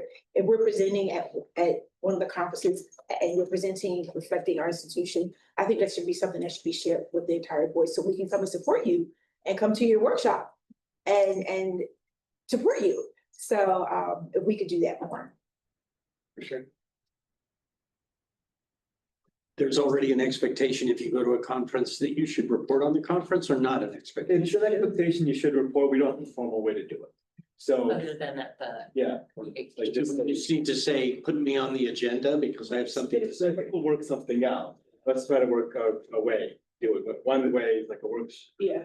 Well, yes, you could do a worksheet and, or I think you have an opportunity at every board meeting to report out as a Yeah. board member. And so even if you're not, an official representative, like the trustee or the league board, you could say, I went to the annual conference at CCLC and here are the kinds of workshops I went to and my big takeaway was X. Yeah. And you can report that out, or you could provide the form that we're talking about, and then that can get attached to the agenda. It's just how you all want to do it. Okay, so it's okay if I just do it as part of the agenda? I don't have to put in a paper to say, please, okay. No, Yeah, you you don't. don't have to. That's Yeah, right. I was gonna suggest too, sometimes you can circulate what the handouts were or something that you thought was particularly good. Yeah, I did that once and I think it was like 2 years ago or so. And one of the hiccups is, and we just need to follow up on it, is they don't all come in right away. Like almost Yeah. a month later, the slides come in. Yeah. But it is good to send them because it even, we don't even get to go to all of them. So we should try to figure out a way where we have access to these slides. There's so much information. Just remember, a month later, grab them and send them out. I will commit to going to all of the meetings of the Mesa Association. That We're representing the board there, That'd be, as long as they're on a night that's not a board meeting. that's good. I'll even wear my little. I'd like to start communicating more with our students. I think now that fall is starting, holding something like potentially office hours or something for students that's bring concerns to me. Or potentially have that agenda posted a little bit earlier, or just items that students can flag or something that, they might have concerns for. They can speak to me about that. And I can present that to the board. Just something I learned at the conference as well from other trustees who have done this before. So I think that's something I'd like to start doing. Yes, and we did, that was one of the things from our last board retreat, is we said we post the agendas now on Fridays. So you do have 6 days pretty much to consult. Well, I used to submit, you're good. I used to submit a report until I started back in school, and that's when trustees started to call me trustee on steroids because I had. And I mean, but I'm gonna go back to submitting my reports, so just report on webinars and the updates and stuff like that. I kind of slacked off because of school, but that shouldn't be my excuse. Just trustee Malaprida. Yeah, sorry. Something that came up for me, so my career is in housing and homelessness, and I work for the county, and I had someone who's, I think he's interning at the city, but he reached out to me for a different reason. He's like, oh, I run a homelessness club at City College, not knowing I was a trustee. And I was like, this is coming full circle. I would love to come and talk to your club. And I think that would be a great opportunity, and maybe a gap that you would be able to fill is like, what clubs are on campus and what opportunities can we have as trustees to insert ourselves into those clubs and actually bring our professional experience and then create that connection with the board. Come to club day, we'll make sure that you have Okay. all that information. Yeah, that would be great. Yeah, but I would be happy to make myself available to any, I mean, really all I know is housing and homelessness, but to any club that's around that, I'd like to put that out there and strengthen that connection with the community. Yeah. Of course. My only request is that if you do go visit a club, can you at least tell me? Yes. Yeah. So I have an Yeah. idea, because sometimes a trustee might go to something and then I hear something weird, I'm like, Yeah, what? yeah. No, that didn't happen, and then if I know that Okay. you were there and I know what you were doing, then it's like, oh, okay, I know where that came from. Okay. So that would be helpful. Yeah, absolutely. Trustee Malaprida. We actually had I was trying to find the board policy, but it was agenda sized for our policy committee when Dr. Marilla was here. I could circle back with Dr. Magnaw and see if we can revisit that policy. It was a communication policy between the board and the CEO. I think that was something we might have done at our retreat in 2023. That wasn't a. Yes, it wasn't, Right. it was done, and we were considering on how to have best Expectation, practices. yeah. And one of the things was, if we're coming to campus, we should give the CEO superintendent a heads up that we're coming to campus to engage. Yeah, I think we developed that list as a group. We said, that role or these different Well, things. we kind of moved from a requirement to do that to really, is this the kind of college you need to worry about that? Or should it be a surprise that somebody is on campus or not on campus? I mean, it just doesn't, it feels so formal and it separates the trustees from the college if you can't come on. At the same time, you don't want to surprise the superintendent president. So particularly when we're talking about something that might affect you, it's polite. It's normal to say, I'm coming over on campus for X. But you might be coming over on campus for something that's just not at all a concern. Right, and I just want to be clear, it's really not, I mean, I do have presidential colleagues out there who require the trustees to check in at their office before they're allowed to walk anywhere on campus. Really? Yeah, and I would never suggest that. It's just that, and it's not about me being afraid of you being here, because I think it's great that you interact with folks. It's just that, you know, rumors get started so easily, but if I know the contact, if I just know that you're here, then I'm like, oh, okay, whatever, you know, but I can't, if I don't know, then you know, oh, the trustees are starting to spy on me. Like, I don't think so, but okay. So you don't want someone to ask her a question that says, oh, so-and-so said this, and then she doesn't know about it. Like, Right. you don't want to be caught, you know, flat-footed without any information. So sometimes I come to like the gourmet dining room, but I don't announce that I'm interested. No, Yeah. that's different. Okay. Yeah. Or I go to the plant sales. Yeah, or to a theater show? No. Going to be with a group. Yeah, going to meet with a group is Right. different than you go to the Music theater, you go to the gourmet dining. Yeah. I'm taking a class. That's a good thing, right? Because we should experience the public asset and help. That's good. Just from, again, going to the ethics training, it's always kind of suggested if you are coming to the campus to engage with students or faculty, because you're curious about something, the decency, the thing is to let the CEO superintendent know. Yeah. I mean, I even let her know if I'm going to the bookstore.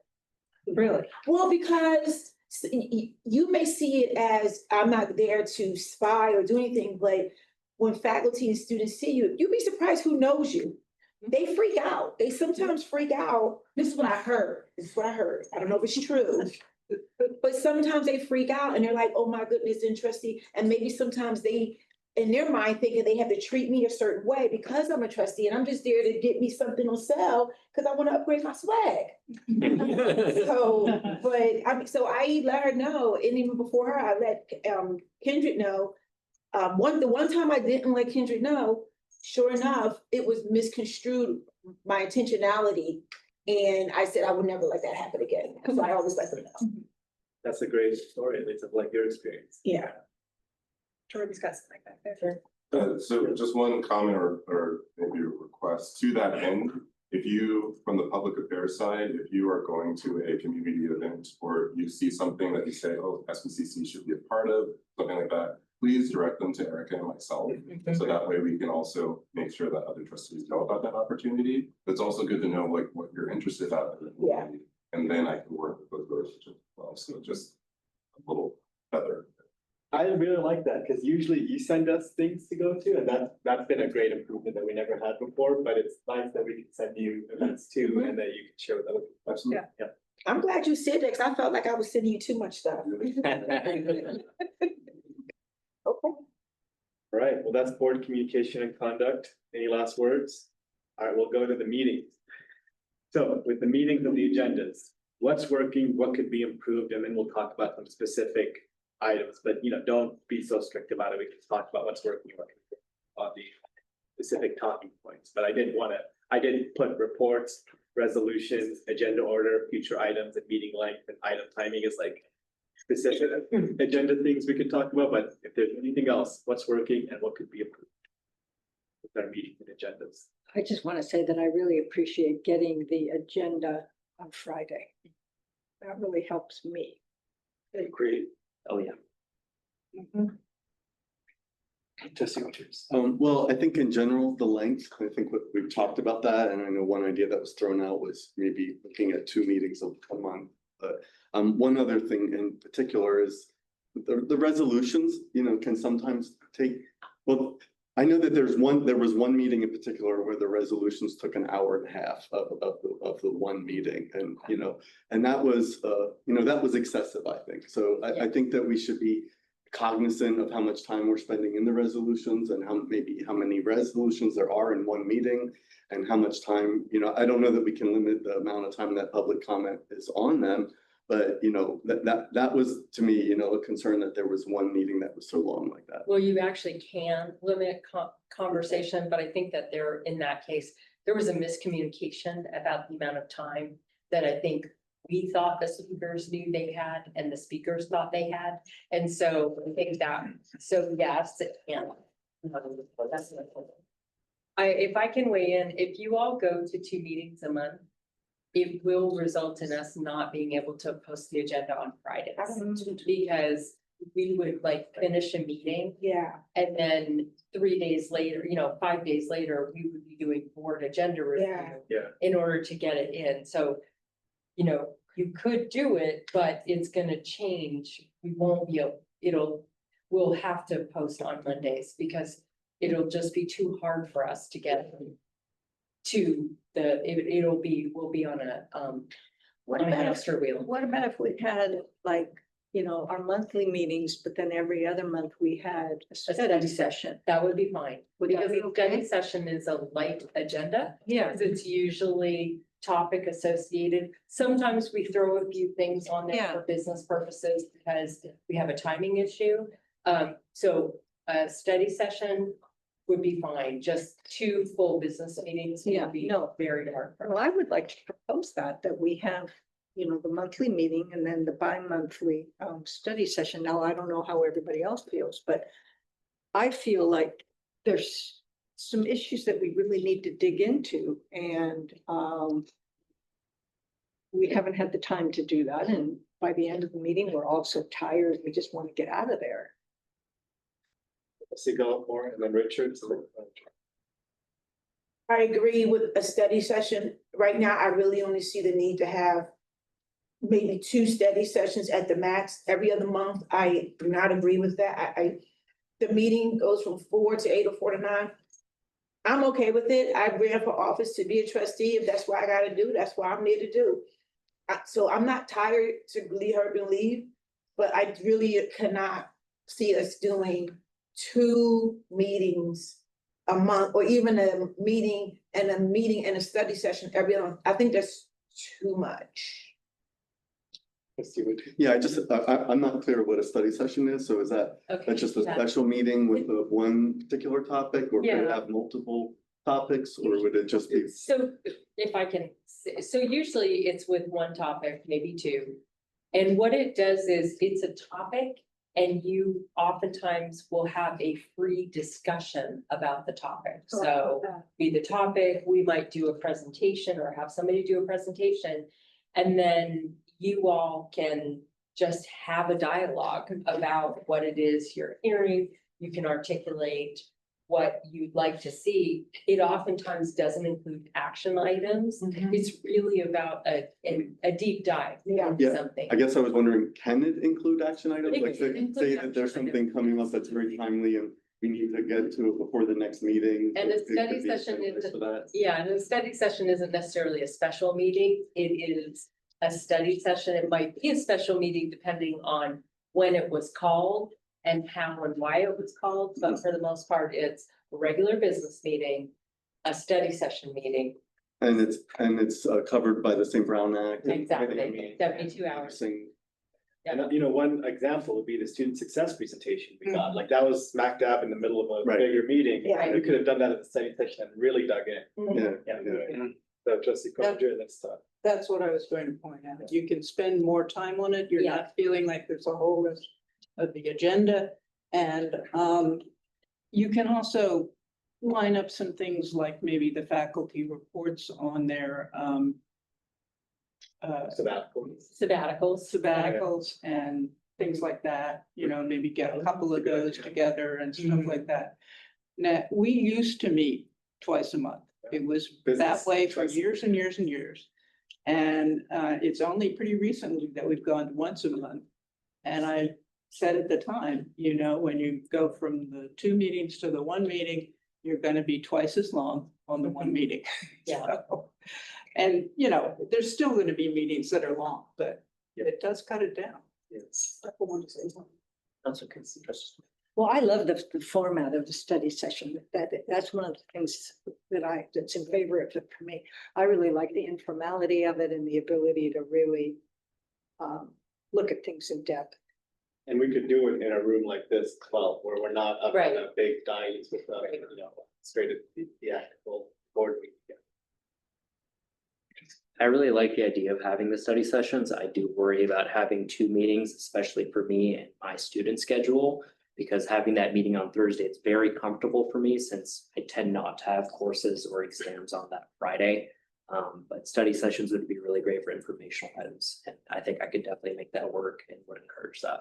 And we keep it the same time. Yeah, it's Still Yeah. do the same. Okay, Yeah. fantastic. I like the study session idea. I think that sounds amazing. There've been a few topics where I'm like, man, I wish we could like just sit around and chat about this, and having that opportunity sounds really good. And that's maybe something we can do at our November meeting, is we can brainstorm the Yeah. study sessions for 2026. I Yeah. know we have that attached already, what our calendar for 2025 was, so you can take inspiration from that.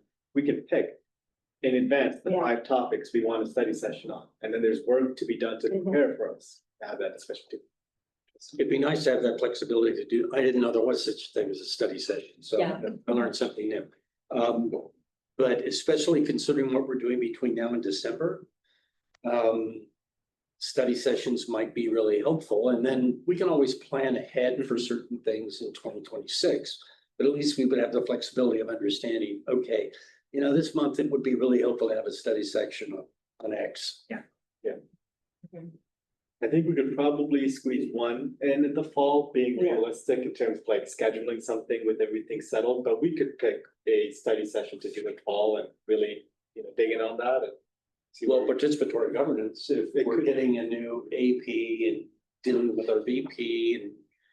maybe that, Or an update on the budget sustainability. that could be. Yep, that could be, I would vote for that in January, just because that'll give us between now Oh, and right, the end of the after the fall, semester. after the fall. So January would be a good time for. I'm just saying that would be the kind of thing I think that would be good for a study session. Let's go. No, I was just gonna say, can we start that now, the running list, like, you know, how we have the running list of suggested topics? Can we start that now for 2026? And I would like to suggest a study session on the discussion we had earlier about safety and sustainability. Yeah, that could be a. So we can map out what exactly do we want to, what kind of information are we looking for? Before we just, you know, because it sounds like we are talking about safety, but we have different versions. Mhm. And so maybe we could just have a deeper dive on what that looks like. That will give a better outline for Dr. DeJonis and her team to put together that information. Because the safety one and the sustainability, when I say sustainability, like what are we doing about the grid system, or, you know, gray water, or, you know, for ICE, if they come to the campus with safety. And I'm thinking environmental, with us being a resource for if we have a natural disaster and people can seek shelter here and get sandbags. So maybe that could be a study session for one of them for 2026.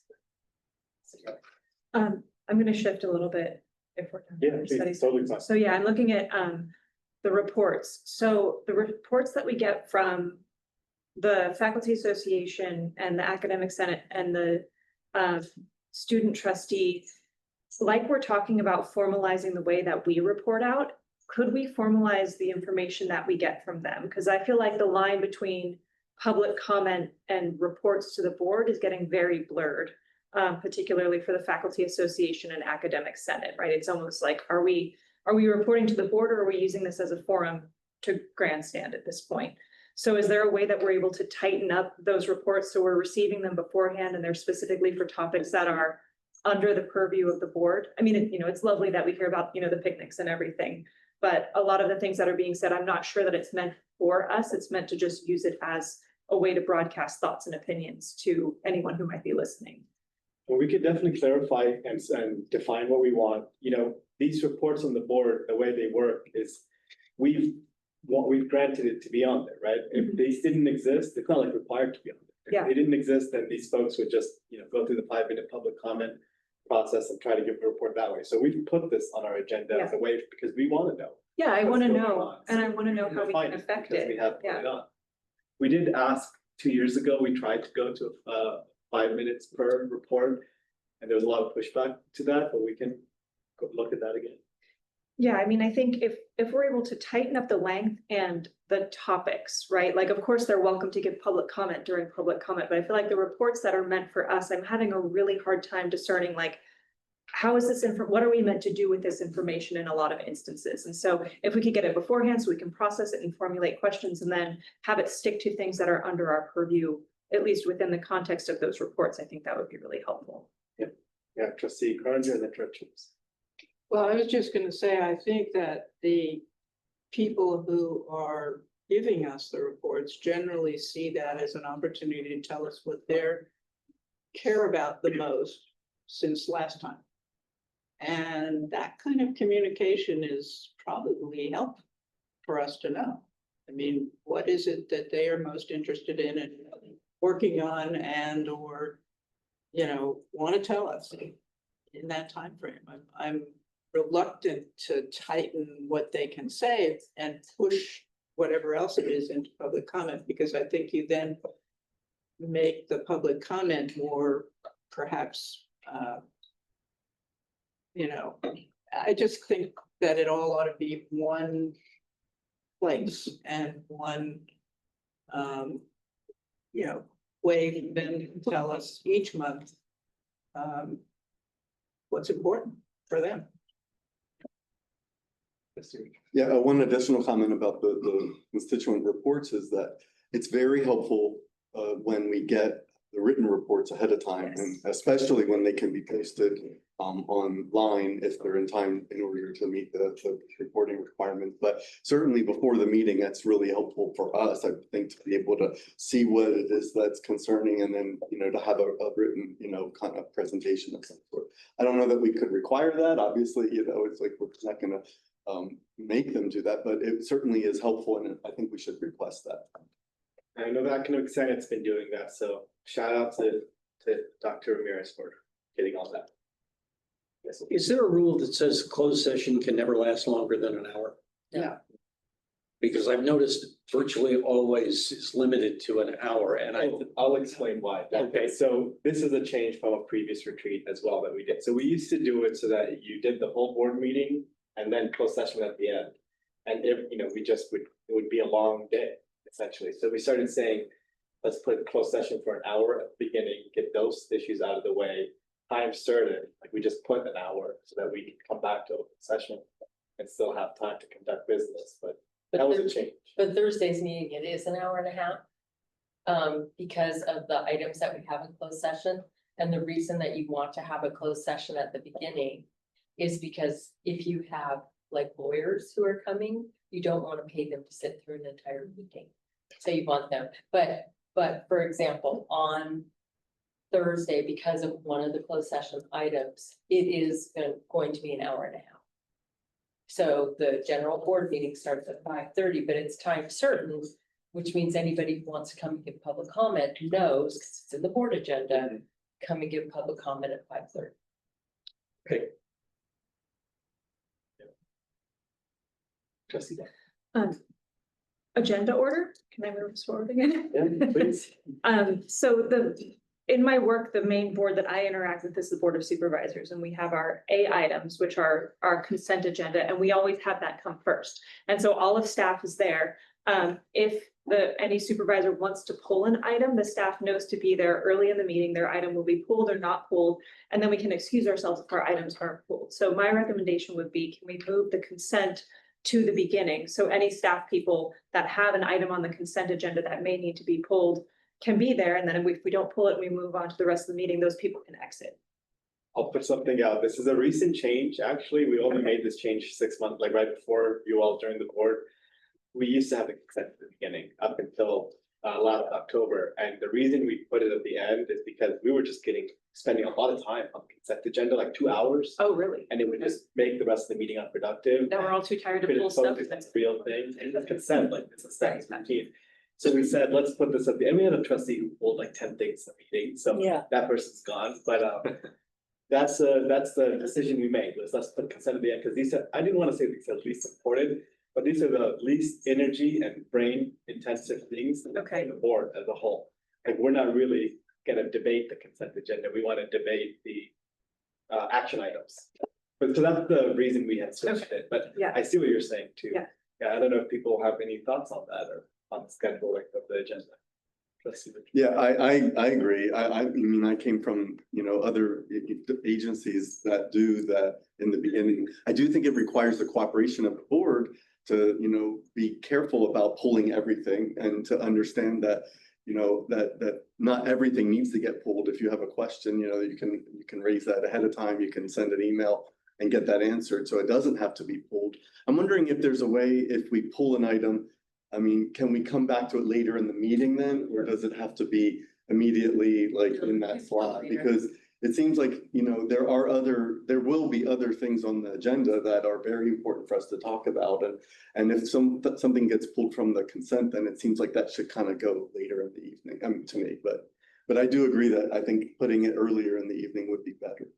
I think though, in terms of what trustee Black Maris mentioned, like if you pull it and do it later, then that staff person has to be there for 4 hours versus if you pull it and deal with it at the beginning, that's. And I think in general, the concern is you have like a dozen staff people all there. Yeah. And if you only needed that one to stay late, you know, why Yeah. make all of them? That's true, that's a good point, that's a good point. Any other thoughts on this agenda in order? What about the rest of the agenda besides the consent? How else? Looking, I'm fine with it. it's good. Yeah. Yeah, it may speed things up, given we have a different makeup of the board than you did a year ago.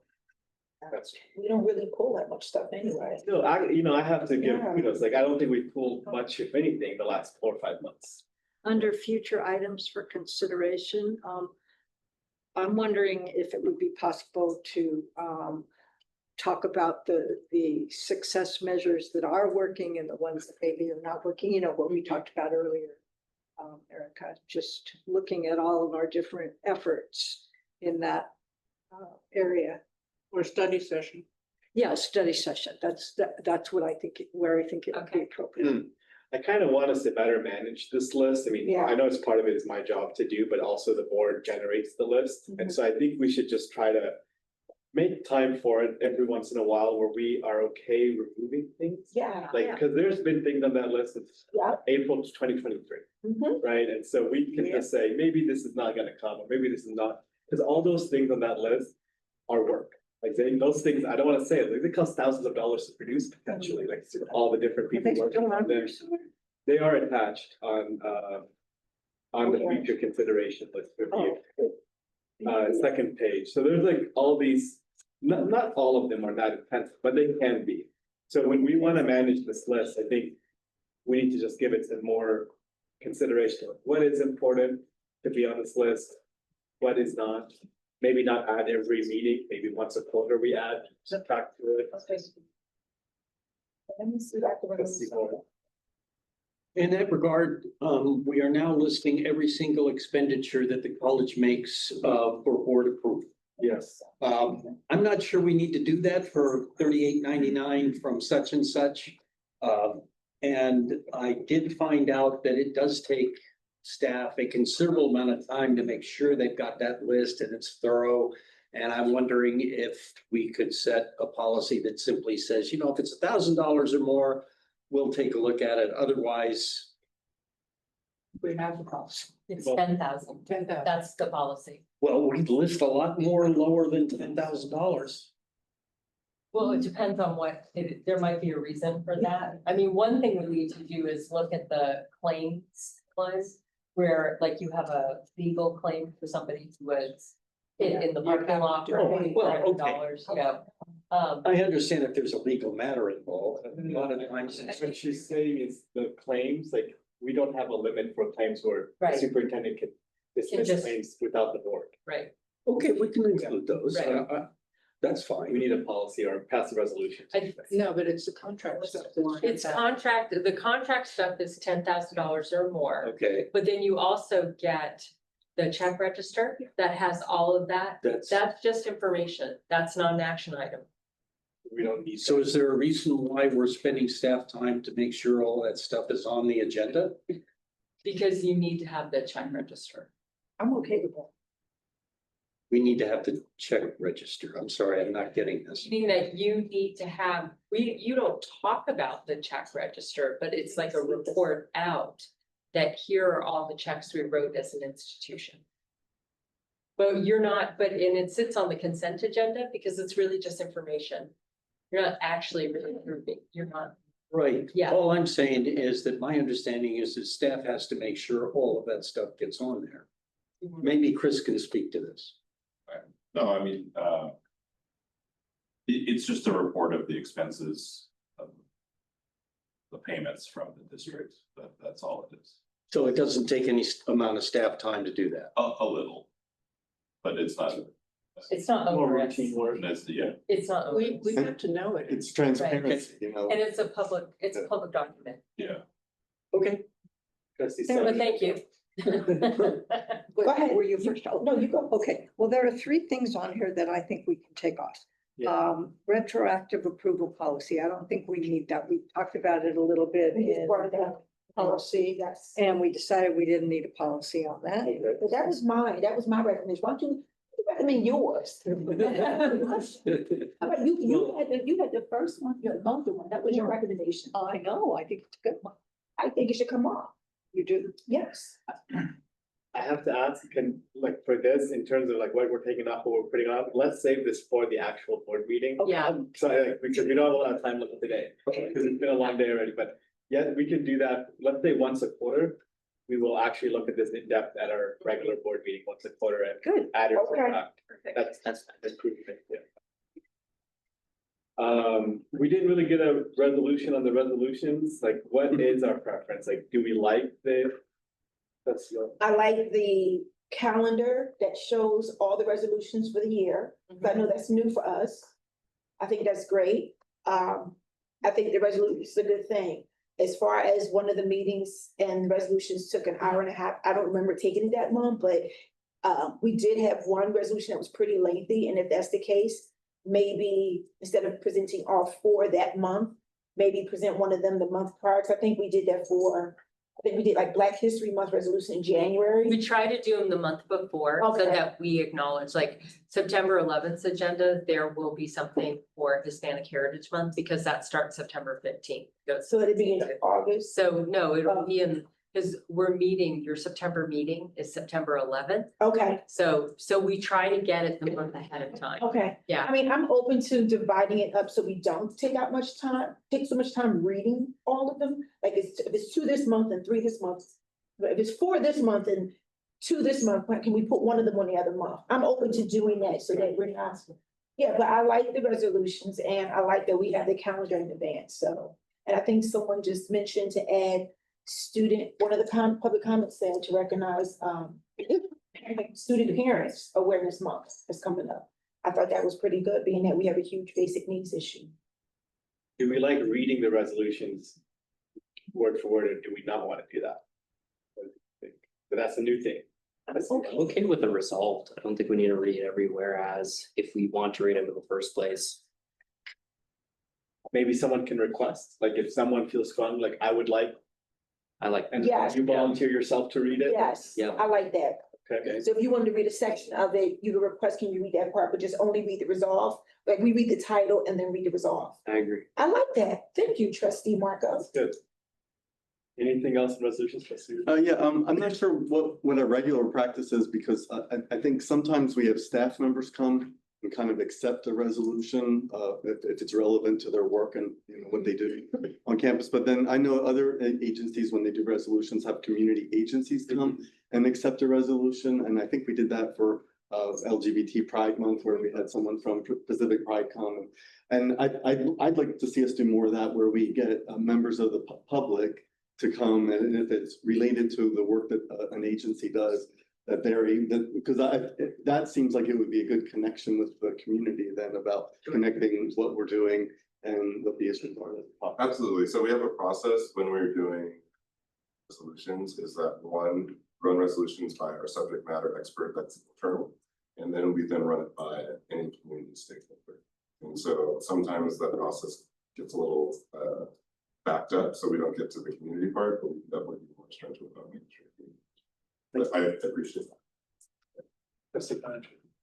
I just wanted to mention that we didn't in the past normally do this many resolutions. It was not maybe 3 a year. Yeah. Right. And now we're doing a lot more, and there's this danger that you leave someone out more, I think, when you're doing as many as we're doing. So I Well, don't know we the right evaluate answer them. here. Yeah, we do evaluate them to Yeah. see if it's an appropriate Yeah. resolution.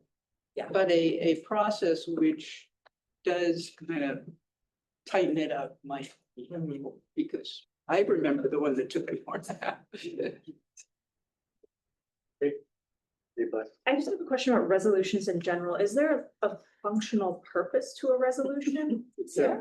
No. Ceremonial. Okay, it's just, A lot of this is a thing that we care about, and so we're gonna say it out loud in public. Okay. That's right. Okay. But not all, like sometimes we've had some substantive resolutions, like resolution 18. Yeah, Right, like okay. that's a resolution that was like the board priorities, like policy direction, big picture support for things.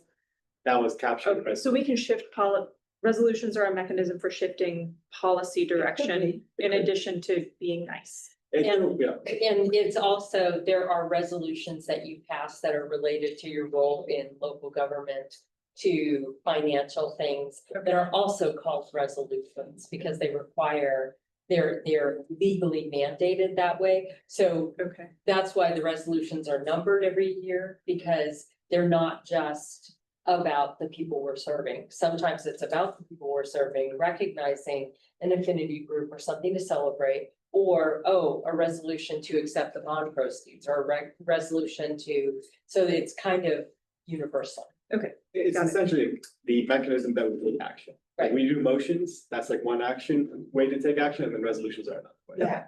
And some are required to be a resolution and some are not. Anything else in resolutions? Okay, so I think we covered reports, we covered resolutions, future items, meeting length, we talked about, we've said the study session. What do we think about the item timing? I know some other public agencies do this, like what we did today at the retreat, and some agencies have an end time to their meeting set as well, that can be overturned by a vote, but do we like those ideas or not? I know they haven't been very popular here in the past, but might as well talk about it. And when you say end time to the meeting or just to To the each meeting, item? or either or, both or. I don't like setting an end time to the meeting because that to me suggests that we would have to have another meeting to handle the balance of the agenda that we left behind. So I'd rather go until 11 o'clock at night than stop at 9 o'clock and then have to show up the next day to finish off the agenda. You could vote to extend it. Yeah, but it's you like, can it vote. it makes the extension like, a tangible decision versus like, let's just keep going till 11 Right. versus Okay. let's extend by an hour and let's stay, that's, you Right. could still, yeah, Okay. that's your choice. Yeah, I would be in favor of, setting like a kind of agreed upon time, like 10 PM as like our target. And then other agencies will then, if you want to go past that, just take a vote to make sure that everyone is okay, moving past or someone, that you have to take some action to move past that time then. Not to say you couldn't do it, it's just that kind of provides more of a target, like, let's try to get done by that time, but then if we need to, then we can extend it. But 8. So let's trustee Gilmore and then trustee. I'm in alignment with trustee Black. I don't want to put a time on the items or the meeting for when it should stop. Not at this present time, I don't see the need for that. No problem. I'm okay either way it goes. Yeah, I'm against a time limit too, because I feel like it should take what it needs to take for us to feel like we've discussed it, and that's our job. Yeah, I'll just say, I've seen some really bad decisions being made at late at night, you know, when the meeting has gotten too long and it's 5 hours into it, 6 hours in, and it's like, it's hard at that point to have a really fruitful discussion. And I think that there are some times where it would be better to stop it and then come back later, even if that means delaying a decision. But I hear your point, and you know, I understand that this is important work and we want to make sure that it gets done. My concern is that, you know, everyone's there firing on all cylinders and able That's to why they feed us. Yeah, it's a good new thing. That's a good new thing.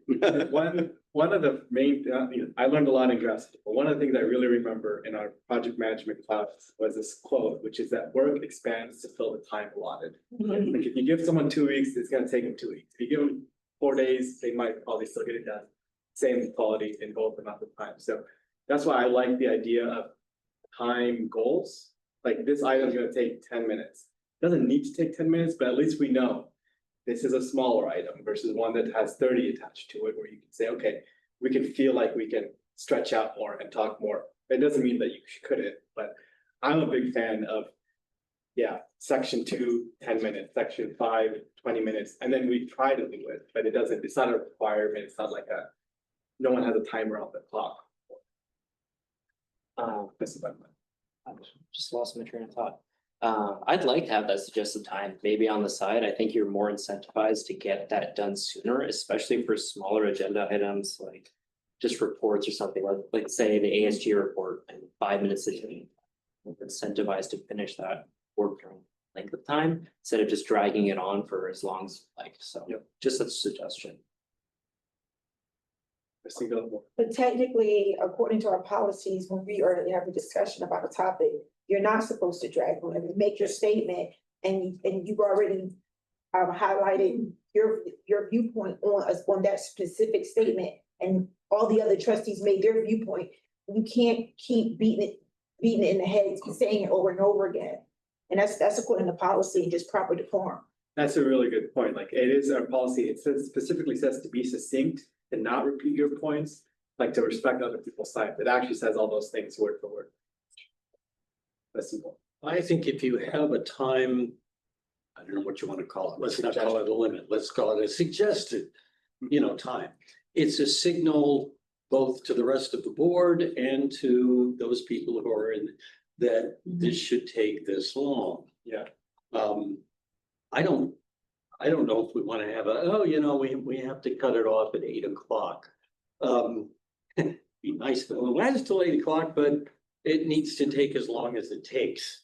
To me, it's the construction of the agenda itself. You construct an agenda so it doesn't take 6 hours.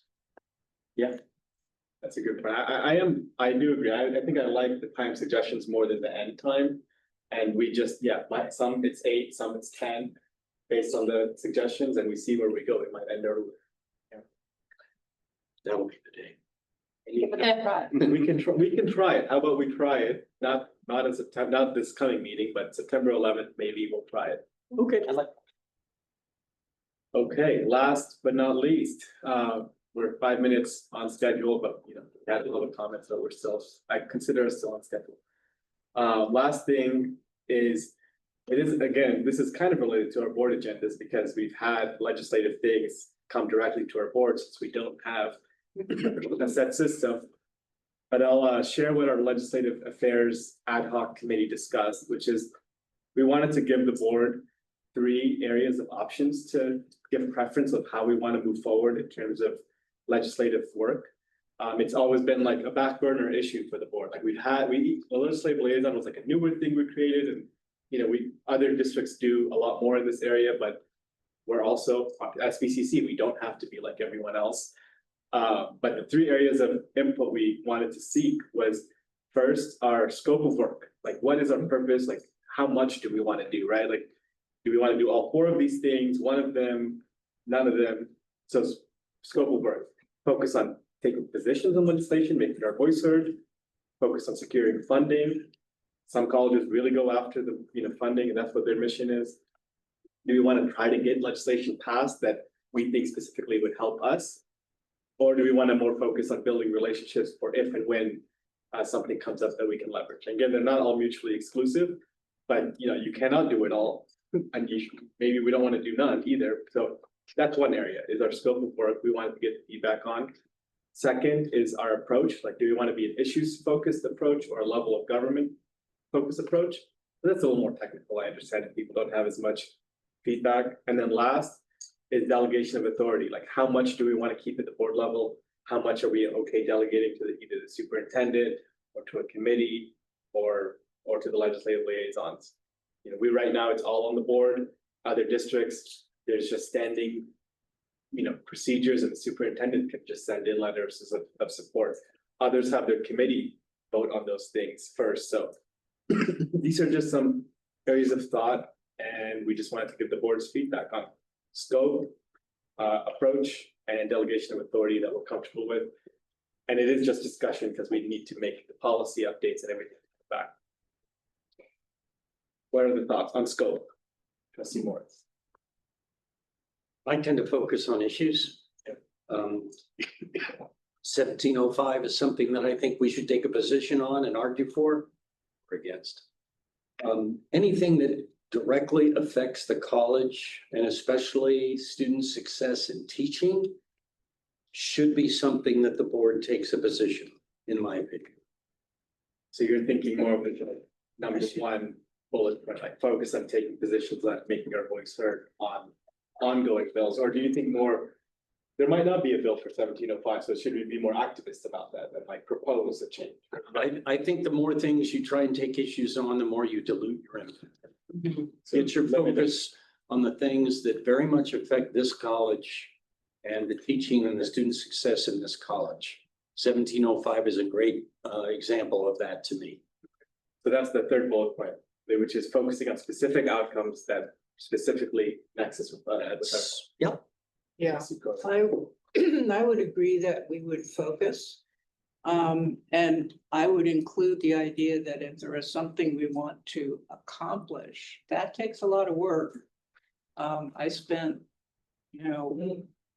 months in the legislature trying to get through a package of bills on environmental bills. It all happens outside of the formal hearings, everything. That's where it's decided. And you gotta be in those meetings or have access to those meetings and access to those people. So for me, looking at something like, do we want, I thought it was very impressive that the nursing program legislation. We would want to do one of those. Should we set that as some kind of goal, long-term, really, obviously, it didn't happen overnight.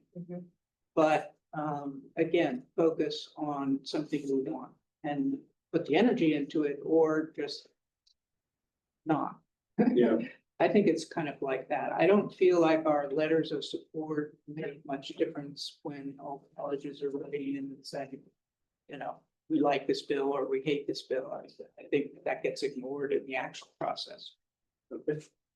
And I'll share one example. I mentioned this in our committee, but Allen Hancock College, they picked the one issue.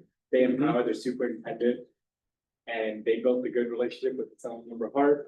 They got him to introduce a bill that was, pretty radical, but like good for Allen Hancock, and it changed the system in their favor. So but they put a lot behind that. It took them I years think and it's worth effort, it if you're going to try to do something like that. Yeah. And that might be something we could accomplish. Trustee Bonametti, did you have any comments on legislation? Can you get back to me on? For sure. I was just going around the table at this point, but anyone else have anything? I like what Dave said, So focusing on the specific, I think is where we want to have this thing that specifically affects SBT. Yeah. Not delude ourselves, trying to do too much. Okay. I'm sorry, what did you say? Not the what? Dilute to focus on Dilute everything. ourselves. Oh, Focus okay. on, one or two legislative outcomes that Yeah. we'd like to see. And something that directly affects, teaching and learning. Yeah, and I gotta say, our state senator is gonna be in charge of the state senate Yes. next year. She So is. we could have more leverage or more able to, we have more access than ever before to ask. For this. Yeah. That's we have more access and we have the superintendent president who is well connected. I think we ought to use both. I loved it. And then is there, I guess, I already kind of maybe know where we're going, but is there a focus area, state, federal, local? Or a specific issue we want to hone in on? I'm hearing probably state, we want to put in all our cards here. Yeah, I would say we're not getting anywhere with the federal government under the current administration. We can lobby our faces off and they're gonna do exactly what they want to do. So I think putting as much of our effort as we can on the state. If we were in, if we were in Alabama or, another more red state, I would say maybe focus on the federal level because they don't have as many state protections, but California has itself legislated to the point of almost being a standalone government. So I think if we put all of our, eggs in the state basket, I think that would serve us better than trying to get anywhere at the federal level. Agree. I would say one thing it might be controversial, and I don't know how we do it, but I want us to have maybe some voice in the local discussions on housing, just because we can't recruit employees because of the policies of housing and that local governments have made here. Trustee Bell. So I believe that we should create a position as it relates to SBCC's advocacy priorities. I believe we should identify what those priorities are. They're going to be issue focused and so pick out things that are significant to SBCC. For example, environment, because we're so close to the ocean, right? And so that could be one of our focus areas. That's just an example. I'm not saying it to be the end all be all, but create a position statement in and around that. So on the state level, if one of our local electeds or a local elected here in California comes out with a piece of legislation that we can say SBCC supports because it aligns with our priority focus as it relates to advocacy and our student population, our institution, there's already like a letter draft template that the president can, sign and go ahead and say, hey, we support that endeavor, or we are against that endeavor if it doesn't align with sustainable resources for environmental things that relates to student success. I definitely believe we need to create an advocacy priority. Which issues? I came up with 5. Jonathan, you mentioned 2 or 3. I'm just happy that we're moving forward should we decide to do that at a regular board meeting and then just come up with like generalized statement so that it's not so specific where we can't align with a piece of legislation here. And should something substantial, something like monumental at the federal level comes up that aligns with that, we can say, well, because we support this here on the state side, we can align ourselves with this environmental issue on the federal side, should we identify a federal bill. But I definitely believe we need to do something because not having something is another form of silence. But I'm very sorry, I have to get going. I have a meeting at 5:30, so I need to get going before that. We're almost, we wrapped up. Sorry to leave early. I think what I'm hearing is that we don't want to focus on like issues, we want to focus on an issue. Yes. So not environmentalism, but if there was like let's say, this is all hypothetical, let's say there was like a lot of erosion at our camp. And we wanted to do something about managed retreat and how they could help us with that. That would be something we do versus general environmentalism. That would just, it's like. Right. But if we can hone in on something specific for us. something specific, like 1 or 2 items that we really care about. And then all the other legislation, it just happens outside of our control for the most part, but we say, we need this bill done. We get that done, maybe take 2 years from now, but it helps SBCC. Okay, and then in delegation of authority, any feelings on that? I think that if we come up with a position statement, like a 1-pager that's evidence-based, we can delegate our CEO, superintendent, she can be our speaking person to go and say our school aligns with this and that we support, your endeavors of this piece of legislation. I agree. I support getting the superintendent the most authority as we can here. And the biggest issue is because you do meet once a month, and so I'll get a request to write a support letter, and if I don't have any parameters, I can't. And so that's, I just want to know what your parameters are, and then when I'm asked, I can wait. I would like to remain on that ad hoc committee when we come up with, what does that generalized statement Yeah. look like? That's, And I don't think it should remove the legislative liaison position. no, I don't think No. it would. I don't think it would. And I think we could say, since the legislative cycle is almost done at the Yeah. state level, we can say this, the due date's December. For this final, like, you know, here's our new system. For most of the boards. We'll get that in December. Okay, well, I think we can wrap it up at this point. I did want to just give a final closing that I thought today was one of the most productive days I've ever experienced. Here, I think everybody feels really good. I hope that we know what we're doing, we know what we've done, we know where we're going, and I just hope everyone feels confident. Like, we need to be confident. We cannot be scared, we cannot be anxious, like, we have to be confident as we make all these big decisions, and I hope people have more confidence after today. So thank you again to everybody who worked on this. And I'm gonna be sending an email, and I'm going to send a long list of people who worked on this, so I'll send an email, and I think I can pass along the whole board's appreciation. Yeah, And- thank you. Great, well, meeting is adjourned at 5:09, pretty much. Yeah. Something, myself. Sure.